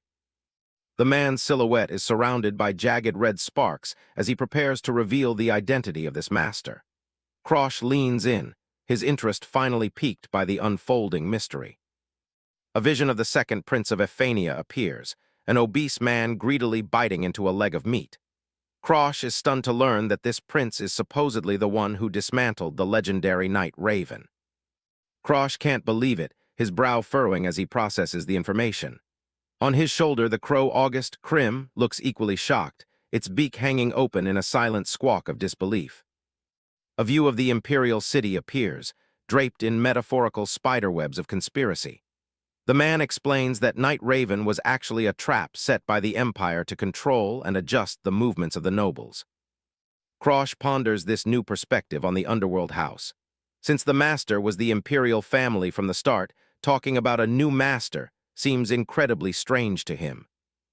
He realizes the connection between Night Raven and the royal family was a secret intended to remain hidden until the very end. The fact that this information is leaking now is highly irregular. He looks at a sequence of film strip images showing the prince and the bandaged man. He wonders why a lowlife would know such secrets, and if someone is spreading these rumors on purpose to cause chaos. A vision of the first prince and second prince together flashes by. Krosh realizes that someone intends to get rid of the second prince first, and then weaken the first prince's forces in the process. Krosh's thoughts continue to race as he pieces together the puzzle of the Ephania family. He realizes that if a conflict breaks out, the one who stands to benefit the most is the mastermind pulling the strings from the shadows. The image of Sigrin Ephania, the third princess, looms large in his mind. She stands with a chillingly calm expression, her long silver hair flowing around her as a dark, ornate crest pulses behind her head. Krosh considers the possibility that Arthur's memory inheritance might have actually succeeded. If so, the world as he knows it is in far more danger than he initially anticipated, with multiple regressors now in play. His focus shifts back to Sigrin, her single purple eye glowing with an eerie light. He realizes that someone possessing memories of the future would naturally target those who could disrupt their plans for dominance. A gruesome image from a potential future flashes by, a massive pool of blood spreading across a marble floor. This was the fate of the person who hid the Emperor's symbol, the white dragon pearl, and took their own life. The victim is revealed to be the fourth princess, Cicely Ephania. She lies motionless on the cold stone, her white dress stained crimson, a tragic sacrifice in the Game of Thrones that made Arthur an emperor in name only. Another vision shows a younger Sigrin offering the golden imperial seal to a faceless, looming Arthur. She was willing to clear every obstacle, starting with her own sister Cicely, just to hand over the throne she had obtained. The consequences of her actions are shown in the crumbling towers of the imperial city. If Sigrin becomes empress, the empire will perish, leading to a global catastrophe known as the Flood of World Erosion. Krosh hardens his resolve as the vision fades back into the darkness of his current reality. To prevent the destruction of the world, he knows he must interfere with her plan at any cost. His hand erupts with dark, shadowy energy as he makes a silent vow.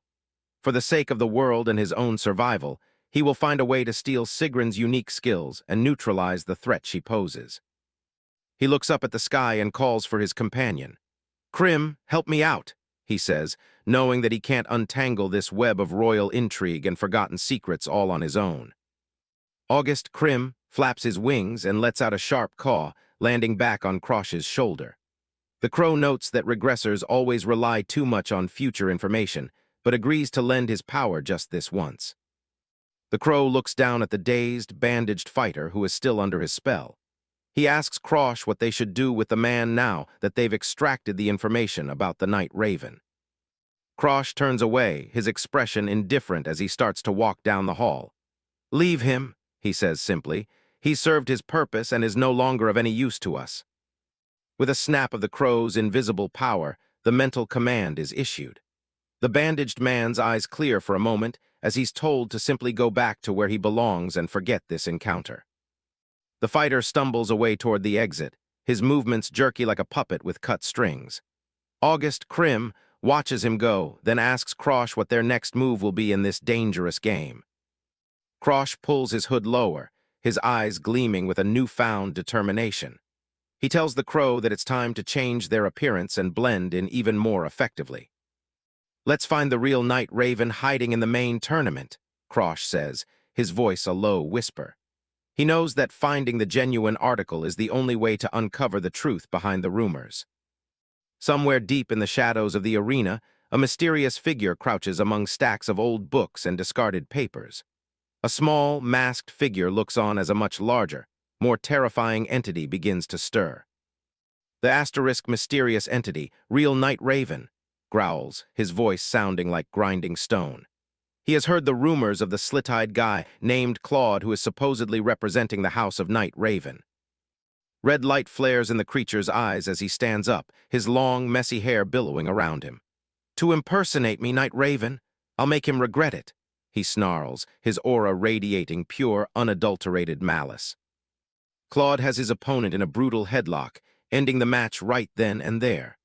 A crow perches on his head as the crowd erupts into a roar of excitement. He raises a hand in victory as the announcer declares him the winner of the 30-second match. His opponent lies slumped on the sand behind him, completely out cold. The entire stadium is on its feet, chanting the name Night Crow over and over. Claude stands alone in the center of the arena, looking like a dark shadow under the bright afternoon sun. He adjusts his hood, making sure his face stays hidden behind the black mask. It's clear that everyone is already fully convinced he's the legendary assassin he's pretending to be. Up in the VIP balcony, Princess Cicely and her aide Sira look down at the arena. Claude can feel their eyes on him, realizing his previous warning didn't do much to keep the princess away. Cicely leans over the railing with a huge, manic grin, waving her arms wildly at him. She screams out the alias Night Crow at the top of her lungs, completely unbothered by her royal status. The scene shifts back to the night the preliminaries ended. Cicely had cornered him in a quiet hallway, looking surprisingly cheerful for someone who was just threatened. She leans in close, her eyes filled with a strange, golden intensity. She tells him she knew right away he wasn't just some ordinary child. Claude doesn't even look at her, his eyes half closed in a mix of boredom and irritation. He just wants to know why she's giving him that suspicious look. She doesn't back down, nodding that he's definitely lived a very strange life. A small twitch near her eye shows she's trying to analyze every bit of him. Claude starts to walk away, giving her one final piece of advice: look after herself. He doesn't look back as he leaves her standing there in the middle of the hallway. He mentions the main bracket starts the next day, and he's heading off to sleep. The sound of a door clicking shut behind him punctuates his cold exit. Cicely is left standing alone, clutching her head in frustration. She's clearly rattled by the encounter and his dismissive attitude toward royalty. She stares at the closed door, wondering where on earth a kid like him could have possibly gotten so much information. The mystery surrounding him is only growing. Cicely turns to Sierra, asking if they can actually trust the Imperial spy they've hired. She's starting to doubt whether she can keep control of the situation. Sierra gives a stern, focused look, promising to double-check everything just to be certain. She seems just as wary of the tournament's rising star as the princess is. Back in the present, Cicely rests her chin on her hands, watching the arena with a playful smile. She admits to herself that the name Night Crow is actually pretty cool. Claude walks through the stadium corridors with his crow on his shoulder. He's finished with the crowds for now and is just waiting for the real Night Crow to finally make a move. A pair of heavy boots comes to a halt in the shadows of a stone archway. A figure leans against a pillar, watching Claude's every move from the darkness.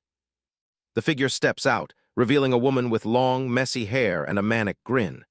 She mocks him, asking if he's having fun pretending to be her. Claude stops and glances over his shoulder, his expression remarkably calm. He recognizes the bandaged look. He's definitely seen this person somewhere in his past life. A small smirk plays on his lips as he faces her. He didn't think the real assassin would show her face this early in the tournament. Evlask draws a pair of curved daggers, her posture low and aggressive.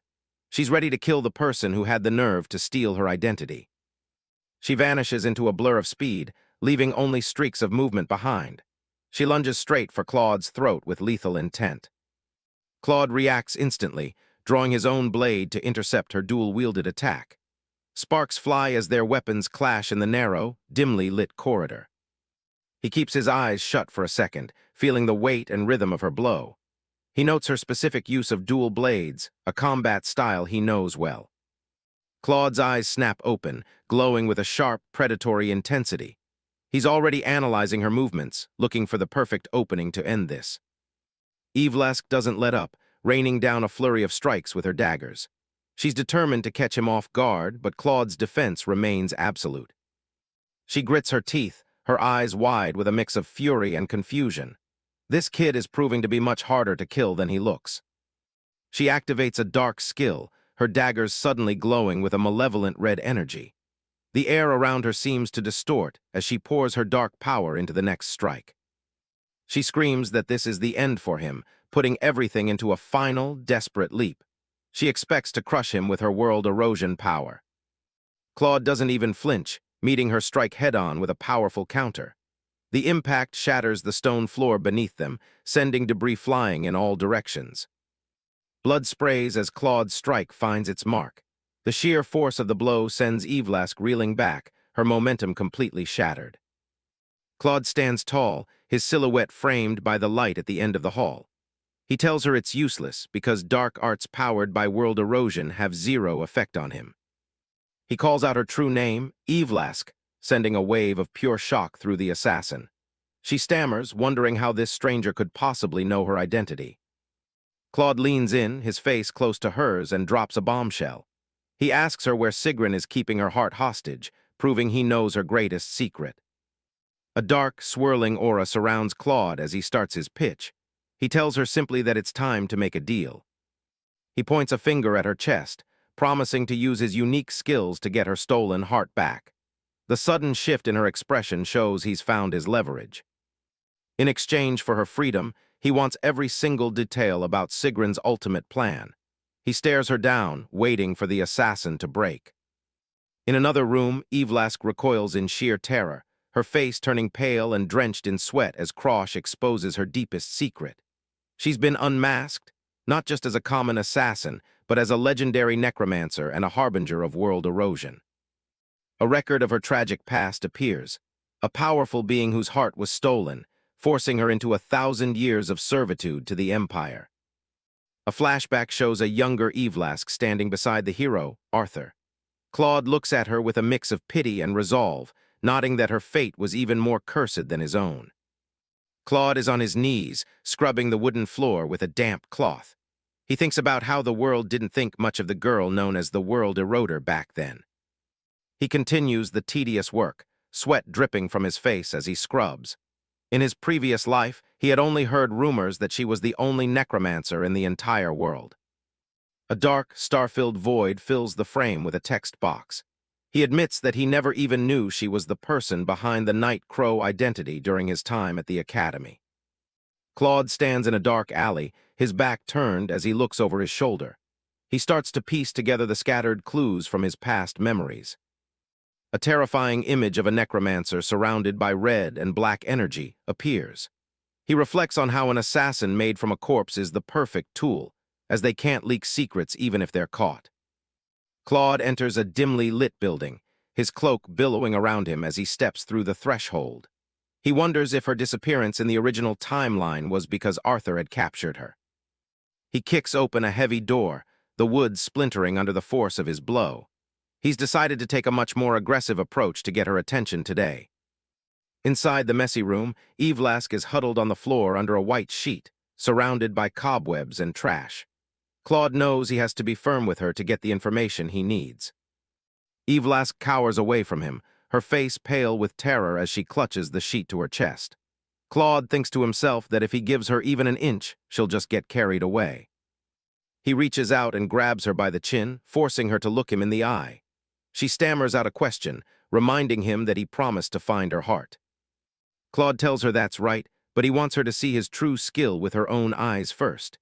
He stands over her, his shadow cast large against the wall of the hideout. A dark, purple energy begins to flow from his hand as he reaches toward her. He tells her that the target of his power is the heart that should rightfully belong to her. The skill Black Hood activates, manifesting as heavy silver chains and ornate padlocks that coil around Evlask. She looks up in shock as the magical restraints bind her very soul. Close-up of Claude's face, his eyes half closed as he focuses on the magic. He realizes that with so many conditions placed on her soul, a direct rescue attempt would be nearly impossible. He leans in close, the magical chains swirling between them in the dark room. He tells Evlask that if she gives him permission to take charge of her heart, he can take it back for her right now. A single tear tracks down Evlask's cheek as she stares up at him with wide, fearful eyes. She's reaching a breaking point, caught between her fear of him and the desperate hope for freedom. She finally cracks, shouting out her permission for him to take her heart. Claude remains perfectly calm, watching her through the swirl of magical chains. His crow perches on his shoulder as he tells her to try and imagine a completely different kind of life.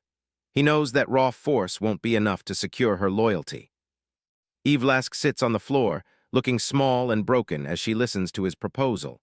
Claude asks her if she isn't already sick and tired of living this life of constant labor. He paints a picture of a lazy future where she can just lounge around and eat whatever she likes. Crude drawings in the background show her eating sweets while zombies do all the work. Then he shows her the alternative, a life of endless labor as a puppet for the imperial family. The drawings change to show her in heavy chains, being forced to work without a single break. Evlask screams out in terror, declaring that she doesn't want to work anymore. Behind her, the silhouettes of monstrous corpses loom in the dark. Claude watches her outburst, thinking about the incredible potential of a necromancer's power. His crow flaps its wings, sensing the shift in the atmosphere between them. Tears stream down Evlask's face as she begs Claude to save her. She stammers that she's already been working for 1,000 years and just can't take it any longer. Claude tells her that she has no choice but to entrust her heart to him if she ever wants to be free. He stands over her, offering a way out of her eternal toil. The messy room is shown again, filled with stacks of dusty books and thick layers of cobwebs. Evlask shouts that she'll give him her heart, but Claude tells her it's not time yet. He tells her to offer up her heart in exchange for the true wish hidden deep within her soul. He's waiting for her to fully admit what she actually wants. Claude places a gentle hand on her head as a bright, white light begins to glow between them. Evlask looks up at him, her voice a mere whisper as she pleads for help one last time. She finally shouts her true wish. She wants a fun life where she can play every single day. She begs him to take her heart as the magical chains around her begin to crack and glow. Chap 20, a satisfied smirk spreads across Claude's face as he tells her she's done well. He informs her that with this contract, she is finally free from her 1,000-year burden. Evlask is a total mess, tears streaming down her face as she begs for mercy. She's completely broken by the glowing soul chains Claude has wrapped around her.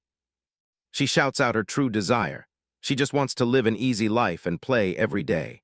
With a final desperate plea, she offers up her own heart to finalize their contract. Claude gives her a faint, satisfied smile. He tells her she did a good job and declares her free from her previous shackles. The deal is sealed, but Evlask is still frantic, telling him to hurry up and get her heart back from his storage. Claude stays calm, reminding her that this is a fair trade and she needs to keep her end of the bargain first. Evlask continues to sob, her face buried in her hands. Claude just tells her to stop crying, promising to return her heart once the job is finished. She mutters about how much she hates having to work. He's clearly losing his patience with the waterworks. A sharp command tells her to just shut up and stop the crying already. Once she's finally quieted down, Claude gets down to business. He demands to know exactly what Princess Sigrun is plotting behind the scenes. He specifically asks about Sira, the fourth princess's top swordswoman. A vision of the red-haired fighter appears, surrounded by a fierce blue battle aura. Evlask reveals the gruesome details of the plan. The order was to turn Sira into a corpse puppet and use her to assassinate Princess Sisley. In a dark premonition of what was supposed to happen, Daemilia impales Sira through the chest. The spearwoman mocks her, saying someone of her rank should have put up a better fight. Daemilia is shown in the vision, her expression cold and merciless. She grips her spear tightly, ready to finish the job Sigrun assigned her. The vision shows the aftermath, with Sira's lifeless body slumped over the spear. Daemilia casually tells the dying woman that her death will serve the Empire well. A final blow shatters Sira's sword into pieces. Blood splatters as the vision of the massacre concludes. Daemilia stands triumphant amidst the blood and debris. She was known as the Mad Sword in the original timeline, and her skill with a spear was legendary. The vision shifts to show a massive zombie standing over Sira's corpse. Evlask explains that this was the direct order from Lord Sigrun himself. The plan was simple but brutal. Use necromancy to manipulate Sira's body and take out Princess Sisley in a way that left no trace of the real killers. The scene shifts to the present as Daemilia stares up at the full moon. It's been exactly 1 year since she regressed back into her younger self. She looks toward the sky as if searching for someone. She whispers a question to the moon, wondering if Lord Arthur is watching her from somewhere. Her heart is still heavy with longing for the man she once followed. She calls out to the empty night, admitting how much she truly misses him. A memory from the original timeline surfaces. It was just 1 day before the great destruction that would end the world they knew. Daemilia remembers a peaceful afternoon with Arthur and the other girls. They were all dressed in simple robes, sharing a quiet moment before the chaos began. Arthur, looking strong and composed, gave them a simple instruction. He told them to meet him in front of the Statue of Peace. After she regressed, Daemilia rushed to that exact spot, her heart racing with the hope of seeing him again. She stood before the massive stone monument, waiting for the promise to be kept. But Arthur never showed up. She stood there in the cold with Abela, staring at the empty stairs as the hours ticked by. Even Abela couldn't find any sign of him. Daemilia's world started to crumble as she realized the timeline had changed more than she expected. She walks through the city streets, a year of fruitless searching weighing her down. She still can't figure out where her lord could have gone. She tries to steady her resolve, deciding to trust in Sigrun's words for now. She tells herself that she just needs to keep waiting and believing in Arthur's return. She grips her spear until her knuckles turn white. She vows to regain her peak strength so she can be Arthur's strongest spear once more. To be worthy of his praise, she knows she has to work harder. She resolves to succeed in her current mission, no matter what it takes. In the present, she stops the large zombie construct in its tracks. She calls out to Evlask, who is hiding nearby. She asks if the boy with the raven from the tournament is Evlask's newest corpse. A phantom image of Claude in his hooded disguise appears behind her. Daemilia actually seems impressed, praising Evlask for having the good taste to use a raven to draw attention to her persona. But her tone shifts back to a cold threat. She reminds the necromancer that she's the one holding her heart, and she won't tolerate any betrayal while Sigrun is away. Evlask is visibly shaking, her face pale with fear as the massive zombie looms over her. She quickly stammers out her obedience. Damelia turns to leave, her job for the night finished. She casually insults Evlask's usual choice of corpses, saying they normally lack any real style. A sinister smile spreads across Damelia's face. She admits that hiding a cute boy like Claude was a clever move. Claude stands in the arena, sticking his tongue out in a mocking gesture. Damelia's internal monologue laments that such a charming boy had to be turned into a corpse. The final match of the tournament is set. Claude's opponent is Pilly, a 14-year-old commoner who has fought his way to the top. Pilly looks like an ordinary boy with a pure dream of world peace, but Claude isn't fooled by the simple exterior. The boy charges forward with surprising speed and precision. He belongs to the Azure generation, a group of prodigies that Claude remembers well from his past life. The crowd erupts as Claude finally draws his blade. It's the first time in the entire tournament that the mysterious Night Raven has actually used his sword. Pilly stops and looks Claude in the eye. He asks a question that catches him off guard. Does he really want to spend his life as an assassin? Pilly explains that the Lahern Academy is a neutral ground beyond any country's reach. He tells Claude that because they both reached the finals, they've already secured their admission. He pleads with Claude to leave the life of an assassin behind and start over as a student. Claude doesn't answer, his hand steady on the hilt of his jagged blade. Pilly wants him to stop the killings right now. For Claude, this idealistic speech is all too familiar. It's exactly what he remembers from before. He looks at the boy and recognizes a kind-hearted comrade. Even in this new life, Pilly's nature hasn't changed a bit. The referee raises his hand to start the final exchange. Before they clash, Claude decides to give Pilly a piece of advice. He warns the boy that having too much hope is a mistake. When the inevitable despair comes, a person blinded by hope won't be able to handle the weight of it. Pilly looks deeply hurt by the rejection. He was trying to offer a hand, but Claude pushed it away without a second thought. The official stands firm as the last bit of dialogue ends. It's time for the match to reach its conclusion. Pilly launches himself forward, utilizing his signature movement technique, the 10-league step. He blurs into a streak of blue light, confident that his speed will finally overcome Claude's defense. From beneath his hood, Claude watches the attack unfold. He's seen this exact movement 1,000 times before.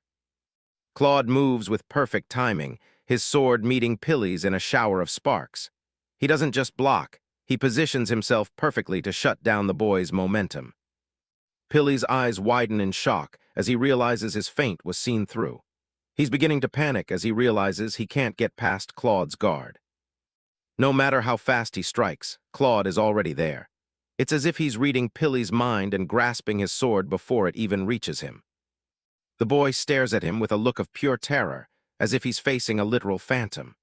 Claude's internal monologue is cold, agreeing that he is indeed a ghost who has already lived and ended a life. Claude whispers the boy's name, his voice a low murmur that only they can hear. His mind flashes back to the snowy region where Pilly first learned to move like he was sliding on ice. Claude knows every habit, every feint, and even the boy's ultimate move. In the previous timeline, Claude spent years watching Pilly from the shadows. He truly does know the boy's fighting style better than the boy knows it himself. Back in the arena, Pilly is gasping and coughing, his strength failing him. He can't understand why he can't reach his opponent, while a raven flies ominously in the background. Claude explains that it's not just skill, but the experience of knowing exactly what his opponent will do. That combined with a honed sixth sense makes him untouchable. They clash one more time, their blades locking in a struggle for dominance. Even though Claude's movement seems slower, his blade always finds its mark first. The sparks fly as the two swords grind against each other. Claude acknowledges that Pilly's talent has truly bloomed in this fight. Pilly is drenched in sweat, his eyes wide as he realizes the end is near. Claude simply tells him to become strong. Claude delivers a final, heavy strike that sends Pilly flying back. He hopes that even when the boy's world is shattered, he'll be able to leave behind a seed of hope for the future.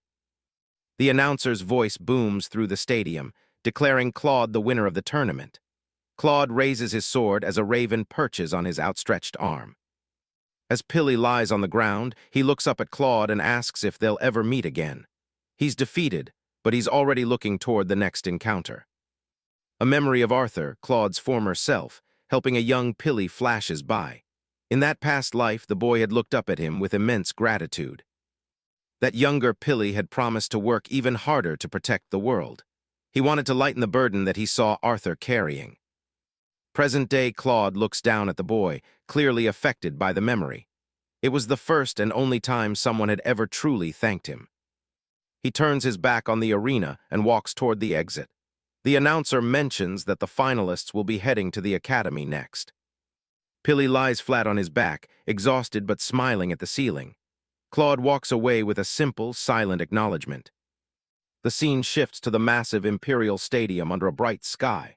The promise of the academy hangs in the air as the tournament ends. Up in the royal box, second Prince Sifin Ephania is laughing and cheering. He's thrilled that the Night Raven lived up to the hype and won the whole thing. Sifin is already visualizing his coronation. He thinks that using the Night Raven to manipulate the nobles will make the throne fall right into his lap. He turns to Evlask and tells her to keep her head down. He reminds her that since he holds her heart, she's nothing more than a loyal dog to him. An aide with a mustache looks back in confusion at a sudden disturbance. Behind Sifin, Evlask continues to cower and tremble. The sound of heavy marching boots echoes through the hallway. Sifin's smug celebration is cut short by the approach of armed men. Sifin is outraged, demanding to know who would dare interrupt the second prince. His servants look on in fear as a group of knights enters the room. A knight in imposing dark armor stands directly in front of the prince. Sifin is stunned to see the Black Dragon Knights, the Empire's most feared enforcement unit. The knights fan out, surrounding the prince and his staff. They confirm his identity with a cold, professional tone. Damelia leads the group, her face a mask of cold indifference. She announces that Prince Sifin is under arrest for the murder of Princess Cicely Ephania. Sifin is completely caught off guard, his mouth hanging open. He tries to protest, calling the accusation insane and asking why he'd ever kill his own sister. Damelia doesn't blink at his outburst. She informs him that they found a direct assassination order issued by him at the Night Raven's hideout. Prince Sifin screams in a desperate rage, denying that he ever wrote such an order. He is sweating and frantic, trying anything to talk his way out of the arrest. In a fit of panic, Sifin orders Evlask to kill the knights who are framing him. He expects his servant to solve the problem with violence, but the situation is beyond her control. Evlask can only weep and stammer, her mind completely shattered by the pressure. She is utterly useless as a defender, curled up in terror before the armed men. A sharp, mocking voice cuts through the tension, asking exactly who it was that was supposed to have been murdered. Damelia's eyes widen as she hears a voice that should belong to a ghost. Princess Cicely Ephania and Sira stroll into the room, looking very much alive. Cicely mockingly asks Sira when her supposed murder took place, while Sira calmly notes that she hasn't seen any assassins at all. The shock is absolute for everyone in the room. Seeing Cicely Ephania standing there in the flesh completely invalidates the grounds for Sifin's arrest and leaves the knights speechless. Cicely leans in, her star-patterned pupils fixed on the scene. She remarks that something about the whole situation is extremely fishy, and she seems to be enjoying the panic she's caused. She notes that Damelia, the very knight who came to arrest Sifin for her death, seems particularly shocked to see her. Damelia is frozen to the spot, a cold sweat running down her pale face. Damelia is overwhelmed by an intense physical dread as she stares at the princess. Her body refuses to obey her, and her mind spirals into chaos as she realizes her entire position has been compromised. Cicely Ephania and her knight, Sira, stand tall in the arena. The spy, Mary Diana, stares in disbelief, unable to comprehend how the woman she supposedly killed is standing right there. Sweat beads on Mary Diana's face as her mind races. Her carefully laid plans have completely imploded, leaving her exposed and cornered. Sira moves with blinding speed, a blur across the arena floor. It seems Lady Cicely's premonitions about the palace were more accurate than anyone realized. Back before the tournament, Sira had questioned Cicely about the loyalty of their imperial spies. The doubt had been planted long ago. The knight looked serious, promising to double-check everything just to be certain. She couldn't afford to let a single traitor slip through the cracks. It turned out her caution was justified. The spies they had planted throughout the imperial palace had all defected, leaving them vulnerable from within. Sira had a sinking feeling that things were going south fast. She knew she had to get back to Lady Cicely before the hidden enemies made their move. Suddenly, a massive black bird erupted from the shadows, its wings wreathed in dark crimson energy. Claude's crow had found her, and it wasn't just a simple bird. The crow spoke directly into her mind, offering a grim bargain. It would grant her the power of immortality in exchange for her vitality, but she would have to play dead first. Sira clutched her head as the voice echoed through her skull, the dark magic swirling around her like a physical weight. She was out of options and had to take the deal. The transformation was agonizing, her eyes burning as the contract took hold. A star-shaped pattern flickered in her pupil as the dark power surged through her veins. She gasped for air once the initial shock passed, leaning against a wall and demanding to know what kind of curse had been placed on her. The crow simply told her to play along and wait for the target to reveal themselves. In the distance, a shadowy figure armed with a spear was already closing in. That figure was Mary Diana, cloaked in golden light and ready to deliver a finishing blow. The question of who was targeting the princess was about to be answered in blood. In a brutal flash, Mary Diana's spear had pierced straight through Sira's chest. It was a wound that should have been fatal, leaving the knight coughing up blood. Looking back, Sira realized that without the crow's timely intervention, neither she nor Lady Cicely would have survived the night. Now, standing before the crowd, Cicely proudly introduces Sira as her loyal knight and the former vice-captain of the Yellow Dragon Knights. Cicely doesn't waste any time, ordering the guards to arrest the vice-captain of the Black Dragon Knights on charges of high-level espionage. Mary Diana grits her teeth, her expression darkening as she realizes she's been played. The shock is turning into a cold, desperate rage. Cicely leans in with a smug grin, taunting the spy for being so arrogant. She knows exactly how Mary Diana planned to use the Black Dragon Knights to cover her tracks. With a simple command from the princess, Sira leaps into action. She swings her massive weapon with terrifying force, the air whistling as she closes the distance. The strike is heavy and direct, aimed at ending the threat once and for all. Fragments of armor and debris fly as the impact rattles the stadium floor. Dust and stones explode into the air where the weapon connected. Mary Diana looks on in horror, realizing that her speed won't be enough to save her this time. Meanwhile, a shadowy mastermind watches from the distance. He had ordered Evlask to use Sira's corpse as a tool to assassinate the princess, but everything is falling apart.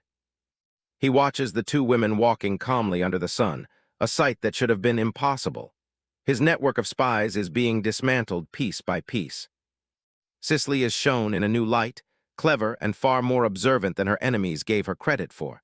She has completely ruined their long-term strategy.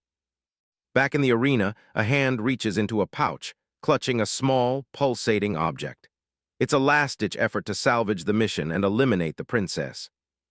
Mary Diana squeezes a magical heart artifact, its surface crawling with glowing red runes. She's desperate enough to trigger a catastrophe right here. Her eyes glow with a sinister light as the command is sent out. She wants Evlask to kill the fourth princess immediately, regardless of the consequences. She looks completely unhinged, her face inches away from a total mental break as she waits for the results of her command. Evlask stands frozen, her mind racing. She knows Claude hasn't actually managed to steal her heart yet, leaving her at the mercy of the magical bond. Red energy swirls around the girl as the command takes hold. She screams in pain, unable to fight against the runes engraved deep into her heart. Suddenly, the dark energy around Mary Diana flickers and dies. She looks down at her hand, a look of pure confusion washing over her face. She clutches at her side, searching frantically for the artifact, but her fingers find nothing but empty air. The connection has been severed. The spy lets out a strangled cry as she realizes the heart is gone. Her ultimate weapon has been neutralized before she could even fire it. Cicely watches the display with a calm, analytical gaze. She knew the assassination attempt was coming, but the failure of the secret weapon is a welcome surprise. In the stands, the second Prince of Ephania is sweating bullets. He can't believe the plan failed, and he's terrified that his involvement is about to be exposed. Down below, Evlask is equally confused. The dark transformation has stopped, leaving her standing alone in the middle of the arena as the surrounding chaos settles. Mary Diana stares into the distance, the weight of her failure finally sinking in. Her mind is a mess of static as she realizes everything she worked for is gone. Her eyes glaze over with a dark, murderous intent. If her traps and puppets failed, she'll just have to kill the princess with her own 2 hands. She shifts into a shadowy form, hopping to use the attention on Evlask as a distraction. It's her one and only chance to finish the job before she's captured. A heavy boot slams into the cracked ground as someone moves to intercept her. The hunt isn't over yet, and the real power is finally stepping out of the shadows. Mary Diana snaps, activating her skill Excel to launch a high-speed assassination attempt. She charges straight for Princess Cicely, her eyes glowing with murderous intent as she screams for the girl to die. The strike is a blur of golden light, aimed directly at the princess's head. Cicely doesn't even have time to blink before the spearhead is inches away from her face. Mary Diana puts everything into the strike, her body a streak of motion as she executes the divine spear technique. She's convinced that nothing can stop this level of speed. A dark, jagged blade suddenly intercepts the spear, grinding against the metal with a shower of purple sparks. The force of the block creates a massive shockwave that cracks the stone tiles. Mary Diana's jaw drops as Claude emerges from the shadows to block her path. She can't believe a mere corpse from the tournament could stop her world-class acceleration. Claude looks her in the eye with a cold, mocking gaze, letting her know he's been onto her from the start. He's completely unimpressed by her predictable thought process. He leans in close, his blade still locked with her spear. The dark energy swirling around him is suffocating, and he lets her know that her simple tricks won't work on him anymore. Terror washes over Mary Diana's face as she realizes this boy knows exactly who she is. The realization that her identity as a spy is blown is more terrifying than the blade at her throat. In the stands, the second Prince of Ephania panics, screaming for the guards to arrest the intruder. He's desperately trying to regain control of the situation before his own schemes are exposed. With a swift movement, Claude disarms the spy, knocking her spear aside. Mary Diana reaches out a desperate hand, but it's far too late to salvage her mission. Imperial guards swarm the arena floor, pinning Mary Diana to the ground. She's officially being charged with the attempted assassination of royalty, much to the crowd's shock.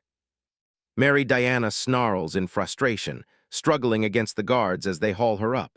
She knows she's messed up big time and the consequences will be fatal. Claude, Cicely, and Sira watch as the traitor is dragged away. Even as she's led to the dungeons, Mary Diana's mind is racing, silently pleading for help from her masters, Sigrun and Arthur. As the guards finish their business, the arena settles into a tense silence. The threat has been neutralized, but the political fallout is only just beginning. Cicely rushes over to Claude, her eyes wide with worry as she checks for injuries. Behind her, Evlask looks on with a mixture of shock and confusion at Claude's sudden heroics. Claude hides his hands beneath his cloak, which are shaking violently from the strain. Defending against that spear using only the black flame has left him completely drained. He forces a calm tone, telling the princess that everything is fine since she had the Imperial Protection necklace anyway. He's always one step ahead, even when he's exhausted. Cicely gazes at him, her cheeks flushing slightly as she realizes how thorough he's been. She's genuinely touched that he went to such lengths just to ensure her safety. Claude turns his attention to Evlask, telling her to get ready to leave. He wants to disappear into the crowd before the high-ranking nobles start asking too many questions.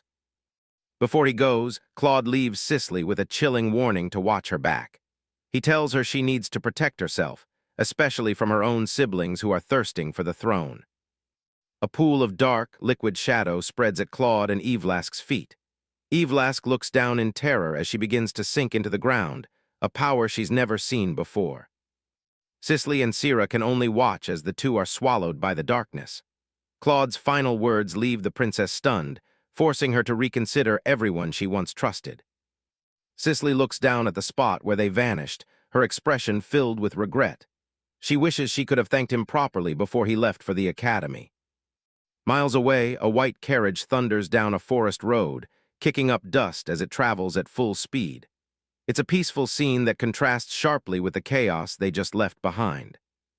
Inside the carriage, Claude emerges from the floor, reflecting on the sheer convenience of shadow movement. It's incredibly handy, but the restrictions on transporting living beings cause his mana to drain at an alarming rate.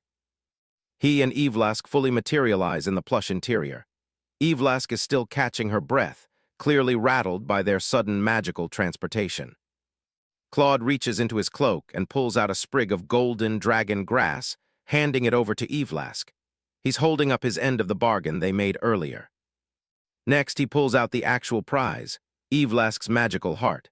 He tosses it to her carelessly, making the girl scramble to catch the pulsating organ with a look of pure shock.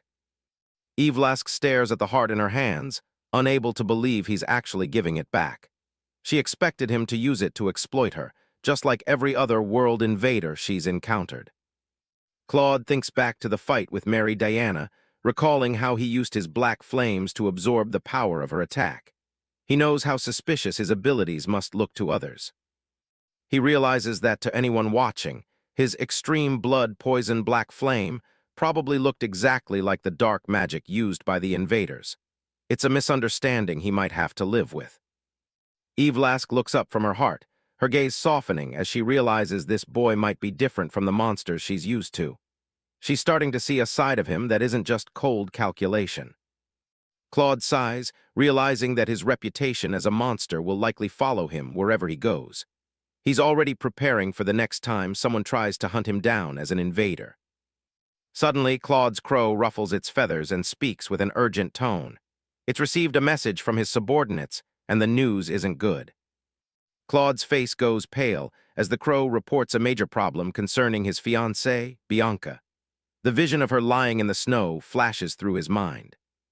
The crow explains that a dangerous man known as Butcher Dog has invaded the Hardenheart Mountains. Even worse, Bianca has gone missing in the middle of the blizzard. A terrifying vision of Bianca facing off against a masked monster fills Claude's head. He can practically feel the danger she's in, and the guilt of not being there starts to gnaw at him. Claude recalls meeting Butcher Dog's disciple recently and having a bad feeling about it. He realizes now that the attack on Bianca was planned while he was busy in the capital. Claude doesn't hesitate for a second, shouting for the driver to turn the carriage around. He orders them to head to the Hardenheart territory immediately, abandoned his academy plans. Evlask is completely blindsided, asking how an eroder like him could possibly have a fiancé. The idea of him having a normal life seems impossible to her. She continues to mutter in disbelief, utterly shocked that any family would marry off their daughter to someone like him. She thinks the girl must have completely lost her mind. Claude looks out the window, his expression cold and determined. He finally drops the act and tells her the truth. He's not an eroder at all. Crash drops the final bombshell, revealing that even the name he's been using is a complete fabrication. He stares out the carriage window, his eyes cold and distant. A massive magical seal glows behind him as he finally speaks his true name. He is Crash Valheim, the name that carries a weight of terror across the land. He looks directly at Evlask, confirming his identity as the youngest son of the notorious Valheim house. Purple energy swirls around his head, emphasizing the gravity of his confession. The shock is too much for Evlask to handle, and her hands go limp. She stares at him with wide, trembling eyes as her breath hitches in her throat. The pulsating heart she was holding drops onto the carriage seat, forgotten in the wake of his revelation. She can only mutter his name in a daze of disbelief. The carriage continues its frantic pace through the woods, but the silence inside is shattered by Evlask's scream. She can't wrap her head around the fact that her traveling companion is a Valheim. In the mountains of the Hardenheart territory, the scene is far more dire. A temporary base camp is set up amidst the snow, but the atmosphere is heavy with dread. High up in the local mountain range, green tents stand against the backdrop of massive, snow-capped peaks. The wind howls through the valley, carrying the sound of desperation. Inside one of the tents, Jenica Hardenheart is in tears, her face buried in her hands. She wails that everything is her fault, blaming herself for a choice that led to disaster. A subordinate stands by, listening to her guilt-ridden outburst. Jenica laments that if she had just been honest about the fungus earlier, none of this would have happened. She explains through her sobs that Bianca went off into the frozen wastes alone to gather the white snow sun fungus. It's a rare item that can't be found anywhere else, and the younger girl was desperate.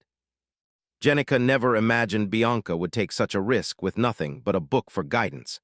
As soon as she realized what happened, she organized a search party to go after her sister. The narrative shifts back to a few days prior, showing the search party trudging through a blizzard. Jenica is at the front, shouting orders and desperately trying to find any sign of her sister. They finally catch up to Bianca, who is shivering in the cold but remains defiant. She's determined to finish what she started, regardless of the danger.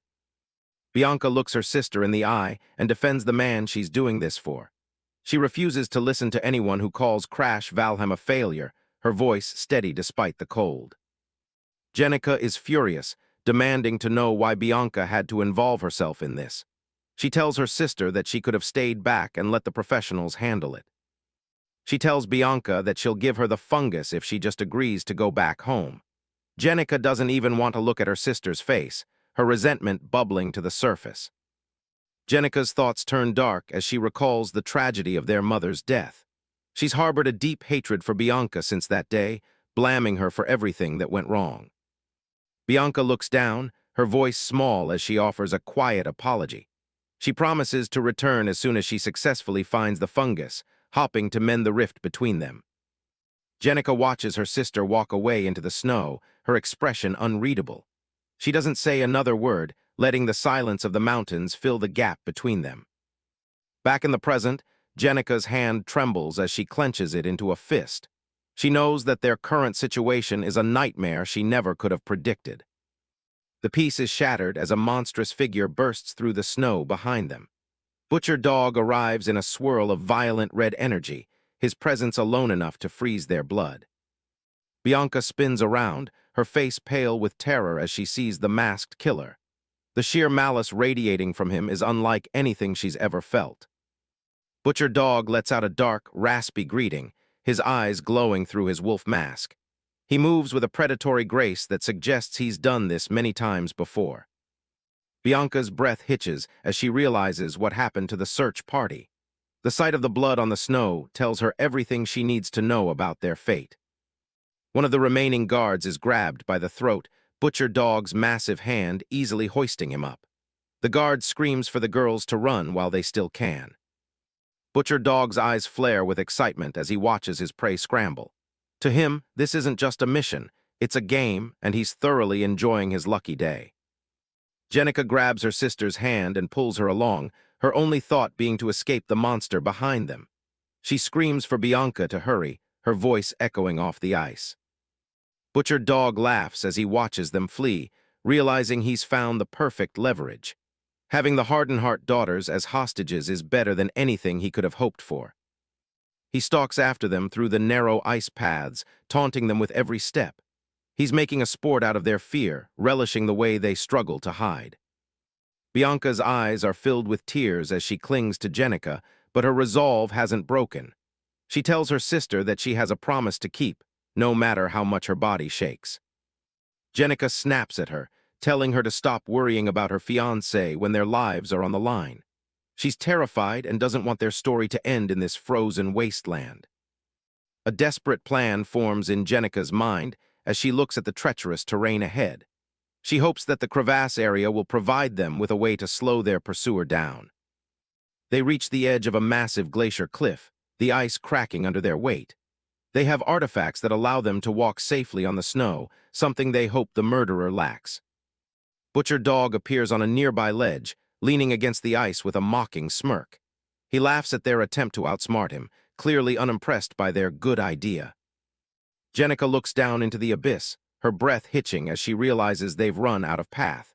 She whispers another apology to Bianca, feeling like she's led them both to their deaths. Bianca points across the massive gap, her eyes filled with a sudden, desperate light. She proposes the unthinkable, jumping over the crevasse to the other side. Jenica stares at her in shock, but Bianca remains firm. She knows that staying where they are means certain death, so a leap of faith is their only remaining option. Butcher Dog steps forward, his voice dripping with false concern as he tells them it's too dangerous to stay on the edge. He beckons them to come back to him, his hand reaching out like a claw. With a final look at each other, the two sisters leap into the air together.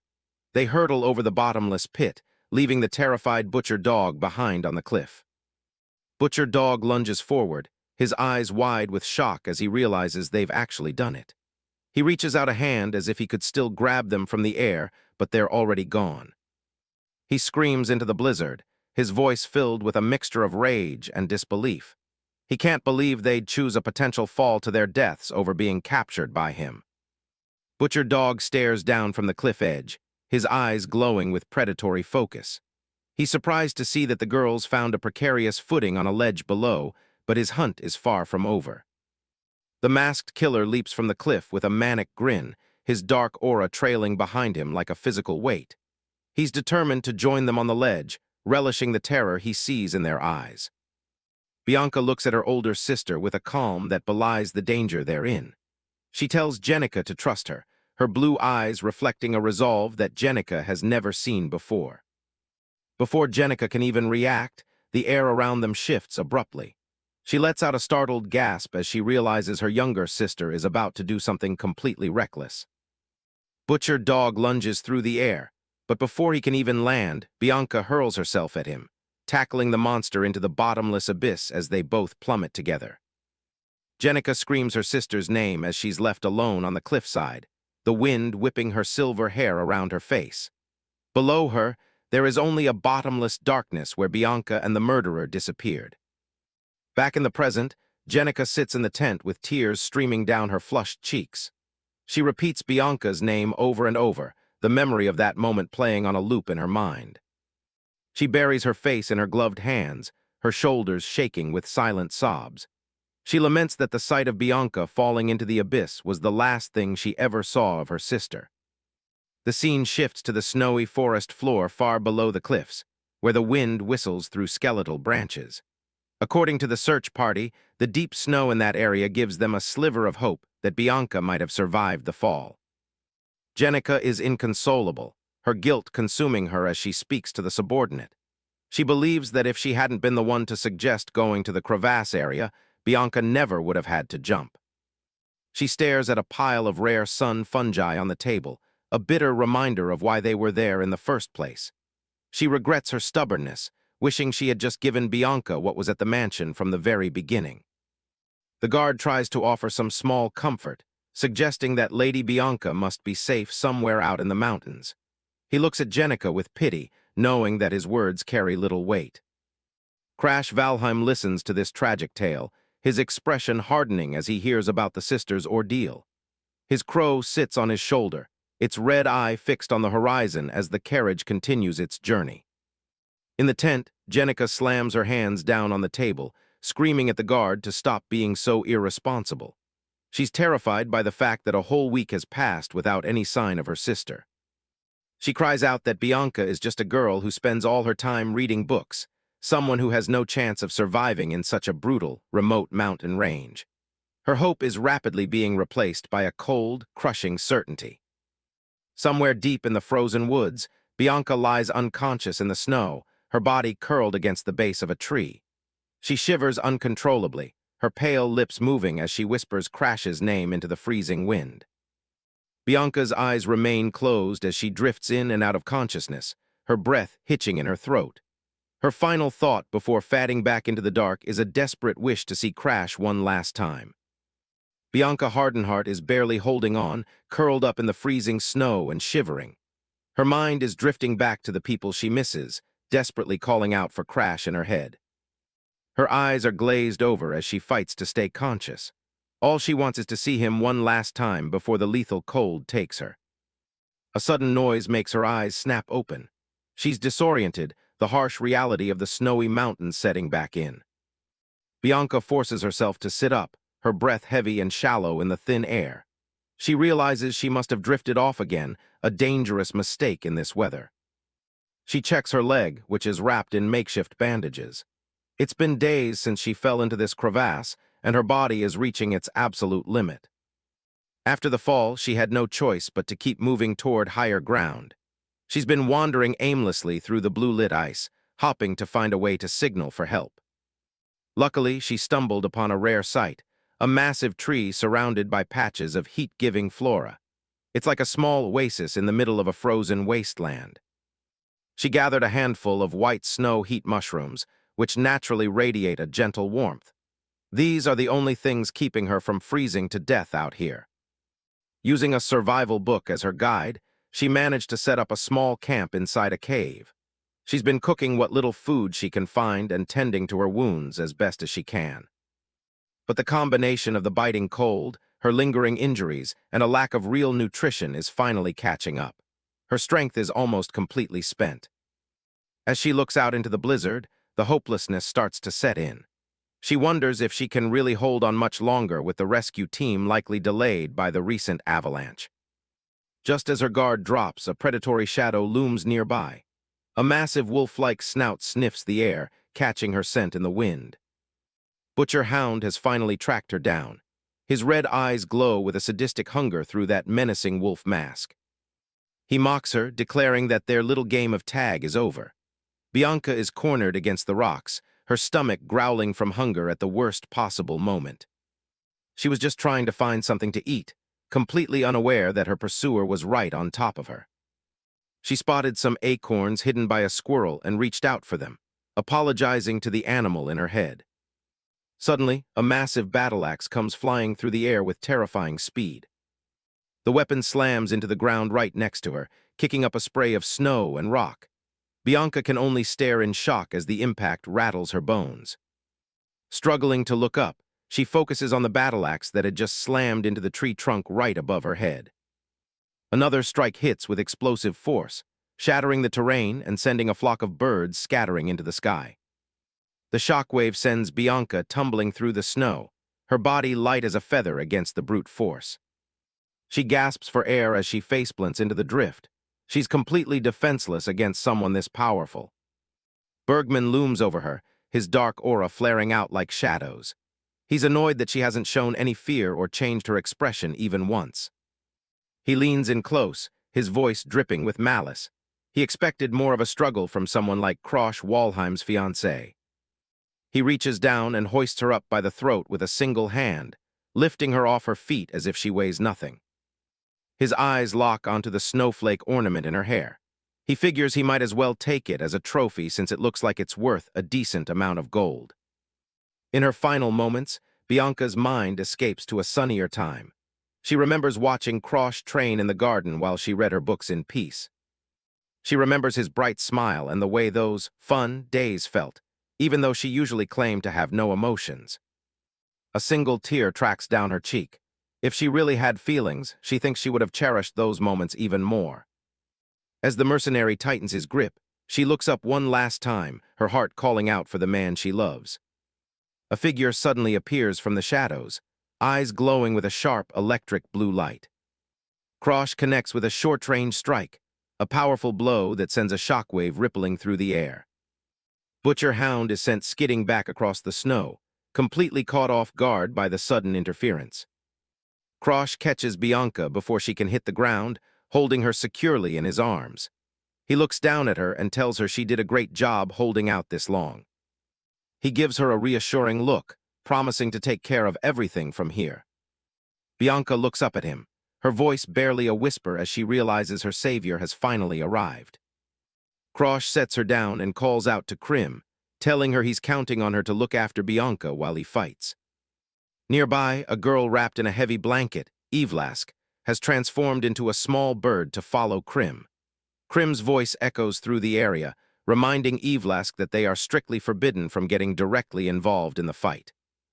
Krosh doesn't care about their infiltrator's code right now. He knows his servants wouldn't be much help in a direct brawl anyway. A hooded figure, Krim, emerges from a dark portal on the ground. She decides that warping away with Bianca technically won't break any rules. The crow watches them leave, its red eye fixed on the looming threat. It warns Krosh that the butcher hound is far stronger than he is. Krosh stands his ground, staring down the massive mercenary. Even with the odds against him, there's no way he's backing down now. Krosh Walheim stands his ground, staring down the massive mercenary. No matter how strong the butcher hound is, he's not planning on losing this fight. A dark purple aura flares around Krosh as he prepares to engage. Bergman, partially hidden in the shadows, demands to know who is interfering with his hunt. Krosh holds up the stolen snowflake ornament with a cold, unwavering gaze. He doesn't waste any words, simply ordering the killer to give back what belongs to Bianca. Bergman's eyes widen behind his wolf mask, confused and insulted by the demand. He hasn't realized yet that he's facing someone who actually knows his identity. Krosh identifies him by name, Butcher Hound Bergman. He makes it clear that the hair ornament belongs to his fiancée and he's here to take it back. Bergman recognizes the Walheim name and immediately launches a heavy strike with his axe. Krosh blocks the blow, the impact sending sparks flying as their weapons clash. Activating his sixth sense, Krosh's eyes glow a brilliant blue as he tracks the mercenary's movements. He realizes with a start that Bergman is a top-tier expert, far above his own current level. Bergman looms like a dark shadow, his thoughts turning toward profit. He figures that if he takes both Krosh and Bianca hostage, the ransom will be 10 times higher than he originally planned. Krosh readies his blade, fully aware of the massive power gap. He only just reached the mid-expert level, making this an uphill battle from the start. The two trade a flurry of high-speed blows, their blades becoming nothing but blurs in the snow. Bergman is surprised that someone so much smaller than him can block his strikes so effectively. Krosh spins away from a heavy swing, his body trailing wisps of blue energy. He needs to find a way to bridge the gap in raw strength. Bergman laughs maniacally as they continue to clash, his axe raining down blows with relentless force. He taunts the boy, wondering how long he can keep up this desperate defense. The mercenary sees what he thinks is a perfect opening and puts everything into a massive overhead strike. Red and black energy ripples off his axe as it descends. The impact is catastrophic, blasting a massive crater into the snowy ground and sending a mountain of ice into the air. Bergman stands tall amidst the wreckage, convinced that he's finished the job. He mocks his opponent, calling the brief fight fun while he prepares to end it. Up on a nearby ridge, the crow watches the destruction with wide eyes. It's stunned to see that Krosh has completely vanished from the spot where the axe hit. Bergman sniffs the air, his beastly senses on high alert. He can still smell his prey nearby, but he can't pinpoint exactly where the boy went. Suddenly, Krosh reappears right beside him, his body wreathed in blue energy. He moved so fast that even a top-tier expert couldn't track him. Before the mercenary can react, Krosh drives his fist into Bergman's gut with a short-range strike. The blow connects with a sickening thud, the force behind it so great that Bergman's heavy armor begins to crack. The giant man lets out a pained cry as he's rattled to his core. They separate, both catching their breath as they face each other again. Krosh looks at his blunt sword and realizes that brute strength won't be enough to win this duel. He decides to escalate, calling out the word Ignis, as his hair and blade erupt into intense flames. Bergman stares at him, finally realizing that this isn't just some arrogant noble. This kid is genuinely determined to take him down by any means necessary. His eye twitches with a mix of shock and rage. He can't believe a mere mid-expert is giving him this much trouble. To end this quickly, Bergman activates his secret technique, Phantom Bind. The world around them warps into a nightmarish, red-tinted forest under a blood-yellow moon. Krosh's vision begins to fail as his face turns into a dark silhouette with glowing red eyes. He realizes too late that his senses are being systematically distorted by the mercenary's aura. Bergman stalks through the nightmare landscape, his axe dragging through the snow. He asks Krosh if he can actually endure the mental strain of this technique. Krosh's hair continues to burn with a flickering flame as he struggles to maintain his composure. He tries to rattle the killer by claiming a search party is just minutes away. Bergman isn't falling for the bluff. He declares that he'll send Krosh to the afterlife long before any help can arrive. The phantom bind, environment pulses with a dark, suffocating energy, making the forest look like a bleeding wound. Krosh feels his mind spinning, his perception of distance and time completely out of sync. He knows he's being affected by a sound-based secret technique meant to paralyze his nerves. He focuses on the ringing in his ears, identifying the exact mechanism Bergman is using to scatter his aura. Images of his past failures and blood-stained hands flash through his mind. The old Krosh would have been dead already, unable to handle even a second of this sensory overload. He pushes his aura to its absolute breaking point, forcing his body into a state of hyperperception. He relies entirely on his sixth sense to navigate the chaos. Bergman continues his taunts, his voice echoing from everywhere and nowhere at once. He's confident that the boy is just seconds away from a total mental collapse. Krosh knows he can't afford a single mistake. Bergman is on an entirely different level, and the gap in experience is becoming painfully obvious. Internally, he tells himself to keep his true trump cards hidden. He needs Bergman to stay cocky and believe he's already won until the very last second. He keeps up the act, shouting again about the search party as if he's desperately clinging to a dying hope. The butcher hound laughs, his bloodlust reaching a peak. He decides to send him to hell immediately before anyone else can interfere with his prize. As Bergman lunges, Krosh's eyes narrow in focus. He knows his bluff worked, he just needs to survive the next strike. A massive axe swing comes out of the red haze, forcing Krosh to move with everything he's got. The wind from the strike alone is enough to knock him off balance. Bergman pauses for a fraction of a second, a flicker of doubt crossing his mind. He remembers how unnatural Krosh's movement was earlier and starts to wonder if he's being played. Krosh Walheim grit his teeth, the intense heat from his flaming hair flickering as he realized the phantom bind technique wouldn't hold Bergman for much longer. He knew he was running out of time. The impact of Bergman's massive axe sent a shockwave through the air, forcing Krosh to pivot away. He kept his distance, fully aware that getting too close to a monster like the butcher hound would be a fatal mistake. Bergman let out a guttural laugh as his eyes gleamed behind his wolf mask. He mocked Krosh, calling him more than just a common stray and taunting him about his unexpected resistance. The mercenary's face contorted into a snarl as he threatened to tear Bianca Hardenheart limb from limb. His words were calculated to shatter Krosh's focus and lure him into a desperate, reckless attack. Krosh remained silent, his gaze fixed on his opponent as he processed the vile threats. He realized that the butcher hound wasn't biting his own provocations, maintaining a stone-faced and deadly composure. Bergman loomed over the snowy battlefield, his axe resting on his shoulder as he watched Krosh intently. He wondered aloud if the mental toll of the phantom bind was finally starting to weaken the young man's resolve. Suddenly, Bergman lunged forward, his movements blurring as he activated his phantom battle axe technique. Multiple afterimages of the massive weapon filled the air, each one radiating a malevolent red energy. Krosh braced himself as the storm of illusions descended upon him. He struggled to breathe, his hair still ablaze as he prepared to face the endless onslaught of strikes. The air screamed with the sound of clashing metal as Krosh desperately parried the phantom blades. Each strike felt like a physical blow against his very soul, pushing his defensive capabilities to their absolute limit. Watching from safety, the small bird and Claude's crow trembled at the sight of the brutal exchange. They watched in horror as Krosh was slowly overwhelmed, fearing that his death was now inevitable. Krim watched the scene with wide, uncertain eyes, her hands clenched at her sides.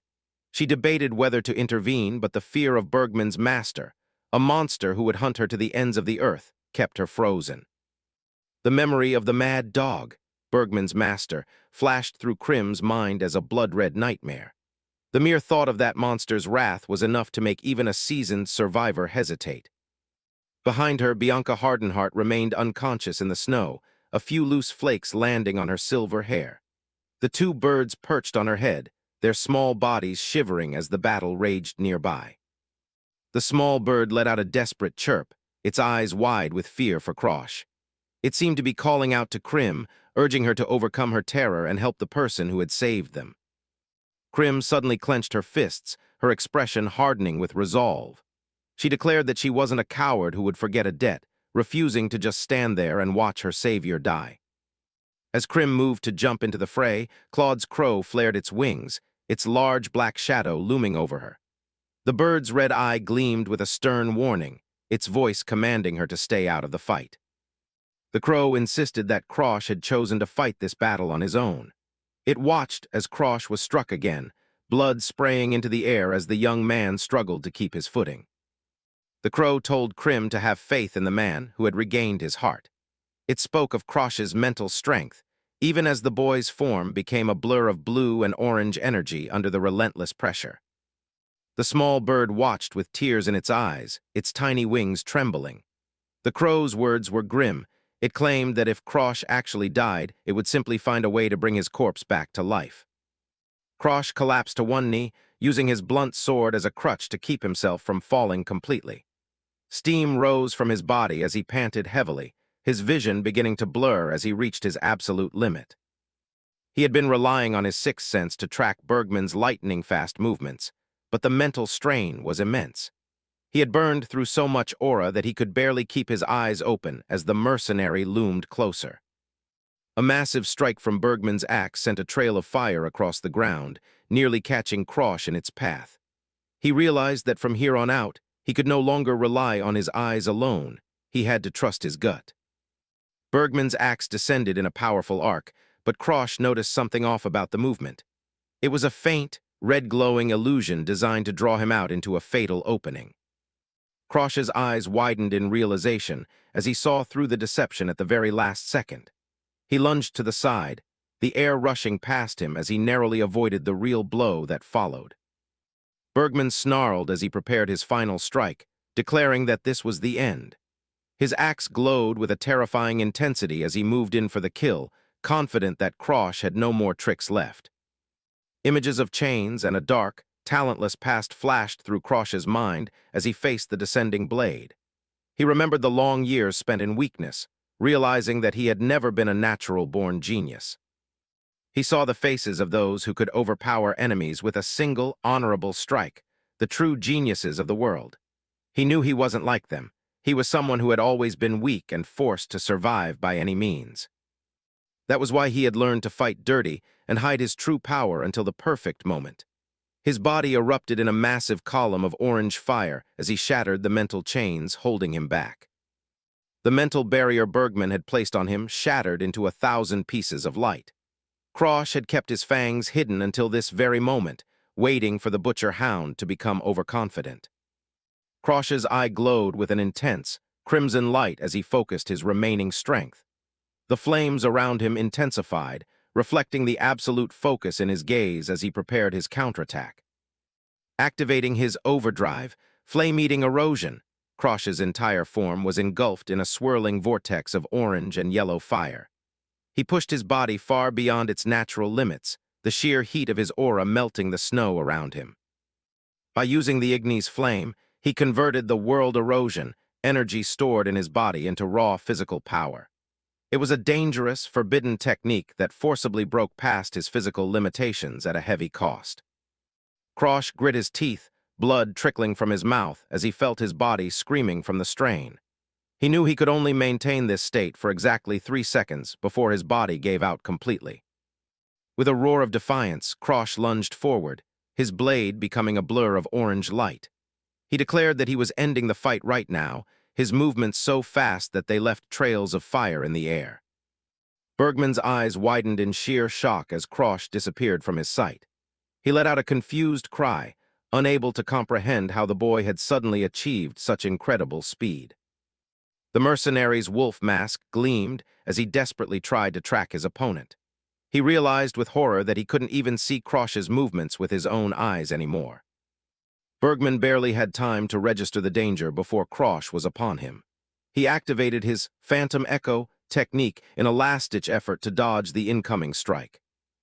Krosh's blade sliced through the air, his eyes glowing white as he moved with superhuman speed. He clicked his tongue in frustration as he realized he had missed Bergman's vitals by a mere hair's breadth. The butcher hound let out a pained scream as Krosh's flaming blade tore through his armor.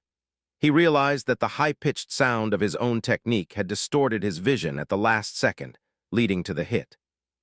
Krosh landed a heavy blow against Bergman's side, his hand glowing with a malevolent red energy.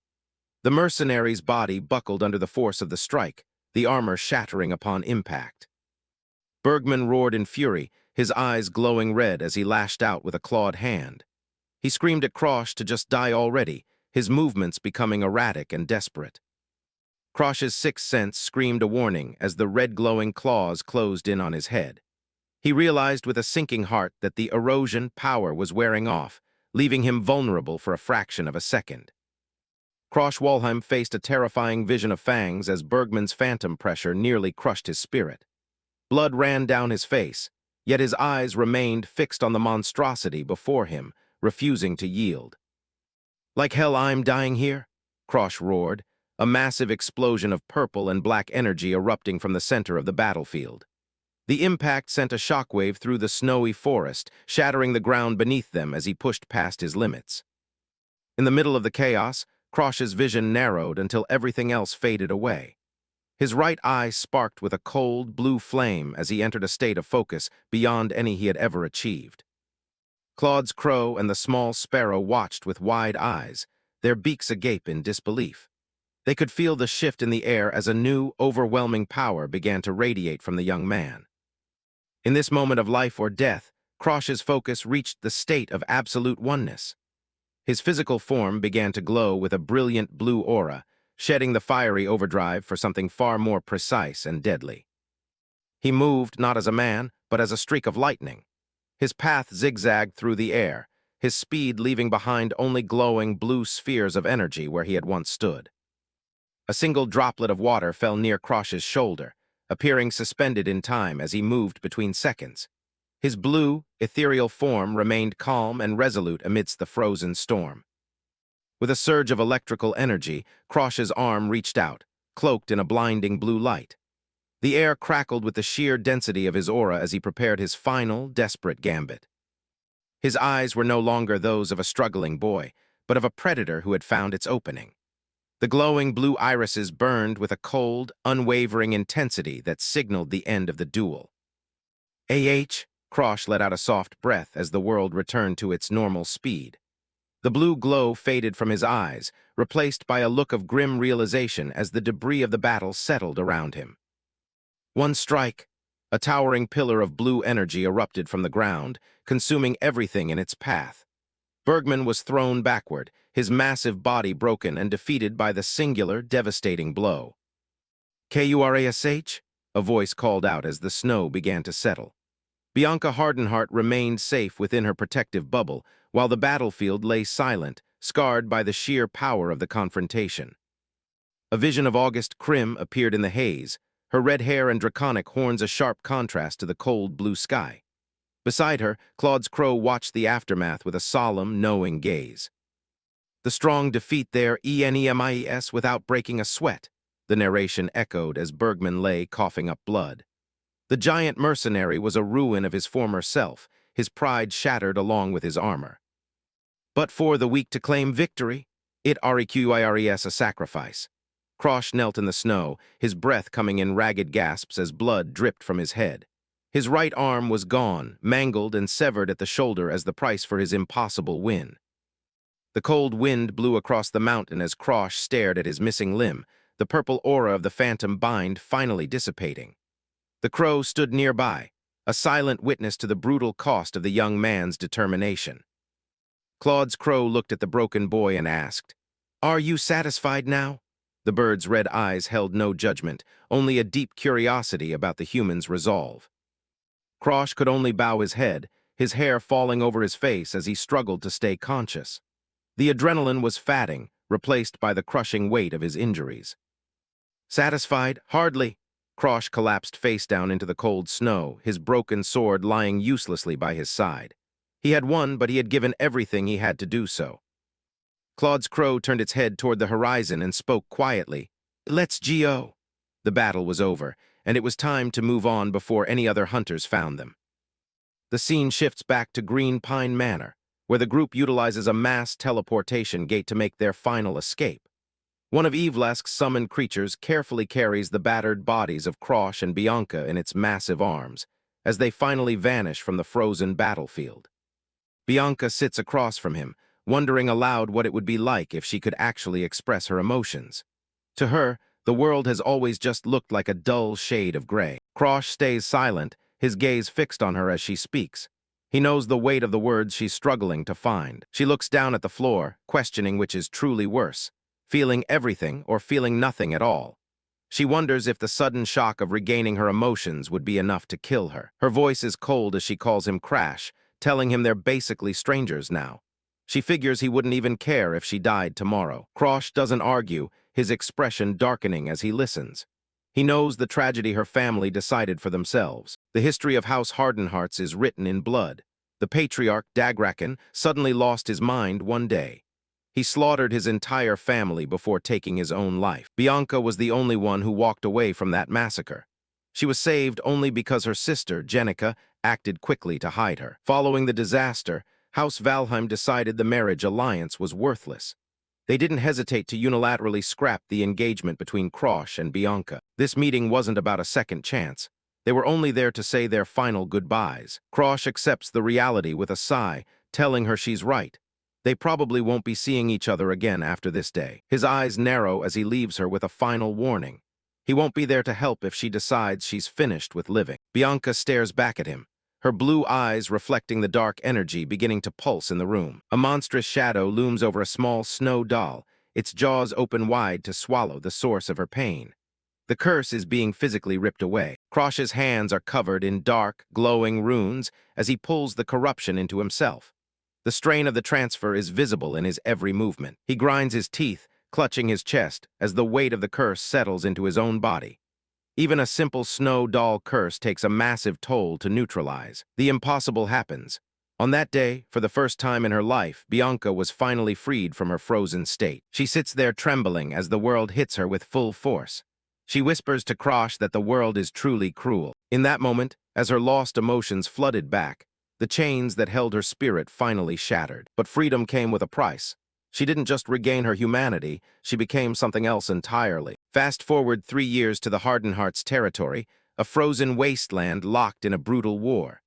Soldiers huddle in the cold, wondering how much longer this conflict can drag on. They vent their frustrations, blaming the Aphania Empire for shattering the peace of their kingdom. The soldiers trace the chaos back to the Empire's second prince, seeking asylum within the Hardenhearts land. It turns out the prince carried information that could have leveled the Empire. To keep those secrets buried, the Empire sent in the Poison King. The Poison King was the one who actually drove the Hardenhearts patriarch insane, triggering the massacre that sparked the war. Rumor has it the White Ghost eventually hunted down and killed the Poison King for revenge. Since then, she's supposedly been hiding out in the North Sea Ice Pavilion. A sudden explosion rips through the snow, scattering the troops. The soldiers shout in confusion, wondering what the hell is going on. Through the thick smoke, a future version of Krosh leaps into action. He's grown older, but he's still caught in the crossfire of a war that refuses to end. Enemy soldiers spot him immediately, calling out to their comrades. They recognize him as a member of the elite Blue Sky generation and move in for the kill. He slides down a snowy ridge, his expression grim as he realizes his body is failing. He's used so much of the curse's power that even a saintess wouldn't be able to save him now. He looks up at the massive, frozen fortress of the Ice Pavilion. He's out of options and knows he has to ask Bianca for help. Krosh bangs his fist against the heavy gate, shouting for Bianca to open up if she's still in there. A brilliant blue light flares from the gate, responding to his desperate call for aid. Massive spikes of ice erupt from the ground all around him, reaching high into the winter sky. The pursuing soldiers don't stand a chance. The ice spears skewering them are brutal and instantaneous. One soldier gasps, blood spraying as the frozen blades rip through his chest. Krosh watches as the dust settles, a familiar voice echoing through the clearing. It's been a long time since they last stood together. Bianca steps forward, but she's transformed into something monstrous. She looks like a spirit of winter, with a single horn on her head and a sword buried deep in her chest. Krosh's eyes go wide as she collapses. He lunges forward, shouting her name as she falls toward the blood-stained snow. He catches her just in time, holding her as she bleeds out. He wonders if this wound was the work of the Poison King's daughter. In her final moments, Bianca looks up at him with empty eyes. She asks him if he remembers the question she once asked, whether having emotions or not is more painful. A memory from the day of the massacre flashes through her mind. Her sister, Jenica, was the one who hid her away while the halls ran red with blood. Jenica was crying, her face contorted with grief. She confessed that she never truly hated Bianca. She only hated herself for feeling that way. In the dying moments of her vision, Bianca recalls the words meant for her long ago, reminding her that she was never a child meant to be hated. She remembers being tucked away inside a heavy chest, hidden from the slaughter as she waited in the dark for the nightmare to end. Back then, the lack of emotions made her sister's words feel like a hollow puzzle. She couldn't grasp the complex, contradictory feelings behind that desperate act of protection. Even as the Hardenheart's estate collapsed and she was left to suffer in the aftermath, she felt nothing but a cold, empty void. Standing at the threshold of her memories, she finally understands the truth now that she can actually feel. She realizes her sister, Jenica, truly loved her all along. Tears stream down her face as the weight of that realization hits her. She collapses in her mind's eye, weeping for the years spent in emotional isolation. She kneels and cries, wishing her emotions had blossomed sooner so she could have understood the people around her. A vision of what could have been flickers before her. A family sharing their grief and support instead of burying it in silence. In this alternate dream, they moved toward a future that was stolen by the curse. Maybe they could have actually been happy. Back in the grim reality of the vision, the white ghost version of Bianca looks up at Crash with blood on her lips. She whispers that they could have been together. The vision fades away into darkness as the last of her tears fall. Reality begins to assert itself once more. In the present, Crash finally opens his eyes, finding himself in a soft bed. He's covered in bandages, and the heavy absence where his right arm used to be is the first thing he notices. A hand reaches out, fingers gently brushing against his bandaged arm as he wakes. Bianca is sitting right beside him, her expression as still as ever. Krim, the crow, perches on the edge of the bed, its red eyes fixed on him. He realizes he's back at the Hardenheart's estate. When Bianca asks if his stump still hurts, he tells her it's fine. He immediately started berating her, demanding to know why the hell she decided to climb that mountain all by herself. If Krim hadn't tipped him off, he never would have found her in time. Krim the crow stares at him with a judgmental glare. Crash remains silent, knowing he took a massive risk. Crash winces as he sits up, the physical reality of his sacrifice sinking in. He remembers the reason he went up there in the first place. He reaches for the snowflake ornament, the metal cold against his bandaged fingers. He holds it out to her, apologizing for the messy wrapping job. He just wanted to make sure she got the snow sun fungus. Despite the loss of his arm, he manages a weak smile. He tells her the effort was worth it because they can finally make the elixir. Bianca stands up, her slippers clicking softly on the carpet as she looks down at him. She calls his name softly. She tells him plainly that she still doesn't have any emotions. No matter what happens, she remains trapped in her doll-like state. Even though he nearly died to save her, she admits she can't feel joy, anger, or even the sadness she thinks she should feel. It's a frustrating, empty existence. She looks down at her hands, frustration finally leaking into her voice. She's sick of being expressionless when everything is falling apart. A vision of a brighter past flashes through her mind. She tells him she wants to be able to smile with him, to feel the warmth he gives her. She wants to be able to cry by his side, instead of just staring into the distance like a statue. She wants to share his anger, to be a person who can actually stand alongside him and react to the world. She grips his hand tightly, telling him she'd hate for his own emotions to be snuffed out the way hers were. She doesn't want to smile if he can't. Crash looks at her, his expression softening as he hears her plea. He stays silent, letting her speak her mind. He squeezes her hand back, telling her not to worry. He explains that the curse's effect is halved since he isn't the primary target. Bianca looks him straight in the eye, finally asking for the one thing she wants, for him to bring back her emotions. Intense energy begins to swirl around them. Dark energy pulses as the bond between them strengthens. He tells her she never even had to ask. A system notification appears as a massive lock begins to shatter. He's finally met the second condition to unlock her curse. He has become the person most important to Bianca. The snow doll representing the curse is suddenly bound by spectral chains, its power being suppressed by his will.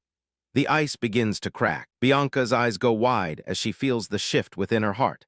Crash reveals that this breakthrough was his plan from the very beginning. He reaches out his remaining hand, inviting her in. His fingers are still wrapped in bandages from the journey. He gives her a warm, genuine smile, welcoming her back to the world of the living. It's a look of pure relief. Bianca doesn't hesitate, diving forward to bury her face in his chest. She clings to him as the first real sob escapes her lips. For the first time, her stoic mask completely shatters. She wails in his arms, the weight of the curse finally giving way to real, agonizing tears. A final lingering image of the future war shows him cradling her dead body. At least in this timeline, the world won't be a gray, empty place for her anymore. Bianca pulls back, wiping her eyes as she catches her breath. She looks exhausted, and for the first time her face shows the lingering heat of real emotion. Krosh asks Bianca how she's feeling as they sit together on the edge of the bed. After everything that's happened, he wants to make sure she's actually okay. Bianca's face has returned to its usual stillness, but there's a new softness in her eyes. Krosh wonders if she's still struggling to process the sudden rush of unfamiliar emotion. A firm knock echoes through the room, cutting through the silence. Jenica Hardenheart's voice comes from the other side of the heavy door, asking if she may come in. Bianca gives her permission to enter. As the door swings open, she quickly wipes her eyes, trying to regain her composure before her sister sees her. Jenica steps into the room and stops short, surprised to see Bianca rubbing her eyes. Krosh looks over from the bed, bluntly asking why she's shown up. Jenica recovers quickly, explaining that her brother sent her to invite Bianca to lunch. She keeps her distance, her expression unreadable. Seeing that Krosh is still heavily bandaged and unable to leave the bed, she adds that his own meal will be brought to the room shortly. Krosh watches her carefully as she speaks. He wonders if this is a genuine attempt to talk to Bianca as family or just another formality. Jenica turns to leave without meeting Bianca's eyes even once. The atmosphere remains thick with the weight of years of silence between them. Krosh recalls his previous life, remembering that Jenica had apologized to Bianca around this same time. He wonders if history is about to repeat itself. He turns his attention back to Bianca, who is looking at him expectantly. He calls her name softly, drawing her back from her thoughts. He tells her that she shouldn't feel obligated to forgive Jenica just because she's changing her tune. He promises that once they're finished here, they'll head back to their real home together. Bianca's eyes widen slightly at the mention of a home. She suddenly ducks her head, hiding her face in her hands as if overwhelmed by the thought. She keeps her hands pressed against her cheeks, making small, muffled sounds of embarrassment. Krosh tilts his head, completely confused by her sudden reaction. Finally, she peeks out from behind her hands. She looks toward the ceiling, trying to hide the blush warming her face. She uses her fingers to quirk the corners of her mouth upward, forcing a bright, wide smile. She admits that she feels incredibly happy right now. A little while later, Krosh prepares to leave the estate for a moment. He waves a casual goodbye to Bianca, who watches him go from the doorway. Leaning back in his chair, he asked Ebelask to lend him her eyes and ears for a moment. A pair of mice emerge from the shadows, their red eyes glowing with an eerie light. He instructs them to eavesdrop on everything that is said to Bianca while he's busy. He clenches his fist, a dark, murderous look crossing his face. He vows that if anyone says the wrong thing to her, he'll tear this entire place to the ground. Krim, in her crow form, perches on his shoulder and scoffs. She reminds him that he's in no position to be worrying about his fiancé when he's missing an arm. The crow's eyes glow a piercing red as she mocks him. She asks if a returner like him really thinks he can steal her immortality in such a crippled state. Krosh isn't bothered by the jab, telling her not to get so worked up. He mentions that a wound like his could be easily mended by a saintess from the Holy Land. A grand vision of the Holy Land of Freeman appears, one of the 4 great nations known for its divine miracles and light. The saintess is depicted in a halo of golden light, her hands clasped in prayer. Her divine power is so great that it is said she can even resurrect the dead. Krim laughs derisively, asking if he really thinks House Valheim would waste a fortune on a saintess for someone they consider a loser. Krosh just smiles back at the bird, his eyes glinting with a secret. He reveals his true plan. He's going to trade in his missing limb for an even better right arm. The mention of a trade triggers a memory of August's human form looking shocked. She realizes exactly what he's planning to do. Krim asks if that's why he recruited Ebelask in the first place.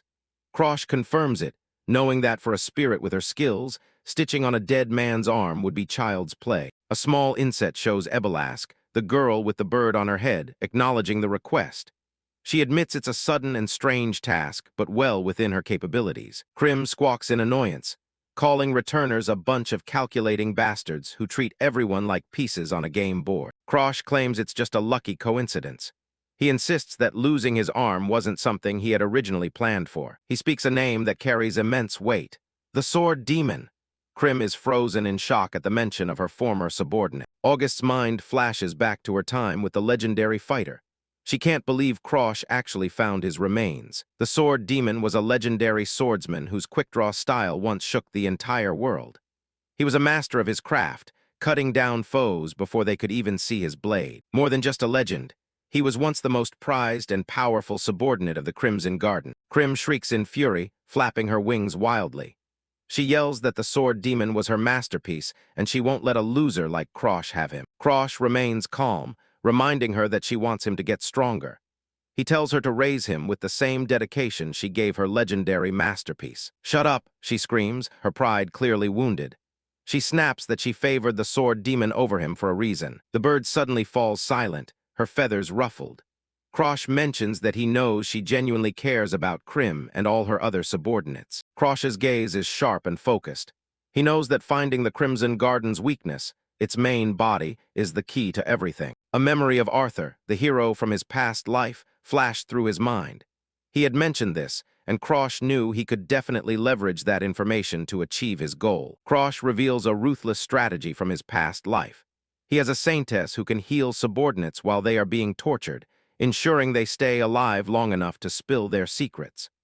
A vision of the saintess praying over a bloodied, blindfolded prisoner appears as he describes the process. He recalls that this was the exact method Arthur, the king of heroes, used in the previous timeline, a tactic he describes as truly monstrous.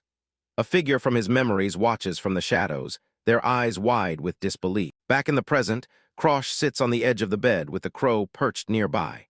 He explains his plan to use the Crimson Garden's attachment to the Sword Demon to convince her to help him, nodding that, while the man died of old age, his legendary quick-draw style shouldn't be allowed to fade away. He locks eyes with August, his expression intense and unyielding. He proposes that if they transplant the Sword Demon's arm onto his own body, he can effectively bring that legendary technique back to life. The crow flutters its wings in a sudden burst of agitation, clearly rattled by the proposal. Krosh watches her flighty movements, calmly asking if her reaction is a refusal. The bird settles back onto the bed, the shadow of her wings stretching across the white sheets. After a tense silence, she gives in, telling him he only has to wait 2 days.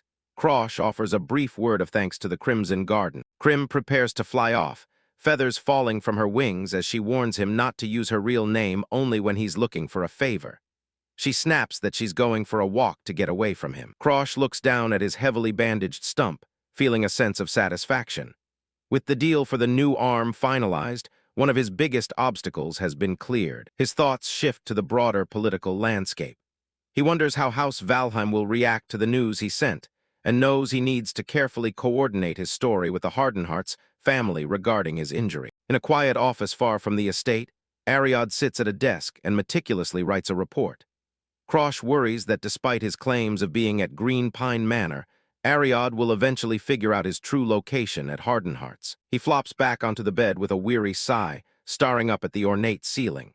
He decides that if anyone questions him, he'll just tell them to mind their own business, knowing his father has never cared enough to truly intervene anyway. One of Ebelask's mice sits on the pillow beside his head, its red eyes glowing in the dim light. Despite the success of his plans, a nagging feeling of dread continues to pull at the back of his mind. Bianca sits calmly, her expression unreadable as she gives a firm refusal to her brother's demands. Miriakan Hardenhearts isn't taking it well, leaning forward and barking that she needs to stop acting like a child and hand her fiancé position over to Jenica. Bianca points out the obvious. The loser, Krosh, just took down a peak expert like Bergman. If his true power is finally waking up, he's basically their family's best weapon. She admits she might still be a kid, but that just means when she wants something, she's never letting go. Bianca makes it clear she's staying put. Being his fiancé is the one thing in the world she's actually determined to protect. Miriakan slams his hands down, sneering that a cursed girl like her will just be tossed aside the moment Krosh gets bored with her. Jenica Hardenhearts finally snaps, telling her brother he's going too far.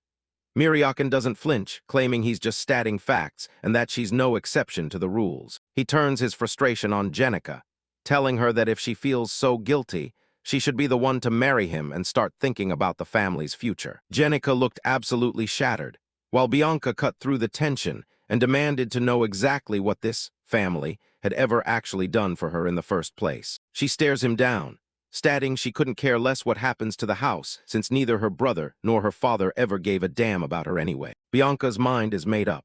Even if she's kicked out of the estate or loses everything she has, she's staying by Krosh's side. Miriakin is about to shout her name when a sudden sound from the door cuts the tension. A foot steps into the room. Miriakin yells that he's busy, but the intruder just offers a casual apology for the sudden intrusion. It's Krosh Walheim, looking remarkably composed. He mentions that he heard some things in the hallway that were just a bit too interesting to ignore. Miriakin is shocked to see him up, telling him he should be resting. Krosh just holds up 2 fingers, bringing up the rumors that are already starting to spread. Rumor number 1. Krosh saved his fiancée and took down the butcher dog even if it cost him his arm. Then there's the other rumor. That House Hardenheart's security is so pathetic they couldn't even stop one mercenary. To make it worse, they let a direct descendant of House Valheim be put in mortal danger right under their noses. With the patriarch away, Krosh asks Miriakin which of those rumors he thinks is more convenient for him to deal with. Miriakin grits his teeth, looking completely cornered as he asks what Krosh actually wants from him. Krosh keeps his demands simple. Let Bianca do whatever she wants. Whether she stays in the engagement or breaks it off, it's her call to make. Miriakin is stunned. He'd assumed she just wanted to leave the estate, but it looks like he read the situation all wrong. Krosh adds one final point. He isn't throwing her away either, and he couldn't care less about some curse. Bianca clings to his arm, her expression intense. Miriakin can't believe they've actually managed to form a real bond in such a short time. Miriakin sighs in defeat, telling Krosh he'll leave Bianca in his hands for now. As they head out, Krosh wonders if a hardened priest can really manage to successfully heal his missing arm. He tells them they'll see the results in 2 days and to report back then. It's a good deal for the priest's reputation, after all. Jenica watches them leave, wondering what the hell he's really planning, but she decides to just play along for now. The door slams shut, leaving the room silent. Jenica calls out to her brother, who's still processing everything that just happened. Krosh notices how much Bianca has changed. She's even blushing as she clings to him, whispering that maybe they should just get married already. Elsewhere, a hand rests on a report detailing the recent events. The Valheim family head stands in the shadows, looking out at the night. He whispers his son's name, knowing Krosh is finally starting to make some noise. 2 days later, in a quiet corner of the Hardenheart's estate, Krosh is back at it. He's pushing himself through training, sweating buckets as blue flames lick at his skin. He focuses everything into a single point, trying to weave his aura together with the extreme blood poison. It's a lot harder to balance the energies than he expected. He collapses into the snow, the cold barely making a dent in the heat radiating off his body. He lies there face down, panting for air while cursing his own lack of progress. Even with all his knowledge, the physical reality is brutal. Luckily, his snow doll trick kicks in just in time. The icy energy swirls around him, snuffing out the blood poison before it can go on a total rampage. This is his extinguishing flame erosion, a technique that uses Ignis to burn through the world-corrupting energy inside him. It's a massive power boost that literally breaks through his body's natural limits. But that kind of firepower isn't free. The second the effect wears off, he's completely paralyzed. He can't move a muscle, left vulnerable in the middle of the field while the shadows of his exhaustion loom. His internal temperature spikes so high it could actually cook his organs. He simply can't keep this up for more than a few moments. He reaches toward the sky, watching a bird fly past. If he wants to use this power for any real length of time, he needs a way to cool his core. Memories of a figure standing amidst a sea of flames flicker through his mind. The heat is overwhelming, but he remembers a chilling presence. That's his target, Aslan Ygritte, the Flame Emperor. He needs that man's chilling, moon-shadow limb to balance his own internal fire. It's a dangerous goal, but it's the only way to master the heat without burning himself from the inside out. Krosh lets out a sharp grin. He's found his next objective, and he's not planning to fail. The silhouette of the Flame Emperor looms in his thoughts, a mountain he'll eventually have to climb. He's decided. Once his current wounds heal up, he's going to track that guy down and steal his curse. He tracks down Ebelask's place, standing before a massive, ancient-looking tree. He asks if this is really the house, and the crow on his shoulder confirms it. Claude's crow takes off from a nearby post, leaving him to face whatever eccentricities wait inside the giant tree. A maid with rabbit ears and a face mask steps out to greet him. She introduces herself as Corpse Unit Number 8 and says her master is expecting him. Krosh can't help but stare at the rabbit ears for a second. Even for a genius researcher, this is a pretty weird aesthetic choice. He follows her inside, noticing the space seems way bigger than it looks from the outside, likely connected through spatial magic. Ebelask is already hyped up and ready to go. She welcomes him back and tells him the transplant for the sword demon's arm is finally ready. He looks at the withered, dark arm sitting on the table next to the crow. It looks more like a piece of charred wood than a limb, but he needs it attached immediately. Ebelask warns him that this is going to be incredibly painful. She offers to knock him out, but he tells her he's already well acquainted with pain. Her expression turns serious, her eyes wide behind her glasses. She tells him straight up, once they start, she isn't stopping, no matter how much he cries. Krosh strips down and sits on the edge of the stone table. Number 8 brings the demon arm over, ready to begin the gruesome work. He lies back, bracing himself as Ebelask instructs Number 8 to pin him down, so he doesn't thrash around during the surgery. The surgery begins with a burst of dark red energy. Ebelask channels her power into the connection point, and the real nightmare starts. Sparks fly as the foreign flesh begins to fuse with his shoulder. It's a violent, messy process as the tissues knit together. He bites down on a gag, his face contorting as the sword demon's arm finally bonds to his body. The fusion is complete, but the worst is yet to come. Ebelask doesn't give him a second to breathe. Her hands glow with intense red energy as she prepares for the final, most delicate step. She forces the nerve connection, sending a jolt like lightning through his entire system. Krosh's eyes nearly pop out of his head from the sheer agony. When it's finally over, Ebelask is drenched in sweat. She's actually impressed he managed to stay conscious through the entire procedure. Number 8 makes herself useful and starts unbuckling the heavy leather restraint belts holding him to the table. Krosh stands up, testing the weight of his new limb. It's dark and gnarled, looking nothing like his original arm, but he says there's a reason he endured the pain. The extreme blood poison reacts to the new host immediately, swirling around the black flesh in a thick purple mist. The muscles under the skin ripple and bulge violently as the connection between the demon arm and his body solidifies. Ebelask takes one look at the pulsating, veined mess and winces in disgust. It's a pretty gruesome sight, even for a seasoned researcher like her. Krosh can feel the arm trying to go berserk. He knows if he'd been unconscious, the blood poison would have completely taken control of the limb. He focuses intently, carefully adjusting the amount of aura he's pumping into the arm. He has to get used to the power little by little. Finally, the energy settles. He clenches his fist, a satisfied smirk appearing as he realizes the arm feels perfectly natural, just like his own. Claude's crow flies over to check on him. Krosh looks at the group and confirms the process is done. The arm is officially a part of him. Krosh asks Ebelask to lend him her training grounds. He wants to practice the sword demon's draw technique while he's here. Claude's crow butts in, mentioning that Krosh is also on the hunt for an ancient book called Hakutu. Ebelask completely ignores him, swooning over the thought of Lord Krim instead. Krosh can only stare in confusion as she goes into full fangirl mode. She finally snaps out of it enough to order Number 8 to guide him to the training grounds. The maid simply nods and accepts the task. As they walk through the manor, Number 8 asks how much he actually knows about the technique he's so eager to learn. Krosh admits his knowledge is pretty basic. The crow pecks at his head, shocked that he'd go through a limb transplant for a skill he barely understands. He explains that while the sword demon's draw technique looks like a single strike, it's fundamentally different from anything else. Normally, a draw technique is about storing aura in a sheathed sword and releasing it in one fast motion. But this one is different. It divides that stored aura into countless tiny parts to maximize the impact. Instead of a simple swing, it's more like a series of microscopic explosions that launch the sword out with terrifying speed. Number 8 stops in the middle of a massive courtyard and asks if he's following. Krosh just gives her a flat no. He figures he'll just have to learn by doing. He reaches for his practice blade, ready to give it a shot. The crow flies off, telling him to trust the muscle memory already built into his new arm. Thousands of hours of training are etched into that limb. Even if Krosh doesn't know what he's doing, the arm does. He takes a breath, eyes narrowing as he prepares to test the limits of his new body. Deep down, he knows the sword demon's arm is the perfect teacher for this.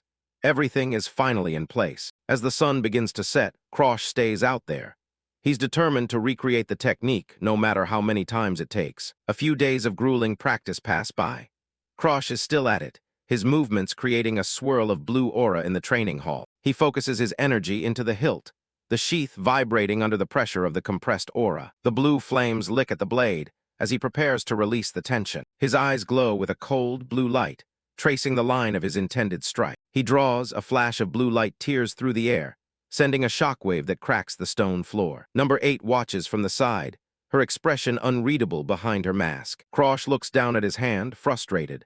He's fast, but he can still see his own blade with his naked eye. The technique is supposed to be invisible. If he can see it, then he hasn't reached the true peak of the sword demon's speed. He realizes it's an issue with his aura control. He'll need to return to Blue Pine Hall eventually to learn the next step and bridge the gap. He sheathes his sword and thanks Number 8 for the days she spent helping him train.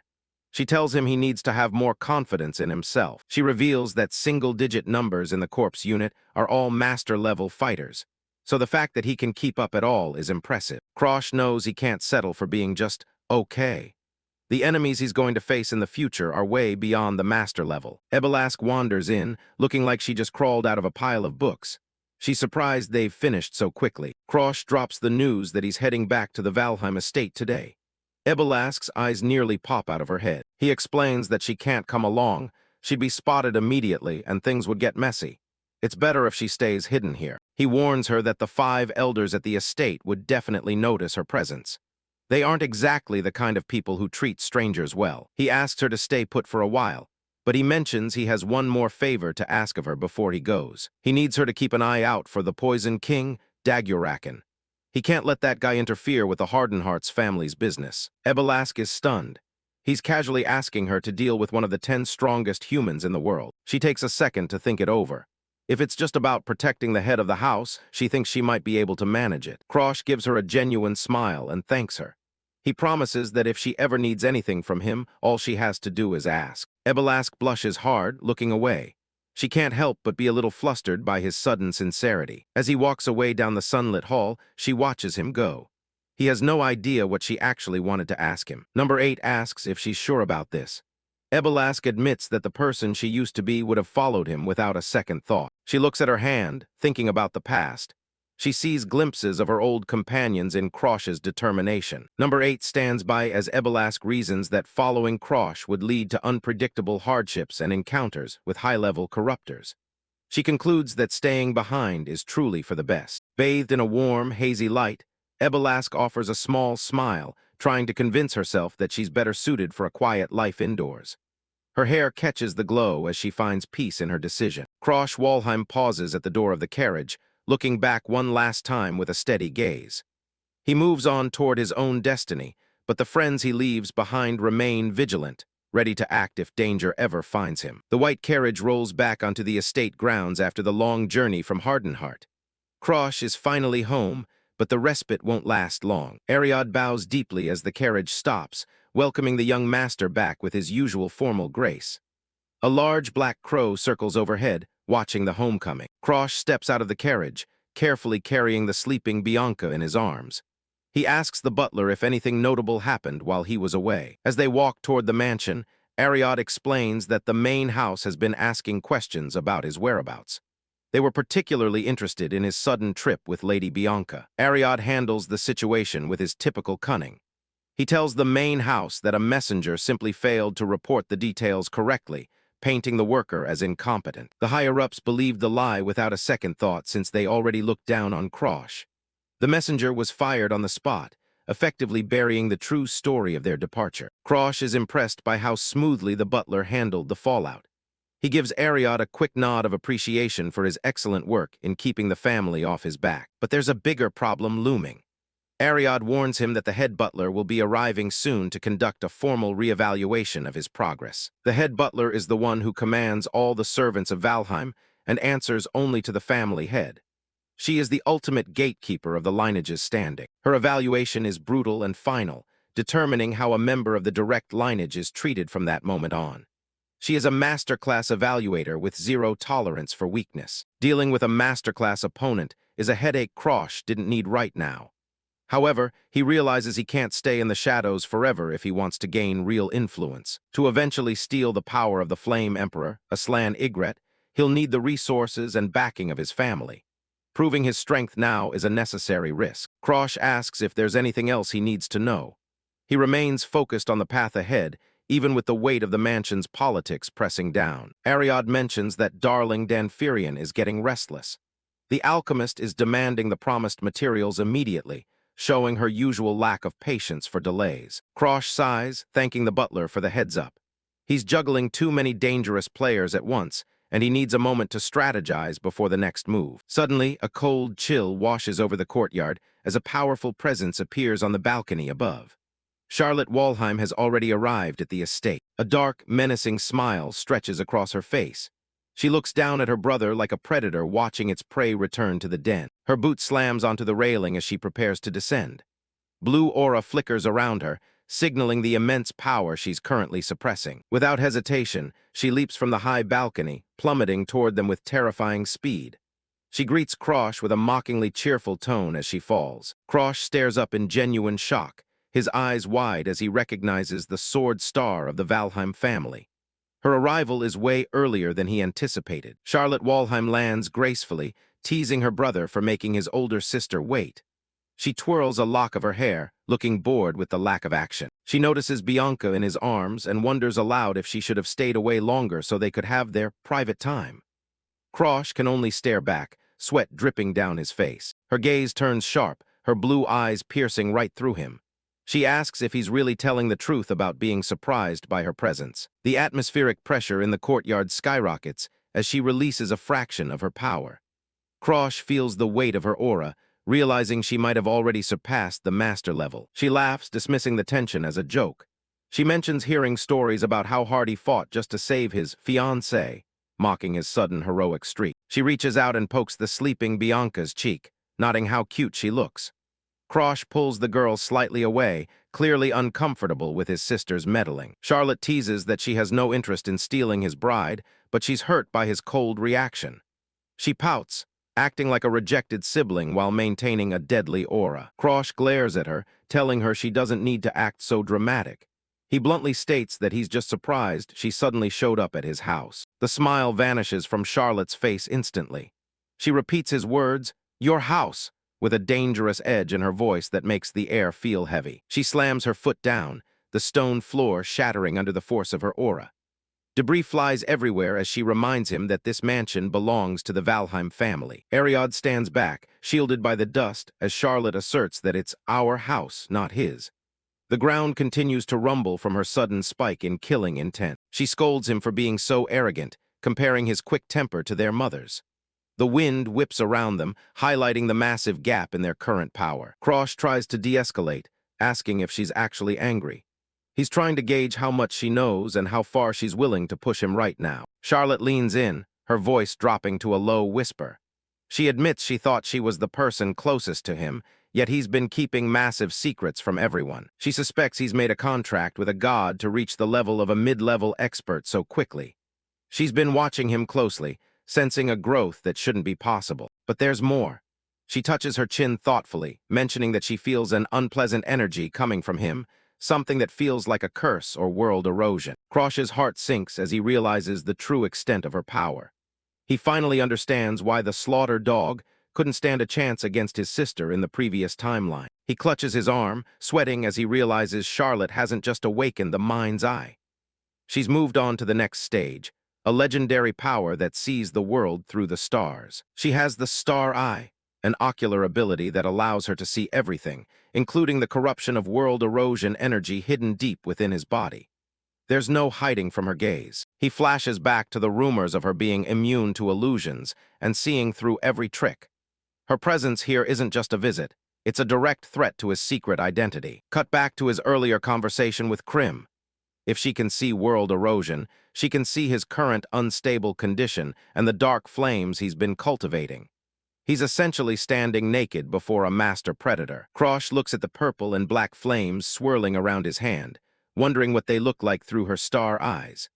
The confrontation he was hoping to avoid has arrived ahead of schedule. Claude's crow notes that to an ordinary observer, Krosh's power would just look like an ominous black flame, a deceptive mask for something far more dangerous. The crow explains that only a handful of people in the entire world, devourers or servants of an eroder, can actually recognize the true nature of world erosion. Charlotte points out a small star mark on her own neck, comparing it to the visible signs her own servants carry to mark their status and power. Krosh's eye widens in realization, sweat beating on his forehead as he understands just how deep her knowledge of the world's hidden powers goes. In a memory, Claude's crow reminds a younger Krosh that while the entities are manifestations of world erosion itself, he is simply mixing that volatile power into his own aura. The boy stares at the purple mist in his palm, while the crow notes that most would simply view his unique condition as a terrible curse. In the present, Krosh holds the sleeping Bianca, unable to shake the crow's words from his mind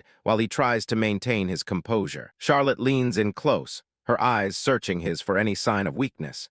He knows the moment she confirms he's using world erosion, she won't hesitate to kill him. She lifts his chin with a finger, teasingly asking about the impressive array of equipment he's managed to gather since his sudden change in personality. Charlotte paces around him, her boots clicking on the floor as she notes that his blatant greed is a trait he clearly inherited from her. Her voice carries a hint of nostalgia, as she mentions that he probably resembles their mother more than he'd like to admit in this moment. Looking at the drooling, fast-asleep Bianca, Charlotte orders him to put the child away and meet her at the training grounds for a proper evaluation. On the field, Charlotte is instantly engulfed in a massive surge of blue aura, eager to finally test her brother's true strength with her own eyes. Krosh faces her, feeling the immense pressure of her presence as dust kicks up around them in the open Valheim courtyard. He grips his sword hilt tight, thinking back and realizing that even before his regression, he never once had the courage or chance to fight her. Charlotte stands ready with a simple wooden training sword, looking completely at ease despite the lethal intensity radiating from her body. She gives him a final warning.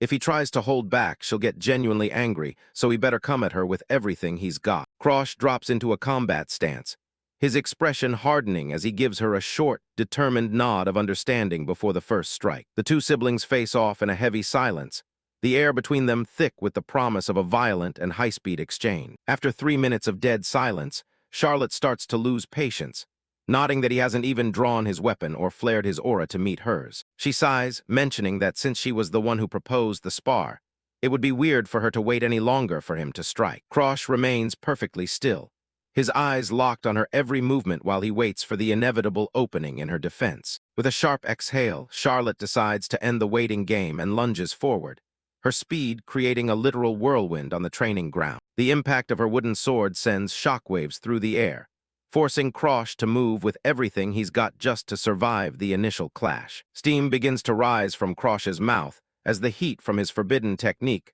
starts to boil his internal energy and push his limits. His eyes ignite with a fierce yellow glow as he pushes his body past its natural limits, burning his stolen world erosion energy as fuel. A demonic mask symbol glows on the back of his hand, signaling the desperate activation of his limit break maneuver. He has exactly 1 second to make his move, drawing his blade in a blur of purple and black energy that tears through the air with a howl. He unleashes his extinguishing flame draw slash, the dark flames erupting from his blade as he strikes with absolute lethal intent. Charlotte's eyes go wide with genuine surprise as she sees the sheer destructive power and speed of the black flames heading straight for her. The clash of their weapons creates a blinding explosion of energy, the training ground floor cracking under the immense pressure of their power. It's clear to everyone watching that Krosh was using his full power right from the start, refusing to give his invincible sister an inch. He doesn't stop there, raising his sword high for a follow-up strike, while the black aura continues to rage violently around him. He pushes himself even further,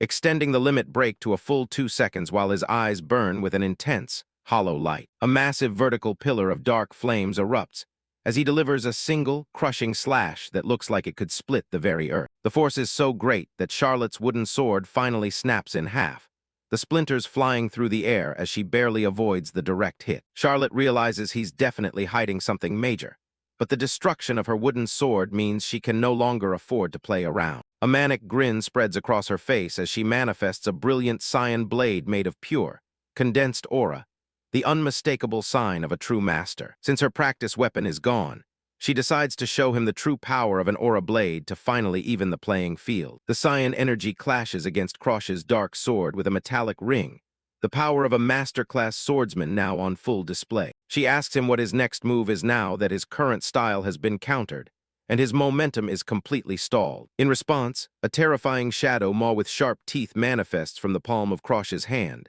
lashing out at her with a mind of its own. The predatory Black Hood skill surges forward, its jagged purple maw clashing directly with the brilliant light of Charlotte's cyan aura blade. The dark, chaotic energy creates a violent contrast against the pure power of his sister's masterclass technique. Sparks fly as the opposing forces grind against each other, a look of stunned disbelief crossing Charlotte's face as she feels the weight of the attack. Krosh admits to himself that while his current raw strength can't shatter her aura, he only needs to find a single way through. The fanged shadow maw finally reaches its target, snapping shut as Krosh manages to bridge the gap between them against all odds. He offers a tired but triumphant smirk, sweating from the exertion of finally touching the untouchable Sword Star. Krosh lashes out with everything he's got, his purple aura surging as he swings for his sister. Charlotte's eyes go wide. The impact is so violent that it actually starts to crack through her defense. Exhausted and battered, Krosh forces a smirk, knowing he finally managed to reach her. Charlotte stares back in silence, stunned that he actually made contact with the flow of her aura. She possesses a unique power called the Aura Stream, a divine, flawless barrier that's supposed to be impenetrable to anyone weaker than her. To her, the idea of a mid-tier expert like Krosh breaking through that shield was completely impossible. Until now. Up in a nearby tree, the crow watches as Charlotte admits to herself that even though she was holding back, he forced her hand. As she walks away, a chilling thought lingers.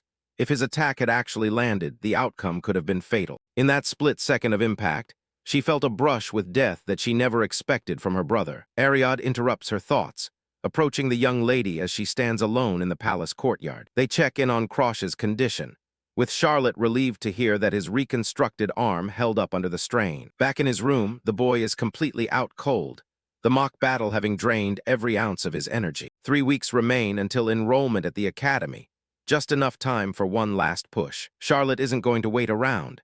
She decides to head out early, leaving a goal for her brother to chase. A few days later at the Danforlean Manor, the alchemist Darling is practically beaming over a new elixir she just finished. It took her only an hour to brew, but the crow warns Krosh that he'll need a wide-open training ground to take something this potent. They meet with Darling to borrow the training grounds, since this isn't the kind of potion you just drink in a bedroom. Krosh looks at the elixir with a bit of suspicion, wondering exactly what kind of madness he's about to swallow. Stripped to the waist in the center of the hall, he prepares himself for the breakthrough. Darling and the crow watch him closely, their usual playful banter replaced by a heavy, expectant silence. After he downs it, Krosh realizes he might have been too hasty as he asks what exactly he just drank. Krim reveals it's the 9 Whales Dragon Pill, a legendary elixir that destroys your body and aura to force them to grow back stronger. Krim leans in with a wicked grin, telling him he just needs to endure 9 screams of agony to reach a whole new level. The room fell into silence as the potion started to take effect, but the physical pain had yet to set in. The crow was baffled when Krosh didn't immediately collapse in pain.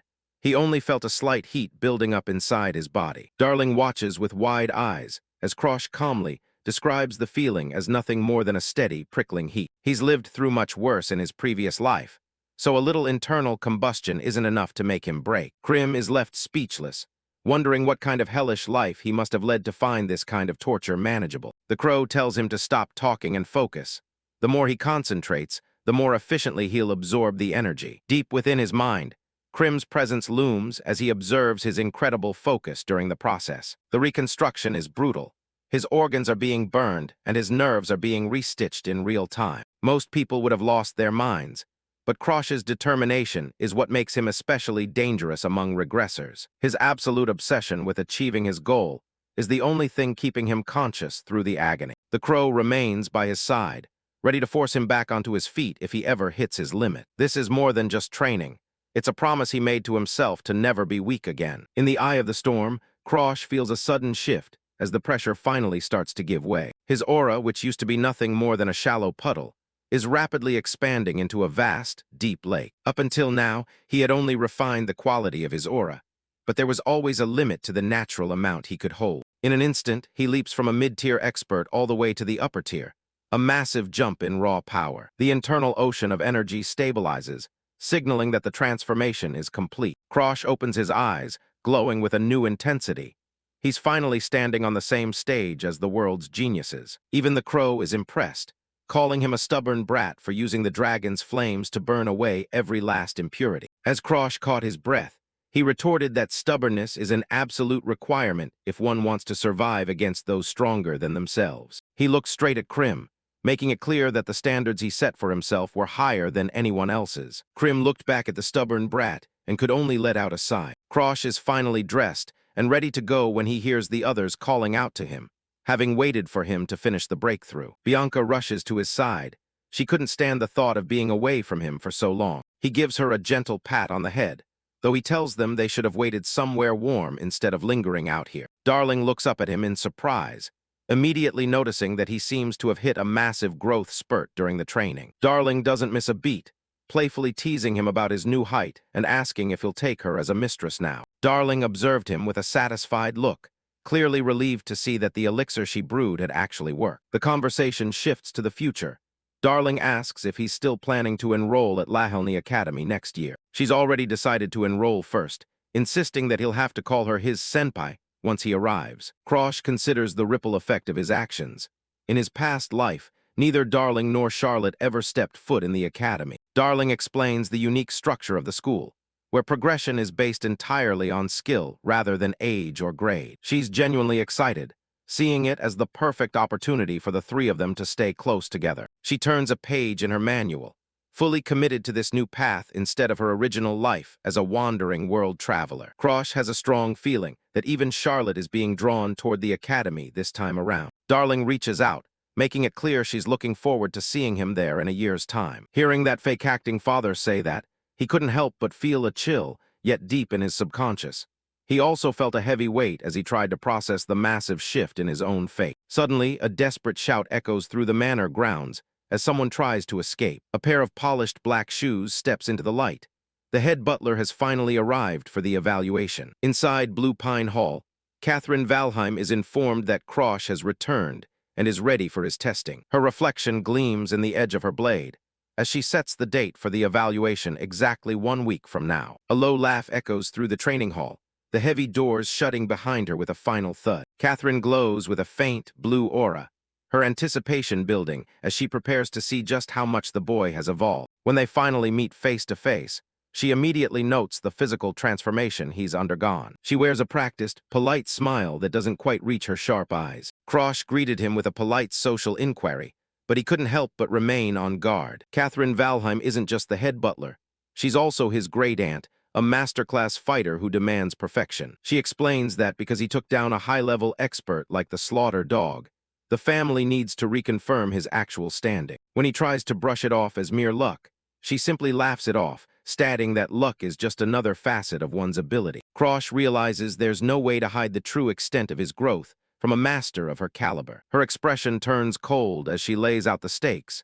If he can't keep up with Charlotte, he has no business aiming for the head of the family. The bluntness of the ultimatum catches him off guard for a moment. She speaks of a future where bloodlines won't matter, where the destruction of the world will force only the strongest to the top. Krosh can't help but let out a small, sharp laugh at the irony of her warning. Catherine stops, her brow furrowing as she wonders what could possibly be funny about such a grim outlook. He laughs harder, finding the idea of the Valheim family headship being difficult to be almost ridiculous after everything he's seen. His reaction clearly irritates her, as she isn't used to being mocked by a junior member of the family. Shaking off his attitude, she decides it's time to get the test started and see what he's actually capable of. Up close, she can see the change in his eyes.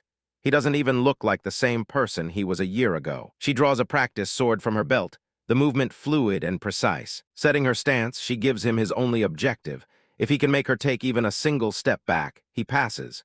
She prepares to strike, her presence alone filling the hall as she waits for him to make the first move. Krosh prepares to make his move, acknowledging that even if his opponent is a masterclass fighter, he has to keep going. Catherine watches him closely, her sharp eyes narrowing as she analyzes the specific stance he's chosen to adopt. Krosh centers his weight, his hand hovering over the hilt in a specialized drawsword technique that feels eerily familiar to his opponent. Catherine's hand goes to her neck as she feels an old scar throb, the sight of his stance triggering a memory of a fight she barely survived. Her eyes widen in genuine shock as the realization of what she's seeing fully sinks in. A dense, blue aura begins to vibrate violently within Krosh's sheath, the pressure building to a breaking point. A purple Hanya mask symbol glows on his hand, marking the true nature of the technique he's about to unleash. The spectral image of the sword demon looms behind him, his aura merging with Krosh's as the boy prepares for a lethal strike. Krosh grits his teeth against the sheer force of the energy he's channeling,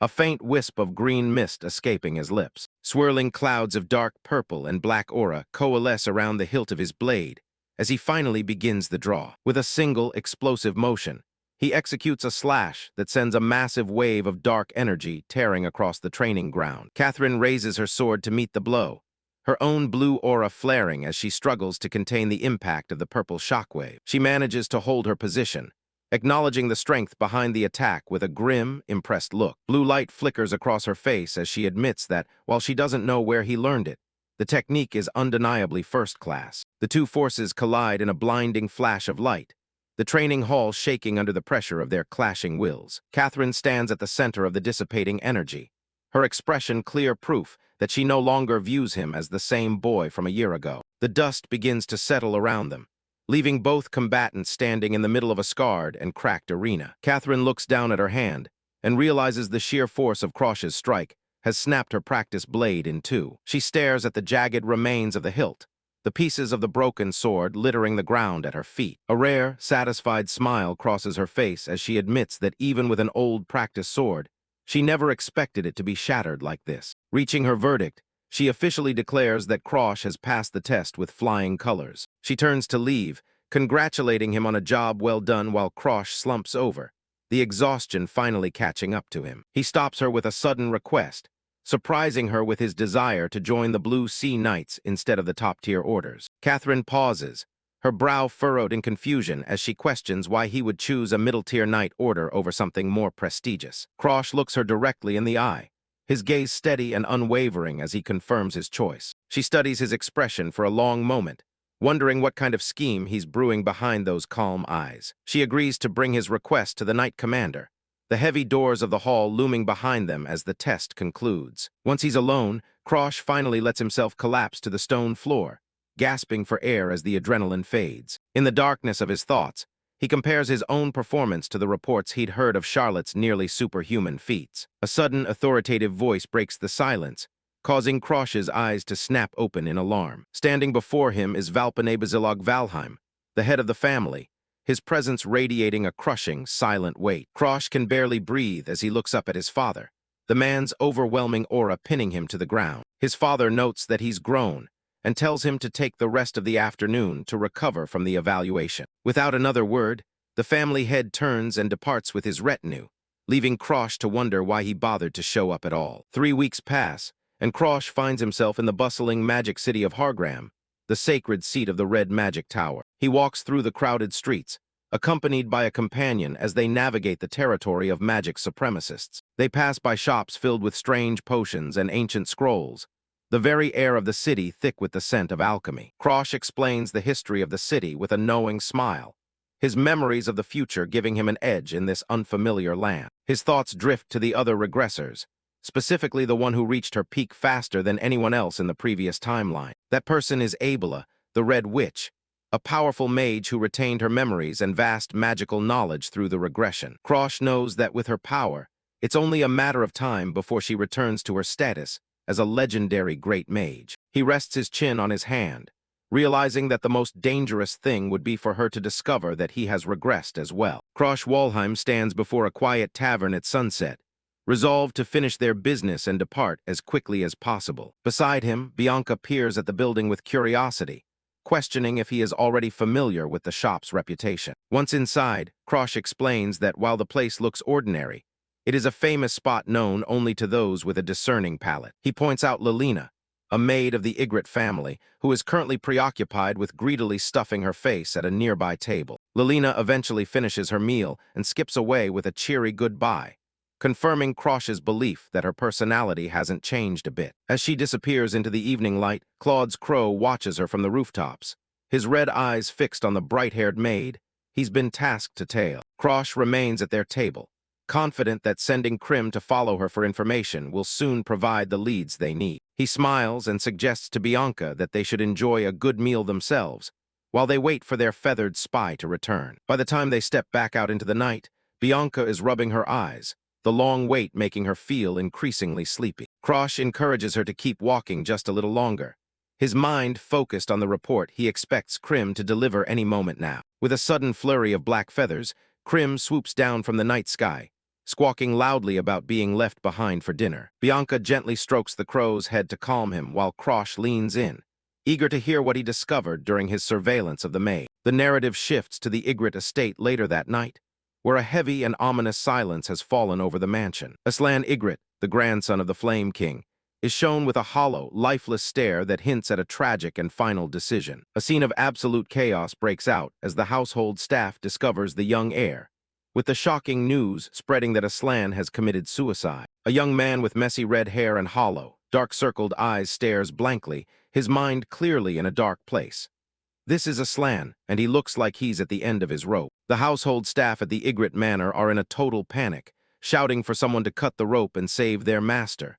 It's a scene of pure chaos and desperation. Lilina, an ash-blonde maid, watches the scene with a look of pure heartbreak, feeling completely helpless as she sees the state of the man she serves. Aslan is hauled away by the staff, tears streaming down his face as he begs them to just let him die. He's a shell of his former self, broken by the loss of someone named Dorothy. Back in the present, Lilina lets out a heavy sigh while feeding a piece of meat to a very round-looking crow. She's stuck in Halgram Market Square, her mind still fixated on her master's suffering. Krim the crow happily tears into the meat as Lilina lists off Aslan's recent suicide attempts. Between the poison and the hanging, she's terrified that he might actually succeed next time. She remembers a time when Aslan wasn't so weak, wishing more than anything that someone could find a way to cheer him up again. Suddenly, a voice from behind offers to help, making Lilina jump and clutch herself in surprise. She spins around to find the crow flying back to its master, realizing she wasn't as alone as she thought. A young man with spiky black hair and a confident smirk reveals himself as Krosh Walheim, the youngest son of the famous martial arts family. Lilina's eyes go wide at the mention of House Walheim, knowing their reputation as the strongest martial family in the kingdom. She quickly snaps out of her shock, glaring at him for eavesdropping on a personal moment like a common creep. Krosh isn't bothered by her attitude, claiming he only overheard her by chance and genuinely wants to be of assistance. He drops a bombshell by mentioning Dorothy, the student whose disappearance triggered Aslan's downward spiral into despair. Lilina is stunned, wondering how an outsider could possibly know about a secret that's supposed to be restricted to only a few people in House Ygritte. The scene shifts to the grand Ygritte Manor as Krosh points out how weird it is to hide the truth about a student who simply vanished. He starts explaining the reality of world erosion and how the monsters within are constantly getting smarter and more dangerous. Because of this growth, restricted zones like the Forest of the Spirit King are expanding without any limit. Lilina is confused, asking why he's suddenly talking about a dangerous forest in the middle of their conversation about her master. Krosh explains that the evolution of the forest gave birth to a spirit that was almost indistinguishable from a regular human. He reveals the truth. That spirit was Dorothy's true identity, showing a vision of the girl surrounded by a magical blue butterfly aura. Lilina finally understands why the vice-patriarch kept her existence a secret. A spirit passing as a human would be seen as a huge threat. She's still skeptical, asking why he's sharing such sensitive information with a mere maid like her. Krosh points out her extreme loyalty, noting how she travels to a distant dining hall every day just to get food for a master who won't even eat. He's convinced that someone with her heart is exactly who can help save Aslan from the darkness he's trapped in. He then shares a personal reason. Aslan actually saved his life once, though the man probably doesn't even remember it. A flashback reveals a Krosh from his past life witnessing Aslan's back engulfed in flames, shielding him from something unseen. Krosh wants to repay that debt now, looking determined to bring back the person Aslan lost. He asks Lilina to arrange a meeting in a few days, so he can talk to Aslan directly and offer him a way out. He's determined to venture into the Spirit Forest to find Dorothy, no matter how dangerous the mission might be. The narration describes the massive defensive walls built by the Ygritte family to keep the ever-expanding forest at bay. Krosh stands beside Sefina, a woman with a protective glass bubble over her head to filter out the forest's toxins. Sefina is a fourth-class investigator from the World Erosion Investigation Corps, who seems quite capable. Krosh has joined her team under a fake identity to get into the forest under the guise of an official investigation. Sefina hands him his official badge, looking a bit annoyed at the extra trouble this is causing her. Krosh is shocked to find out she's already been promoted to 3rd class, jokingly asking if she's planning on becoming the commander soon. She brushes it off, saying she has no interest in command and that her subordinates are just unusually good at their jobs. They reach the gate where the guards inform them that unauthorized personnel aren't allowed to enter the restricted zone. Sefina introduces them as an investigation team from Sephiara as the guards verify their papers. The massive gates open, revealing the towering trees of the spirit forest as thick spirit dust swirls through the air. As they head deeper into the woods, Sefina suddenly stops, a look of unease crossing her face. She admits that Krosh has been acting weird since yesterday, and it's bothering her enough that she wants to turn back. Long ago, a subordinate from House Ygritte made the fateful decision to take a spirit out of the forbidden forest of the Spirit King. This one act would change the fate of his family forever. Krosh Walheim listens to the tale, the protective bubble around his head shimmering as he ponders the story of the very first spirit master. He knows there's more to this legend than most people realize. The spirit they are currently facing, a massive and weeping chaos spirit, lets out a guttural roar that shakes the surrounding trees. Its presence is overwhelming, filling the air with a heavy sense of dread. Its hollow eyes leak a dark, ink-like fluid as it mutters a name that sounds like Agni, its form shifting unsteadily in the mist. It seems trapped in a cycle of eternal sorrow. The narration continues, explaining that when the first spirit master died, the spirit couldn't process the concept of death and felt completely abandoned. This misunderstanding turned a loyal companion into a monster. Consumed by a bottomless loneliness, the spirit lost control and wiped out an entire city in a single night of mindless rage. The fires of its grief left nothing but ashes in their wake. Because of that tragedy, House Ygritte declared spirit contracts a taboo, and spirits were officially labeled as entities of erosion to be wiped out. It was the birth of a long-standing tradition of fear. A vision shows a young spirit girl bound by heavy iron chains, her eyes devoid of hope as she's treated like a common monster. She was once loved, but now she's just a threat to be contained. In a memory, a subordinate and a red-haired man with horns look on as the spirit they once cared for begins to lose its sanity. They can only watch as the creature they loved becomes something unrecognizable. The chaos spirit has become a mindless beast of pure aggression, lashing out with vine-like appendages at anything that gets too close. It has lost all sense of its former self. Sefina prepares a magic circle, deciding to end the spirit's suffering since it lacks any real combat skills. She thinks it's time to run, but Krosh has other plans. Krosh steps forward, telling her there's no need to retreat as he prepares to unleash a power from his previous life. He was the one who defeated this spirit once before, and he's ready to do it again. He thanks Sefina for bringing him to the edge of the forest, while the chaos spirit lets out a deafening screech of pain from his initial strike. The battle is officially joined. Using his sixth sense, Krosh weaves through the spirit's attacks with supernatural grace, his movements a blur of speed and precision. He's reading every move before it even happens. He reflects on how much he struggled against these entities before his regression, but now he possesses a skill with unmatched destructive power.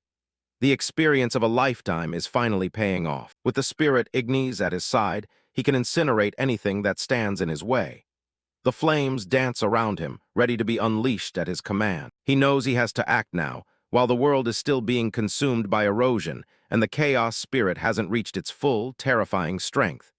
This is his chance to end it quickly. He delivers a crushing blow that sends a shockwave through the spirit's massive, slimy body. The creature reels back, its form beginning to destabilize from the impact. The monster lets out one last, world-ending scream as Krosh closes in for the final kill. The sheer volume of the sound is enough to split the very air around them. His eyes glow with a fierce light as he remembers how much more formidable this thing was in his past life. He's not taking any chances this time around. He shouts single strike, focusing all his energy into a single, devastating point of impact. It's a move designed to end a fight in an instant. A massive column of dark energy erupts, tearing through the spirit and ending the fight in a matter of seconds. It's an easy win for the regressor. Sefina stands back, her jaw dropping as she watches Krosh handle a high-level spirit with such ease. She can't believe how much weaker it seemed than she expected. The spirit's body begins to dissolve, its extraordinary regenerative powers finally failing against Krosh's overwhelming force. Its time in this world is finally over. As the spirit core shatters, Krosh reaches out his hand, ready to claim the prize of his victory. The core pulses with a faint, dying light in his palm. He realizes that with his malevolent blood poison, he can absorb the erosion power directly without needing to destroy it completely. It's a much more efficient way to gain strength. Sefina looks on in shock as the area is transformed into a crimson garden, her eyes wide with disbelief at what she's witnessing. She didn't expect the battle to end like this. The spirit takes on a faint, human-like shape one last time, whispering a final farewell before it completely vanishes into the light. It's a peaceful end to a tragic existence. In a flashback, the spirit girl sits with the subordinate, telling him she's been waiting for a very long time just to talk to him one more time. The bond they shared was clearly deeper than anyone knew. She knew he would never leave her all alone, and her faith in him is both beautiful and heartbreaking. She's been holding on to that hope for centuries. A close-up of a green eye reflects the spirit's peaceful acceptance as she finally finds the closure she was seeking. The world around her seems to brighten in response. The man from the past pulls the spirit girl into a tight embrace, their forms silhouetted against a brilliant, golden glow. It's a moment of pure, unadulterated connection. The red-haired woman watches from the side, apologizing for interfering in such a personal farewell. She admits she felt she shouldn't have intruded on their final moment together. The spirit girl looks back at her with a gentle smile, thanking her for everything she's done. She knows the woman was only trying to help in her own way. The subordinate wishes he could have looked after the spirit better, knowing his life is fleeting compared to her eternal existence. He feels he should have been the one to protect her. He realizes that in the end, even a powerful spirit needs the support of another to truly find peace. The golden light intensifies, signaling the end of the vision. He bows his head in a final, tearful apology as the light begins to fade, leaving only the memory of their bond behind. He's truly sorry for everything that happened. Back in the present, Lilina the maid is startled as the crow, Krim, suddenly takes flight from her hands. She wonders if Master Krosh is actually taking good care of the bird. Krosh, now wearing a long brown cloak, approaches her and jokes that a Walheim would never skimp on the cost of feed. He's finally back from his mission in the forest. He shows her a glowing orb, telling her he's found a way to bring Dorothy back, even if she's not in her perfect state yet. It's the news Lilina has been waiting for. Lilina looks at him with a mix of shock and hope, as he tells her they'll need the cooperation of both her and Master Aslan to call forth Lady Dorothy. The ritual is going to require everyone's help. Later that night, Krosh stands on a balcony of the Ygritte Manor, planning his next move. Lilina has given him an artifact that will allow him to bypass the manor's defensive magic when everyone is fast asleep. Because of his moonshade physique, Master Aslan lives a life where his days and nights are reversed, his body weak and frail during the sunlit hours. He stands alone in the shadows, a heavy rope coiled around his hand as he contemplates a dark end to his suffering. His breathing is heavy and ragged, his eyes shadowed with exhaustion and despair. Suddenly, a familiar name pierces through the silence of his room, causing him to freeze in shock. A mysterious figure hidden in a hooded cloak speaks from the darkness, a faint, mocking smile visible on their face. They comment on how badly Aslan seems to want Dorothy back, their voice echoing in the quiet chamber. Aslan whirls around, his long red hair flying as he stares at the intruder enveloped in a swirling purple aura. The figure asks the question that strikes at the heart of his grief. "Aslan, do you want to see Dorothy?" Desperation claws at Aslan's throat as he stammers out his answer, a drop of sweat rolling down his face. He wants to see her again more than anything else in the world, even as he holds the rope tighter. The hooded figure, accompanied by a black crow with glowing red eyes, asks if he's truly prepared to sacrifice everything he has. Without a moment's hesitation, Aslan shouts his agreement, ready to pay any price. The figure smiles broadly, the purple energy intensifying around them as they agree to make a deal. It's a bargain that feels like it was plucked from the depths of the abyss. The crow spreads its wings, its voice merging with the figures as they demand Aslan's moonshade physique in exchange. Feathers drift through the air like omens of the sacrifice to come. The figure explains the rest of the terms. Aslan must promise to incinerate himself in the spirit forest in just a few days. The demand is brutal and absolute, leaving no room for negotiation. In return for his life and his physique, the entity promises to bring Dorothy back to life. Aslan's eyes widen as the gravity of the choice settles on him, the flickering light of the aura illuminating his pale face. The figure steps into the light, revealing a young man with sharp features and a confident air. He tells Aslan that if he were truly a devil, he would have started by cutting off his limbs before even speaking. Aslan looks down, his expression turning somber as he admits that since he was planning to die anyway, the idea of burning himself is almost a mercy. But he wonders why the terms of the deal seem so favorable for him. He asks if the intruder truly knows what the moon shadow body is, a cursed constitution born of the moon's yin energy that forces its bearer to live in cold darkness forever. His limbs are always weak, a constant reminder of his failure. He explains that for the Ygritte family, whose very existence is tied to the mastery of flame and yang energy, his condition is a fatal and shameful weakness. He has never felt like he belonged among his own kin. The young man looks at the dark, swirling energy in his hand and disagrees, stating that the moon shadow body is actually the perfect material for him to break his own limits. What Aslan sees as a curse, he sees as a rare opportunity. With a flourish of his cloak and the flutter of black feathers, the mysterious stranger finally reveals his name. He has no reason to hide his intentions any longer. "My name is Krosh Walheim," he says, extending a hand toward Aslan with a knowing look. He suggests they find common ground as two people who have been mistreated and discarded by their powerful families. He asks Aslan if he isn't even a little curious about how he plans to bring Dorothy back from the dead. It's a feat that should be impossible, yet he speaks of it with absolute certainty. Aslan stares at him, his eyes filled with a new, burning curiosity that replaces his old despair. He wants to know the details of the impossible ritual. They seal the deal with a firm handshake, the disparate energies of their families momentarily meeting in a single point of contact. Aslan can only hope he hasn't just made the biggest mistake of his life. Years ago, Aslan Ygritte was just a young boy coughing in the shadows of the manor, his fragile health already a source of concern. He was born into the legendary Ygritte family, famed for their unmatched flame magic. But because of his moon shadow body, Aslan was unable to channel even a spark of the family's signature magic. To his relatives, he was a defect in a lineage that prized strength above all else. The Flame King, Aslan's grandfather, stares down at the boy with cold, unforgiving eyes.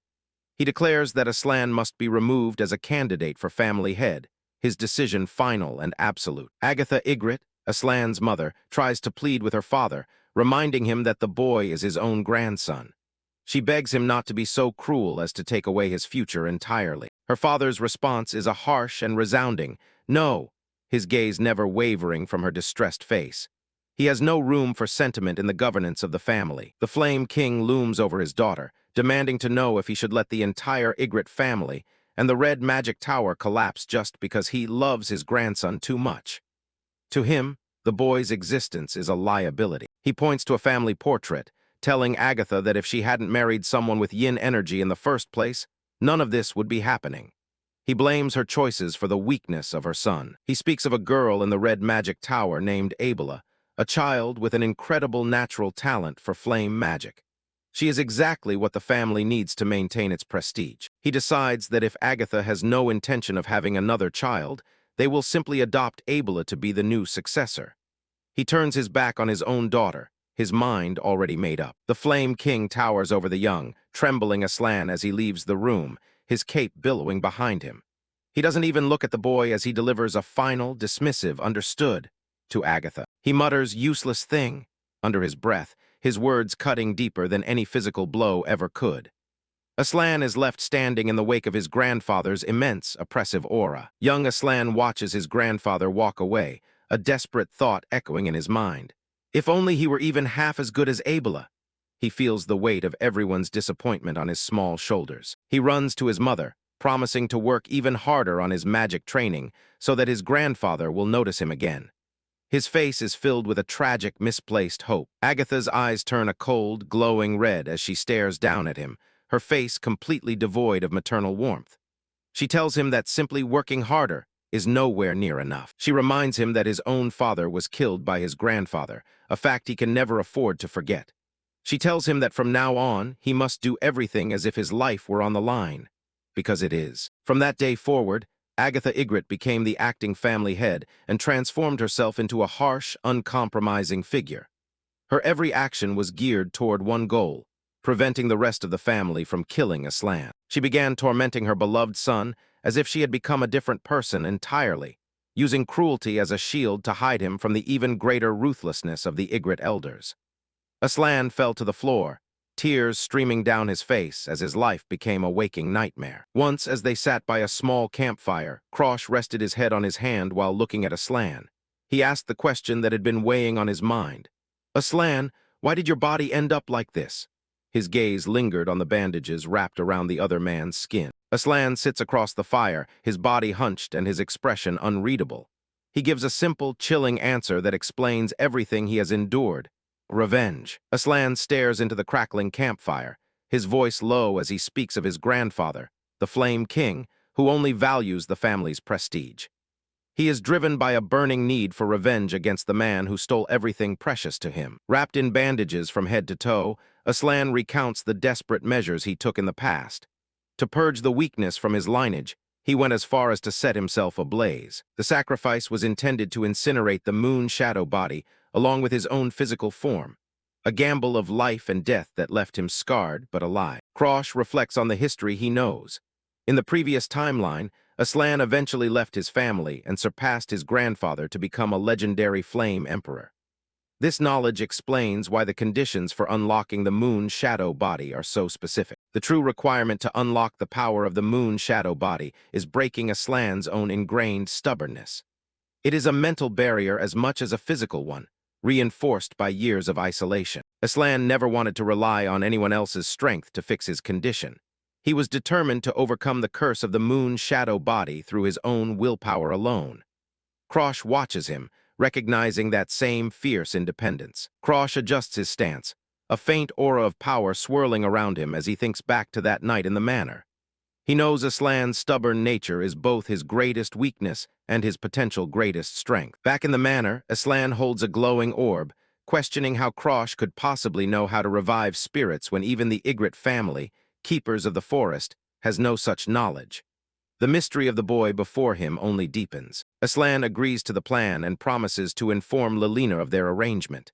He offers to hand over the moon shadow body immediately, but Krosh, still hidden under his hood, declines the offer for now. Krosh tells him he will only take the Constitution when Aslan is truly prepared to let it go.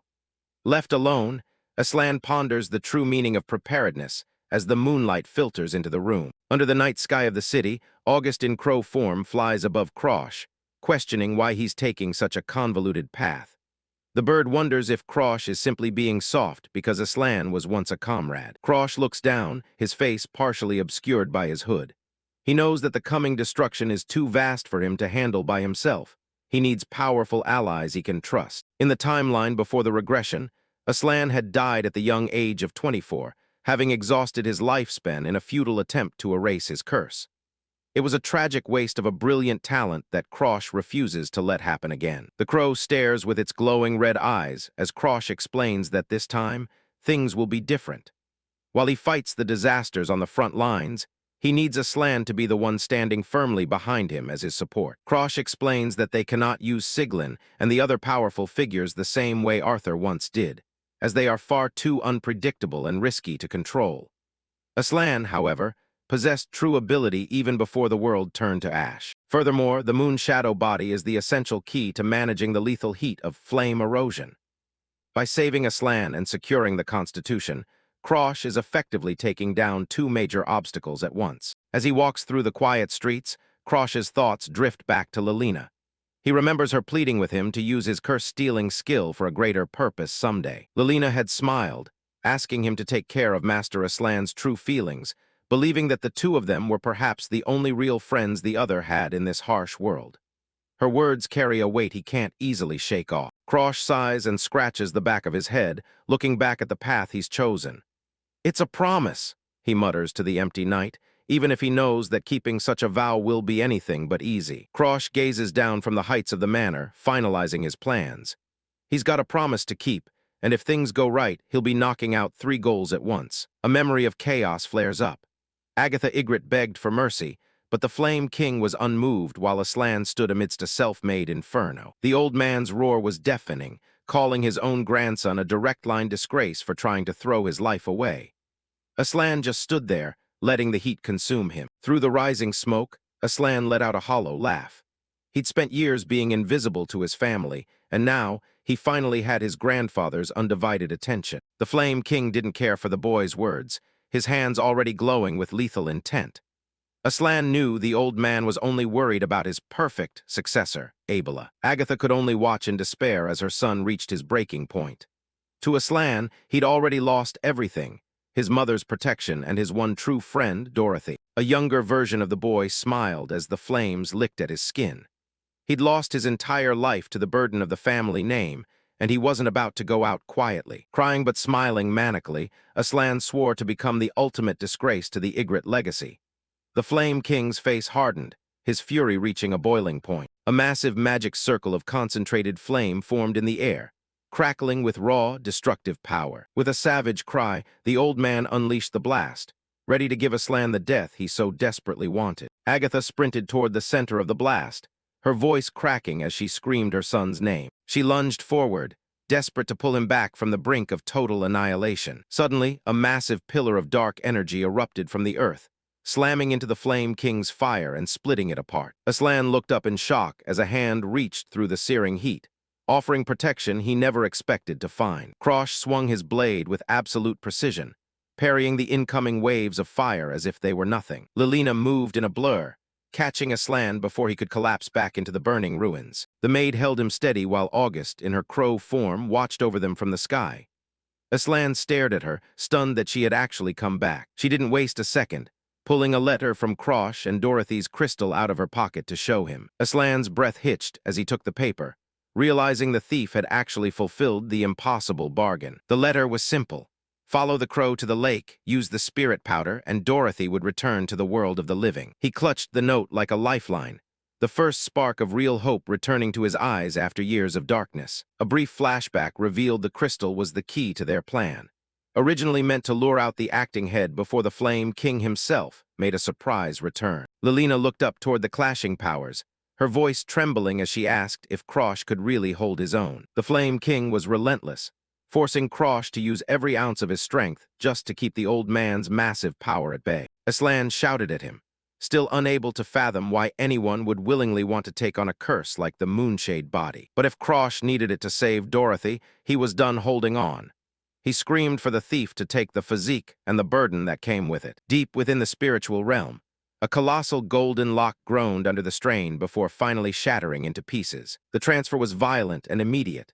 Krosh stood firm as glowing blue energy surged into him, his eyes shining with newfound power. A dark vortex began to swirl around him, warping the atmosphere and chilling the very air the Flame King breathed. The old man's rage vanished, replaced by a look of sheer, wide-eyed disbelief at the sudden shift in power. Krosh's presence completely transformed, dark blue shadowy flames dancing around his sword as his mana pressure skyrocketed. The Flame King finally recognized him, the boy everyone in the noble circles mocked as Valheim's failure. A cold, satisfied smirk played on Krosh's lips as the stolen power fully integrated into his soul. His eyes flared with a piercing red light as he declared that he wasn't just there as a thief, but as Aslan's friend.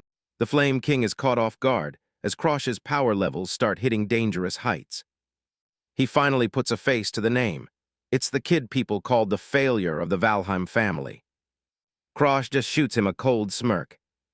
He confirms who he is and makes it clear he's here as Aslan's friend. The old man finds the idea of friendship hilarious, his own aura surging in response. He's focused on the bizarre, cursed-looking flames radiating from the kid.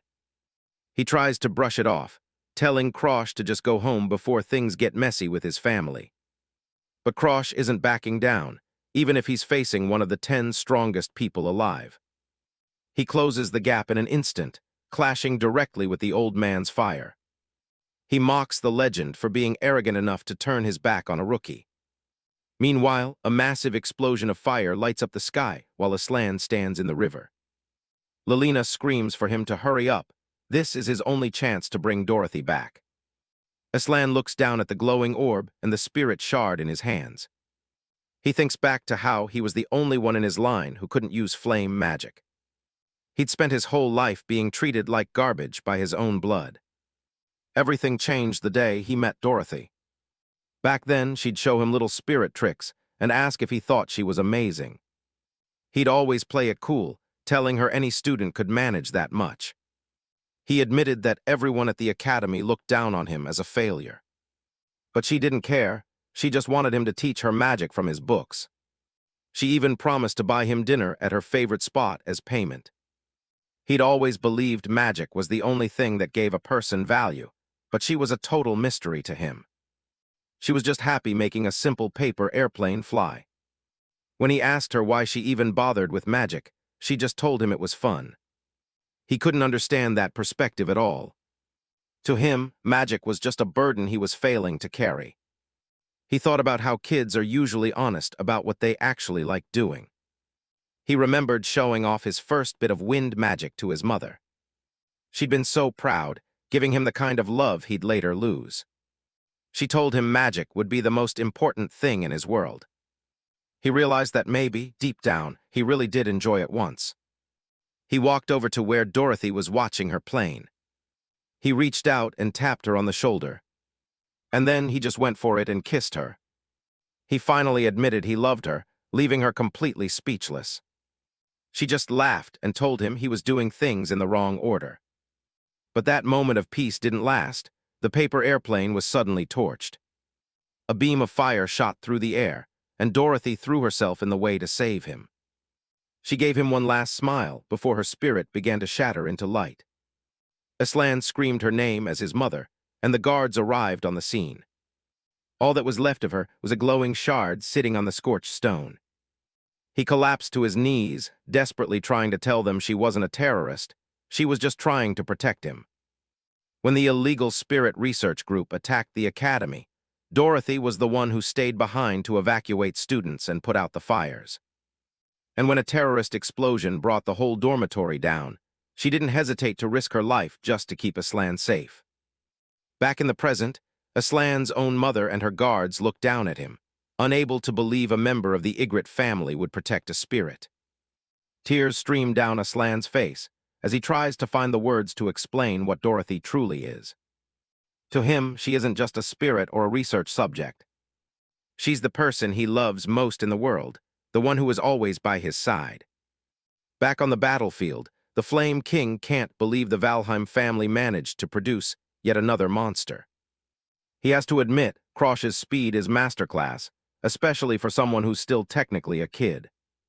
But he's not willing to overlook the interference any longer, and tells Krosh to move aside as he charges up.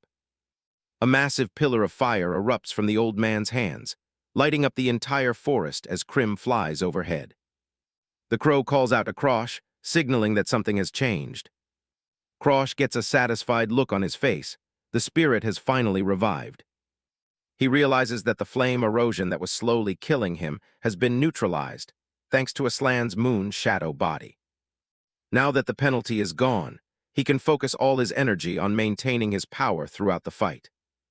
He starts compressing his energy, preparing to unleash an attack on a completely different level than before. It's painfully hot, but he grits his teeth and pushes through, knowing he just needs a little more time. The Flame King watches him, his expression shifting from arrogance to genuine concern. He can see that the boy's body is pushing itself past its absolute limits to generate that much power. Krosh activates the second form of his extinguishing flame, Heavenly Sword. The blue and black spectral flames clash violently with the old man's fire, tearing up the ground around them. The Flame King is momentarily overwhelmed by the sheer intensity of the blast. A massive explosion rocks the clearing, sending shockwaves through the trees. Krosh stands there panting, clearly drained from the effort of that single strike. The old man is stunned that a rookie actually managed to break through his high-level defensive magic. He realized the magnitude of Krosh's magic was enough to shatter his blade. If the battle continued, he risked being genuinely wounded by this brat. He looks at Krosh with a new sense of respect, acknowledging his Valheim bloodline and his claim of being Aslan's friend. Krosh just gives him a tired smirk, saying he knows Aslan so well it practically makes him sick. Adolf watches him, thinking that with a friend like this, Aslan really might become someone great. He imagines Aslan becoming a figure known across the entire world. If Krosh stays by his side, he could lead the new generation and bring even more glory to the Ygritte family name. He realizes that while he was away searching for Abela, his grandson met someone truly unbelievable. But before he can say anything else, a massive ice barrier suddenly erupts between them. Agatha screams for everyone to run, realizing they've provoked a higher spirit and the area has become way too dangerous. Krosh watches the chaos through the ice, perfectly calm while the Flame King looks on in shock. He stands within a glowing magic circle, addressing Flame King Adolf Ygritte one last time. With a mocking wave, he tells the old man he'll leave the higher spirit for him to deal with. Adolf screams in pure rage as he realizes he's being played. He roars a curse at Krosh, but it's too late. The group has already vanished. A massive magic circle glows in the forest as the teleportation magic takes hold. They reappear a safe distance away, and Sefina immediately starts scolding Krosh for being so reckless against a sovereign. Agatha steps up, nodding that opportunities to face someone like her father don't come around often. Aslan turns to Krosh, telling him he owes him one for everything, and Krosh just brushes it off like it was nothing. Krosh asks Aslan what he plans to do now, and Aslan reveals he wants to relearn his family's fire magic since his lunar shadow physique is gone. Krosh reminds him that the patriarch won't be happy, but points out that Aslan isn't alone anymore since he has Dorothy. Seeing Aslan's stubborn resolve to test his own strength, Krosh advises him to enroll in Rahilon Academy next year. He explains that it's a way to avoid his family and grow stronger, while buying time to protect Dorothy from those who would exploit her. Krosh gives him a friendly pat on the shoulder, reminding him that they're friends and he's happy to help. Aslan beams with joy, finally feeling the weight of loneliness lift as he accepts the bond of friendship. With a wave and a shout of goodbye, Aslan and Dorothy set off on their new journey together. As they watch them leave, Sefina turns to the maid, Lelina, and asks why she's still following them. Lelina explains that she didn't want to disturb the intimate moment between the two, while Krosh acknowledges the sentiment. Lelina approaches Krosh, addressing him with respect as Lord Crash, catching him slightly off guard. She bows deeply, expressing her eternal gratitude for him saving Lord Aslan and promising to never forget the debt. Flustered by the sincere thanks, Krosh tells her it was nothing and bids her to get home safely. As he watches the maid depart, Krosh muses on the concept of a debt. Looking back at his past life before the regression, he reflects on how these shifts in loyalty and gratitude feel only natural now. Back at the Blue Sea Knight's base, Cicely Ephania gently feeds Krosh a sandwich, insisting he eat. Krosh chews his food as Cicely notes how he went overboard in the last fight, even breaking his own sword. Cicely points out that it's high time he acquired a weapon capable of handling his fire-quenching erosion, and Krosh can't help but agree. Cicely reveals she already has a lead on a legendary weaponsmith and has decided on their next destination. Krosh's eyes sharpen as he declares they are heading to the Palace of Relics, much to the crow's surprise. The Palace of Relics is a massive mechanical fortress built by the ancient Barcentrian civilization within a forbidden zone. History tells of weapon engineers who collaborated with a world eroder, Dwarf, to forge arms that could withstand the erosion of reality. The bustling city of Lavera grew around the tower, thriving on the valuable byproducts found within the palace. The deeper one ventures into the mechanical labyrinth of the palace, the more legendary the loot becomes. Piles of ancient gold and artifacts wait for those brave enough to climb higher into the tower's depths. Though many teams of adventurers try their luck, none have ever been able to conquer the upper levels. This is because the 8th floor is guarded by a relentless ghost known as Rakuten. Rakuten was once the legendary leader of the Black Dragon Squad, a hero to all who sought adventure. But now he is a shadow of his former self, cursed by the very life-granting powers of the palace that keep him from death. Forever bound to the 8th floor, he clings to the divine blade, Storm Star, slaughtering any who dare approach. In his previous life, Krosh remembers that Balakin found the sword first, but after his death it eventually fell into Charlotte's hands. This time, however, Krosh is determined to take down Rakuten himself and claim the Storm Star as his own. He recalls the year he spent at the Palace of Relics before the regression, traveling with Anix and his crew. In his memory, Anix brutally punishes a man who claimed to be the king of the palace, after they failed to find the sword. A younger Krosh watches with a frown, lamenting the entire year they wasted because of the man's lies. The man screams in agony as Anix uses his dark, shadowy powers to crush him against the ground. Another comrade warns Anix to stop before he actually kills the man, but Anix remains cold and indifferent.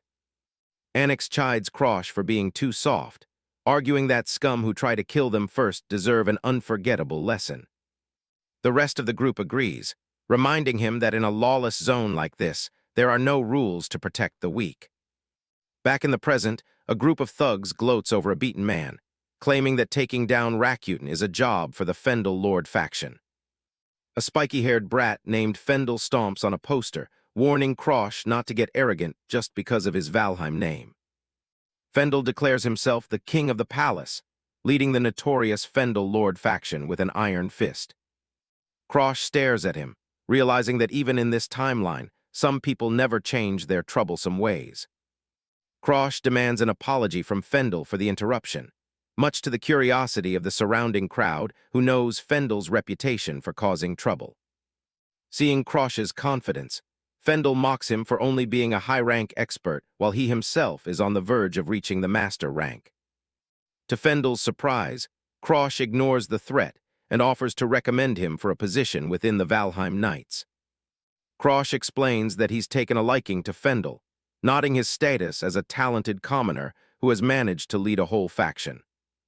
With a friendly smile, Krosh invites Fendel to join the family's ranks, asking why he wouldn't want to become a Valheim Knight. Fendel is momentarily tempted, his face turning red as he considers the prestige and power that would come with such a title.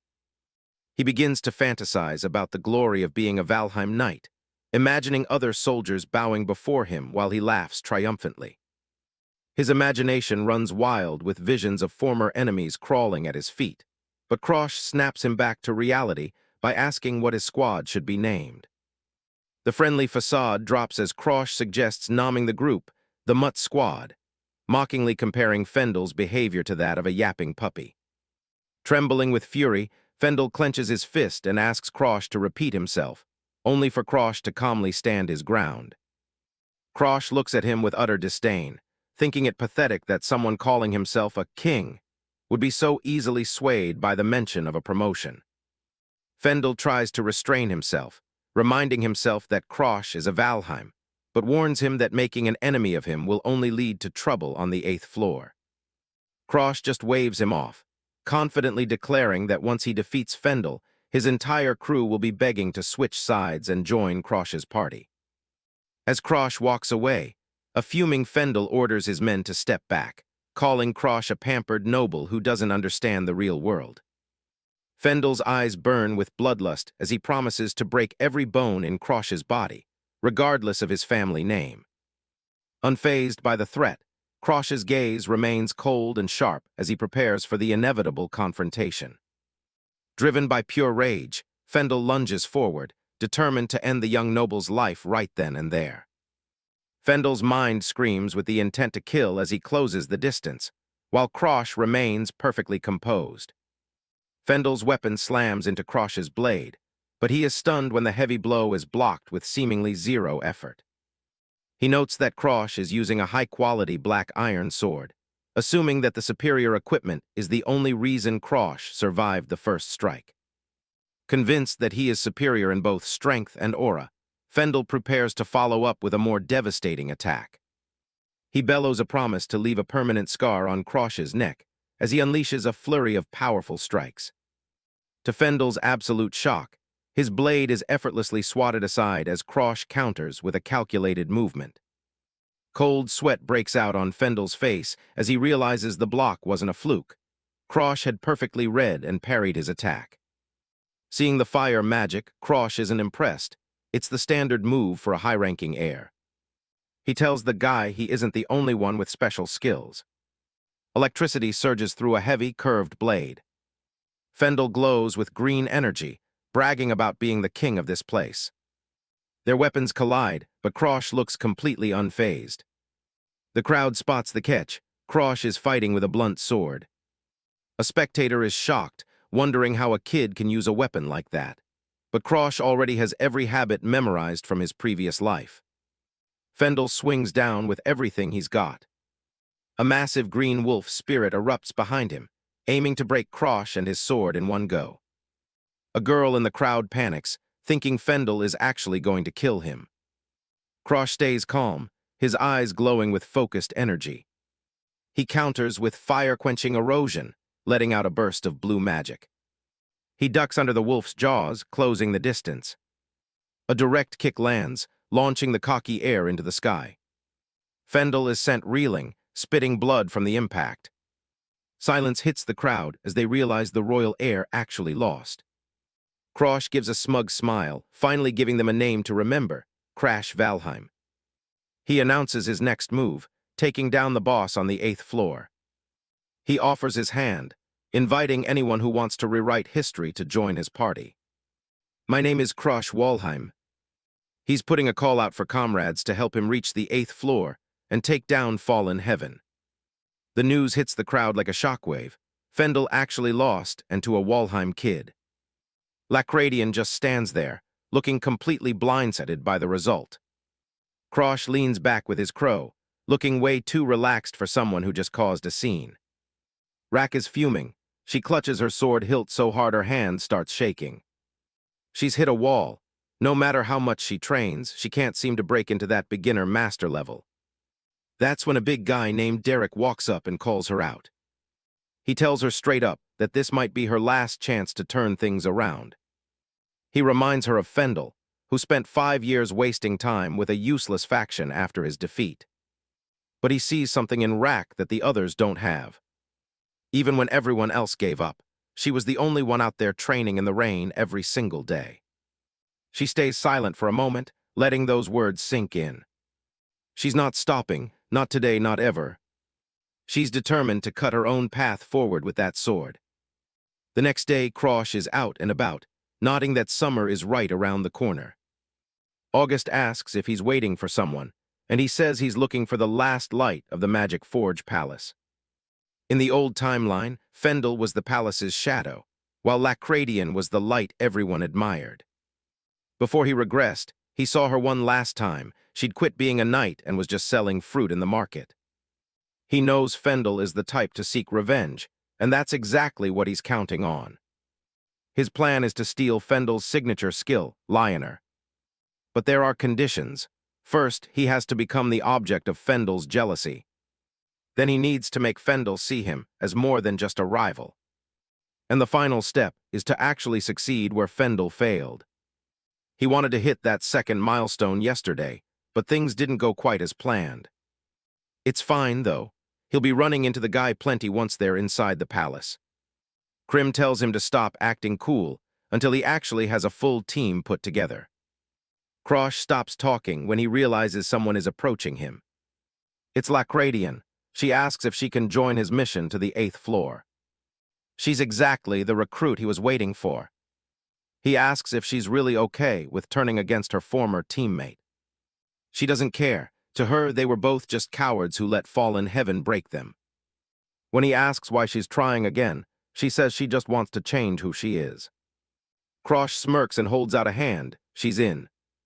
Rak stops dead, confused about how he even knows her name. He just tells her he did his homework before coming to find her. They shake on it, officially forming their team. 2 days later, they're standing at the entrance of the massive Magic Forge Palace. The palace is a weird place. What you see on the surface is just a front for the real challenge underground. Rak notes that it'll take about a month to get through all the traps and hit the 8th floor. That's when Derek shows up with his teammate Fenishary. He promises they'll get the group through safely. Derek smiles and thanks Krosh for being the reason Rak finally came back. I'm honored to fight alongside you all. The white mage, Fenishary, greets the team with a polite bow. Krosh introduces himself. He's counting on Lacradian's trust in these two. If they're good enough for her, they're good enough to reach the 8th floor. Derek and Fenishary are clearly impressed. For a noble, the kid seems surprisingly down to earth. The roles are set. Fenishary handles the healing and backup, while Derek promises to lead them along the fastest route. But they aren't the only ones in the race. The Fendel Road faction has already started making their move. Fendel is fired up, screaming at his men that they won't let some brat beat them to the finish line. He's determined to reclaim the 8th floor, no matter what it takes. Watching from a distance, Krosh isn't convinced. He knows that people don't change their nature quite that easily. The group begins their descent into the depths of the palace. It's a strange place. Even though they're deep underground, the walls are lined with windows looking out into the void. Derek stops them at a massive set of double doors. This is the entrance to the first underground level. Fenishary warns them that this floor is infested with monsters known as clock rabbits. Krosh looks at Lacradian. He wants to see exactly what she's capable of before they go any deeper. As the doors creak open, a pair of glowing red eyes pierces through the darkness. A clock rabbit hops out, clutching a gold pocket watch between its paws. Up close, it looks less like a pet and more like a nightmare. The rabbit's jaw unhinges, revealing rows of jagged, needle-like teeth. Without a word, Lacradian steps forward and draws her blade. She takes a sharp breath, steadying her heart. A single circular strike tears through the air, turning the rabbits into a mess of fur and blood. She moves with total focus, her eyes never leaving her targets. The rest of the team can only watch in awe. Her movements are perfectly clean, with zero wasted effort. Derek and Fenishary cheer her on, but Krosh is busy analyzing. Her straightforward style is the complete opposite of Fendel's tricky maneuvers. This is exactly what he needed, a chance to study someone at the beginner-master level from the front row. He knows his own limits. Up until now, he's relied on stolen skills and elixirs just to keep up with the real masters. He realizes that trying to imitate geniuses is a dead end if he doesn't have a solid foundation of his own. That's why he's watching Lacradian so closely. She didn't get strong through shortcuts, she built her skills from the ground up. He figures if he can learn the basics from her, he might actually stand a chance against the monsters at the academy. He decides to stop her right there. He has a favor to ask. He wants her to spar with him every single day until they reach the 8th floor. No magic, no aura, just pure swordsmanship. The request catches her completely off guard. It's a huge ask, but she gives him a small nod. She'll do it. Krosh thanks her and keeps walking, leaving Derek standing there with his jaw on the floor. Derek can't believe she agreed to something so taxing, but Rack just tells him there was something about the kid's eyes. Krosh is looking way beyond this dungeon. He's aiming for something much bigger. Lacradian admits she just couldn't find a way to say no to that kind of intensity. With the deal made, the team pushes forward into the darkness. Back on the surface, a flyer for the Demon King Army's strategist blows through the wind. Deep in the shadows, a new player enters the game, furious that someone is targeting what belongs to her. Her eyes glow with a feral, dangerous light. This is Rain Thunder Star, and she's not about to let anyone take what's hers. By the time they reach the 6th floor, the difficulty has ramped up. Krosh and Lacradian find themselves locked in combat with a massive stone guardian. It's been a month and a half since they entered the palace, and they've already reached the 6th floor. Since Lacradian was strong enough to clear this far on her own, their progress has been remarkably smooth. Derek and Fenishary stand back, realizing that they don't even need to step in to help. Derek is amazed by their stamina, having climbed this far in one go. Lacradian turns to Krosh, noting how much he has improved. Krosh thanks her, feeling like he's finally getting the hang of things. Fenishary watches with a smile, seeing how fired up they both are. Lacradian looks at him with newfound respect, noting how dedicated he really is. Krosh admits that he still lacks the basics, which is why he intends to learn everything he can from her. The request catches Lacradian off guard, her eyes widening in surprise. She thinks about how rare it is for a swordsman to openly admit they want to learn from someone else. Most would let their pride get in the way, but there's no hesitation in his eyes. He has a mindset of doing whatever it takes to grow stronger. She realizes that's probably how he closed the gap with Fendel so quickly. For the sake of getting stronger, he can even cast aside his pride. Derek interrupts her thoughts, announcing that the door to the 7th floor is just ahead. Lacradian clenches her fist, feeling inspired. If she follows him, maybe she can reach even greater heights. She asks him a fundamental question. Why do you want to become stronger? Krosh pauses as they stand before the next threshold. Hey, Rack, we're almost at the 7th floor.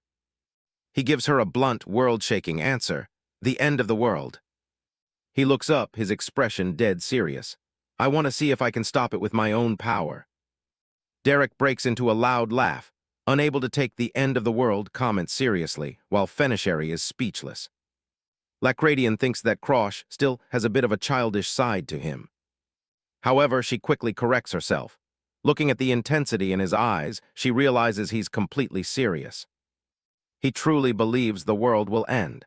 She decides that if he can chase his goal with such conviction, she should do the same. Krosh notes to himself how straightforward Lacradian is, comparing her to a finely honed blade. He encourages her to give it her all too. Derek watches them, thinking those two just understand each other somehow. Derek clears his throat to get the group focused.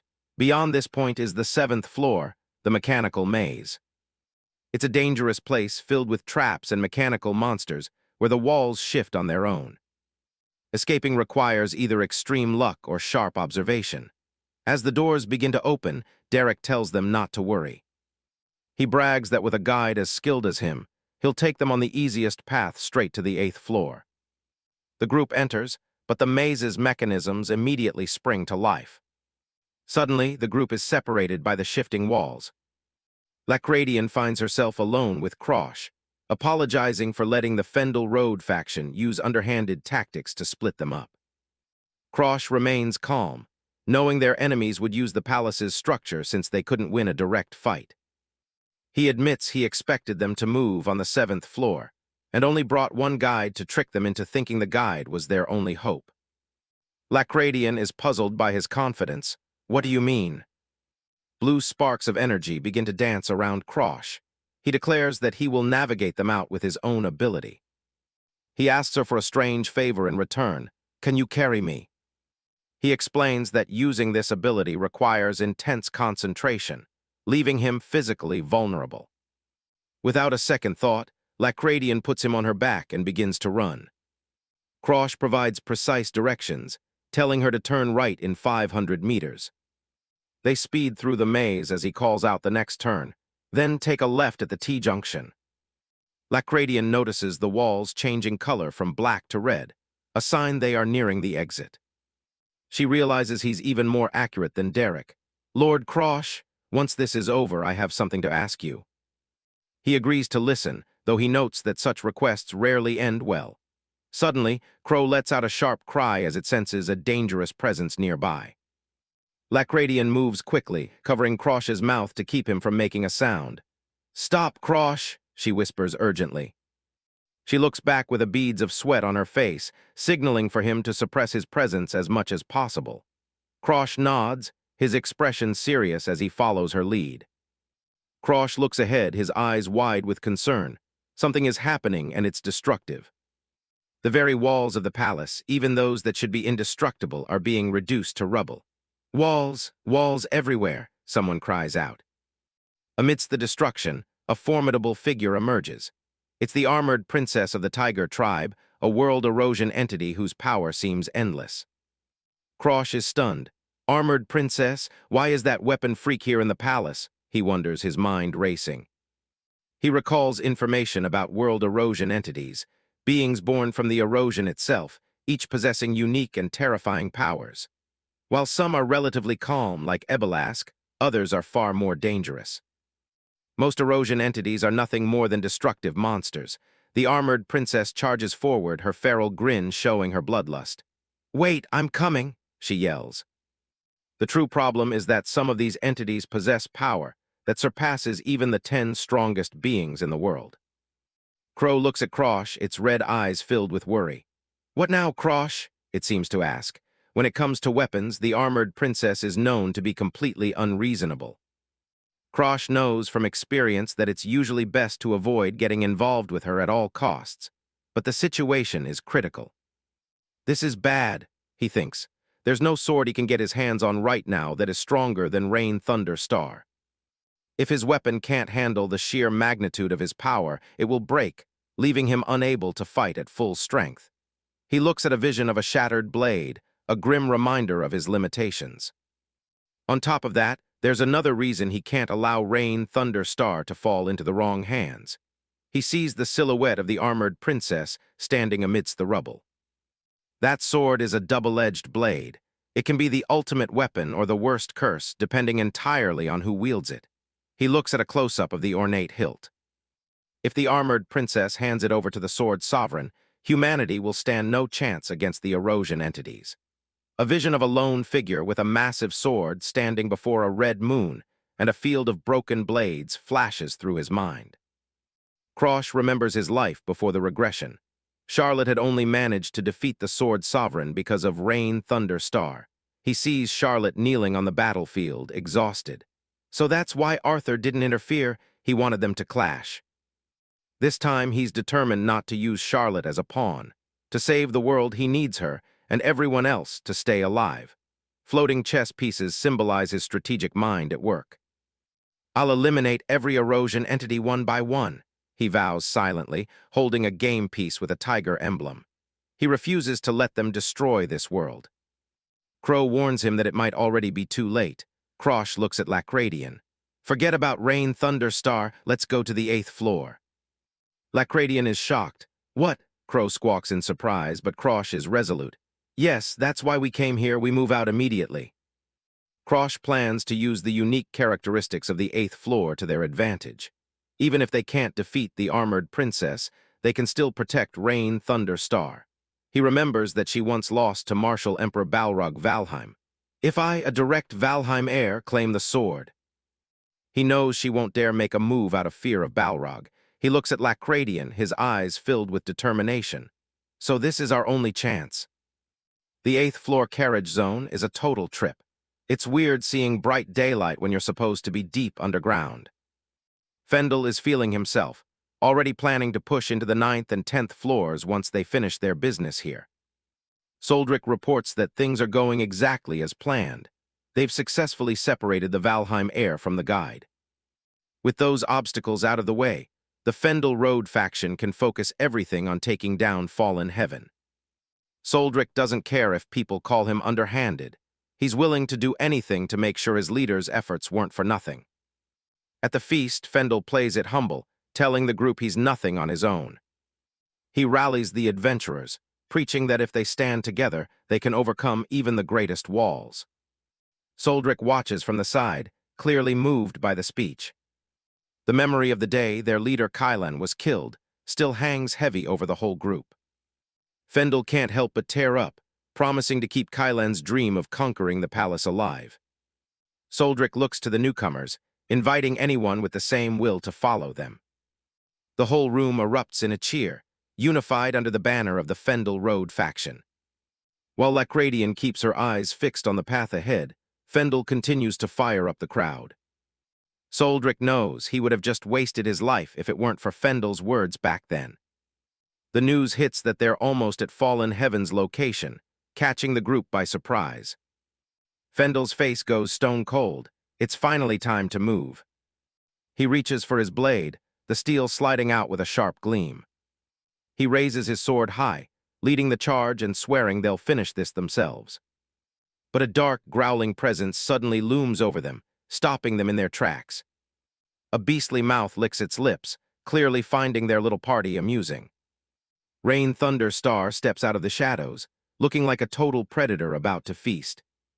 The sheer pressure she gives off is enough to paralyze the entire group with pure fear.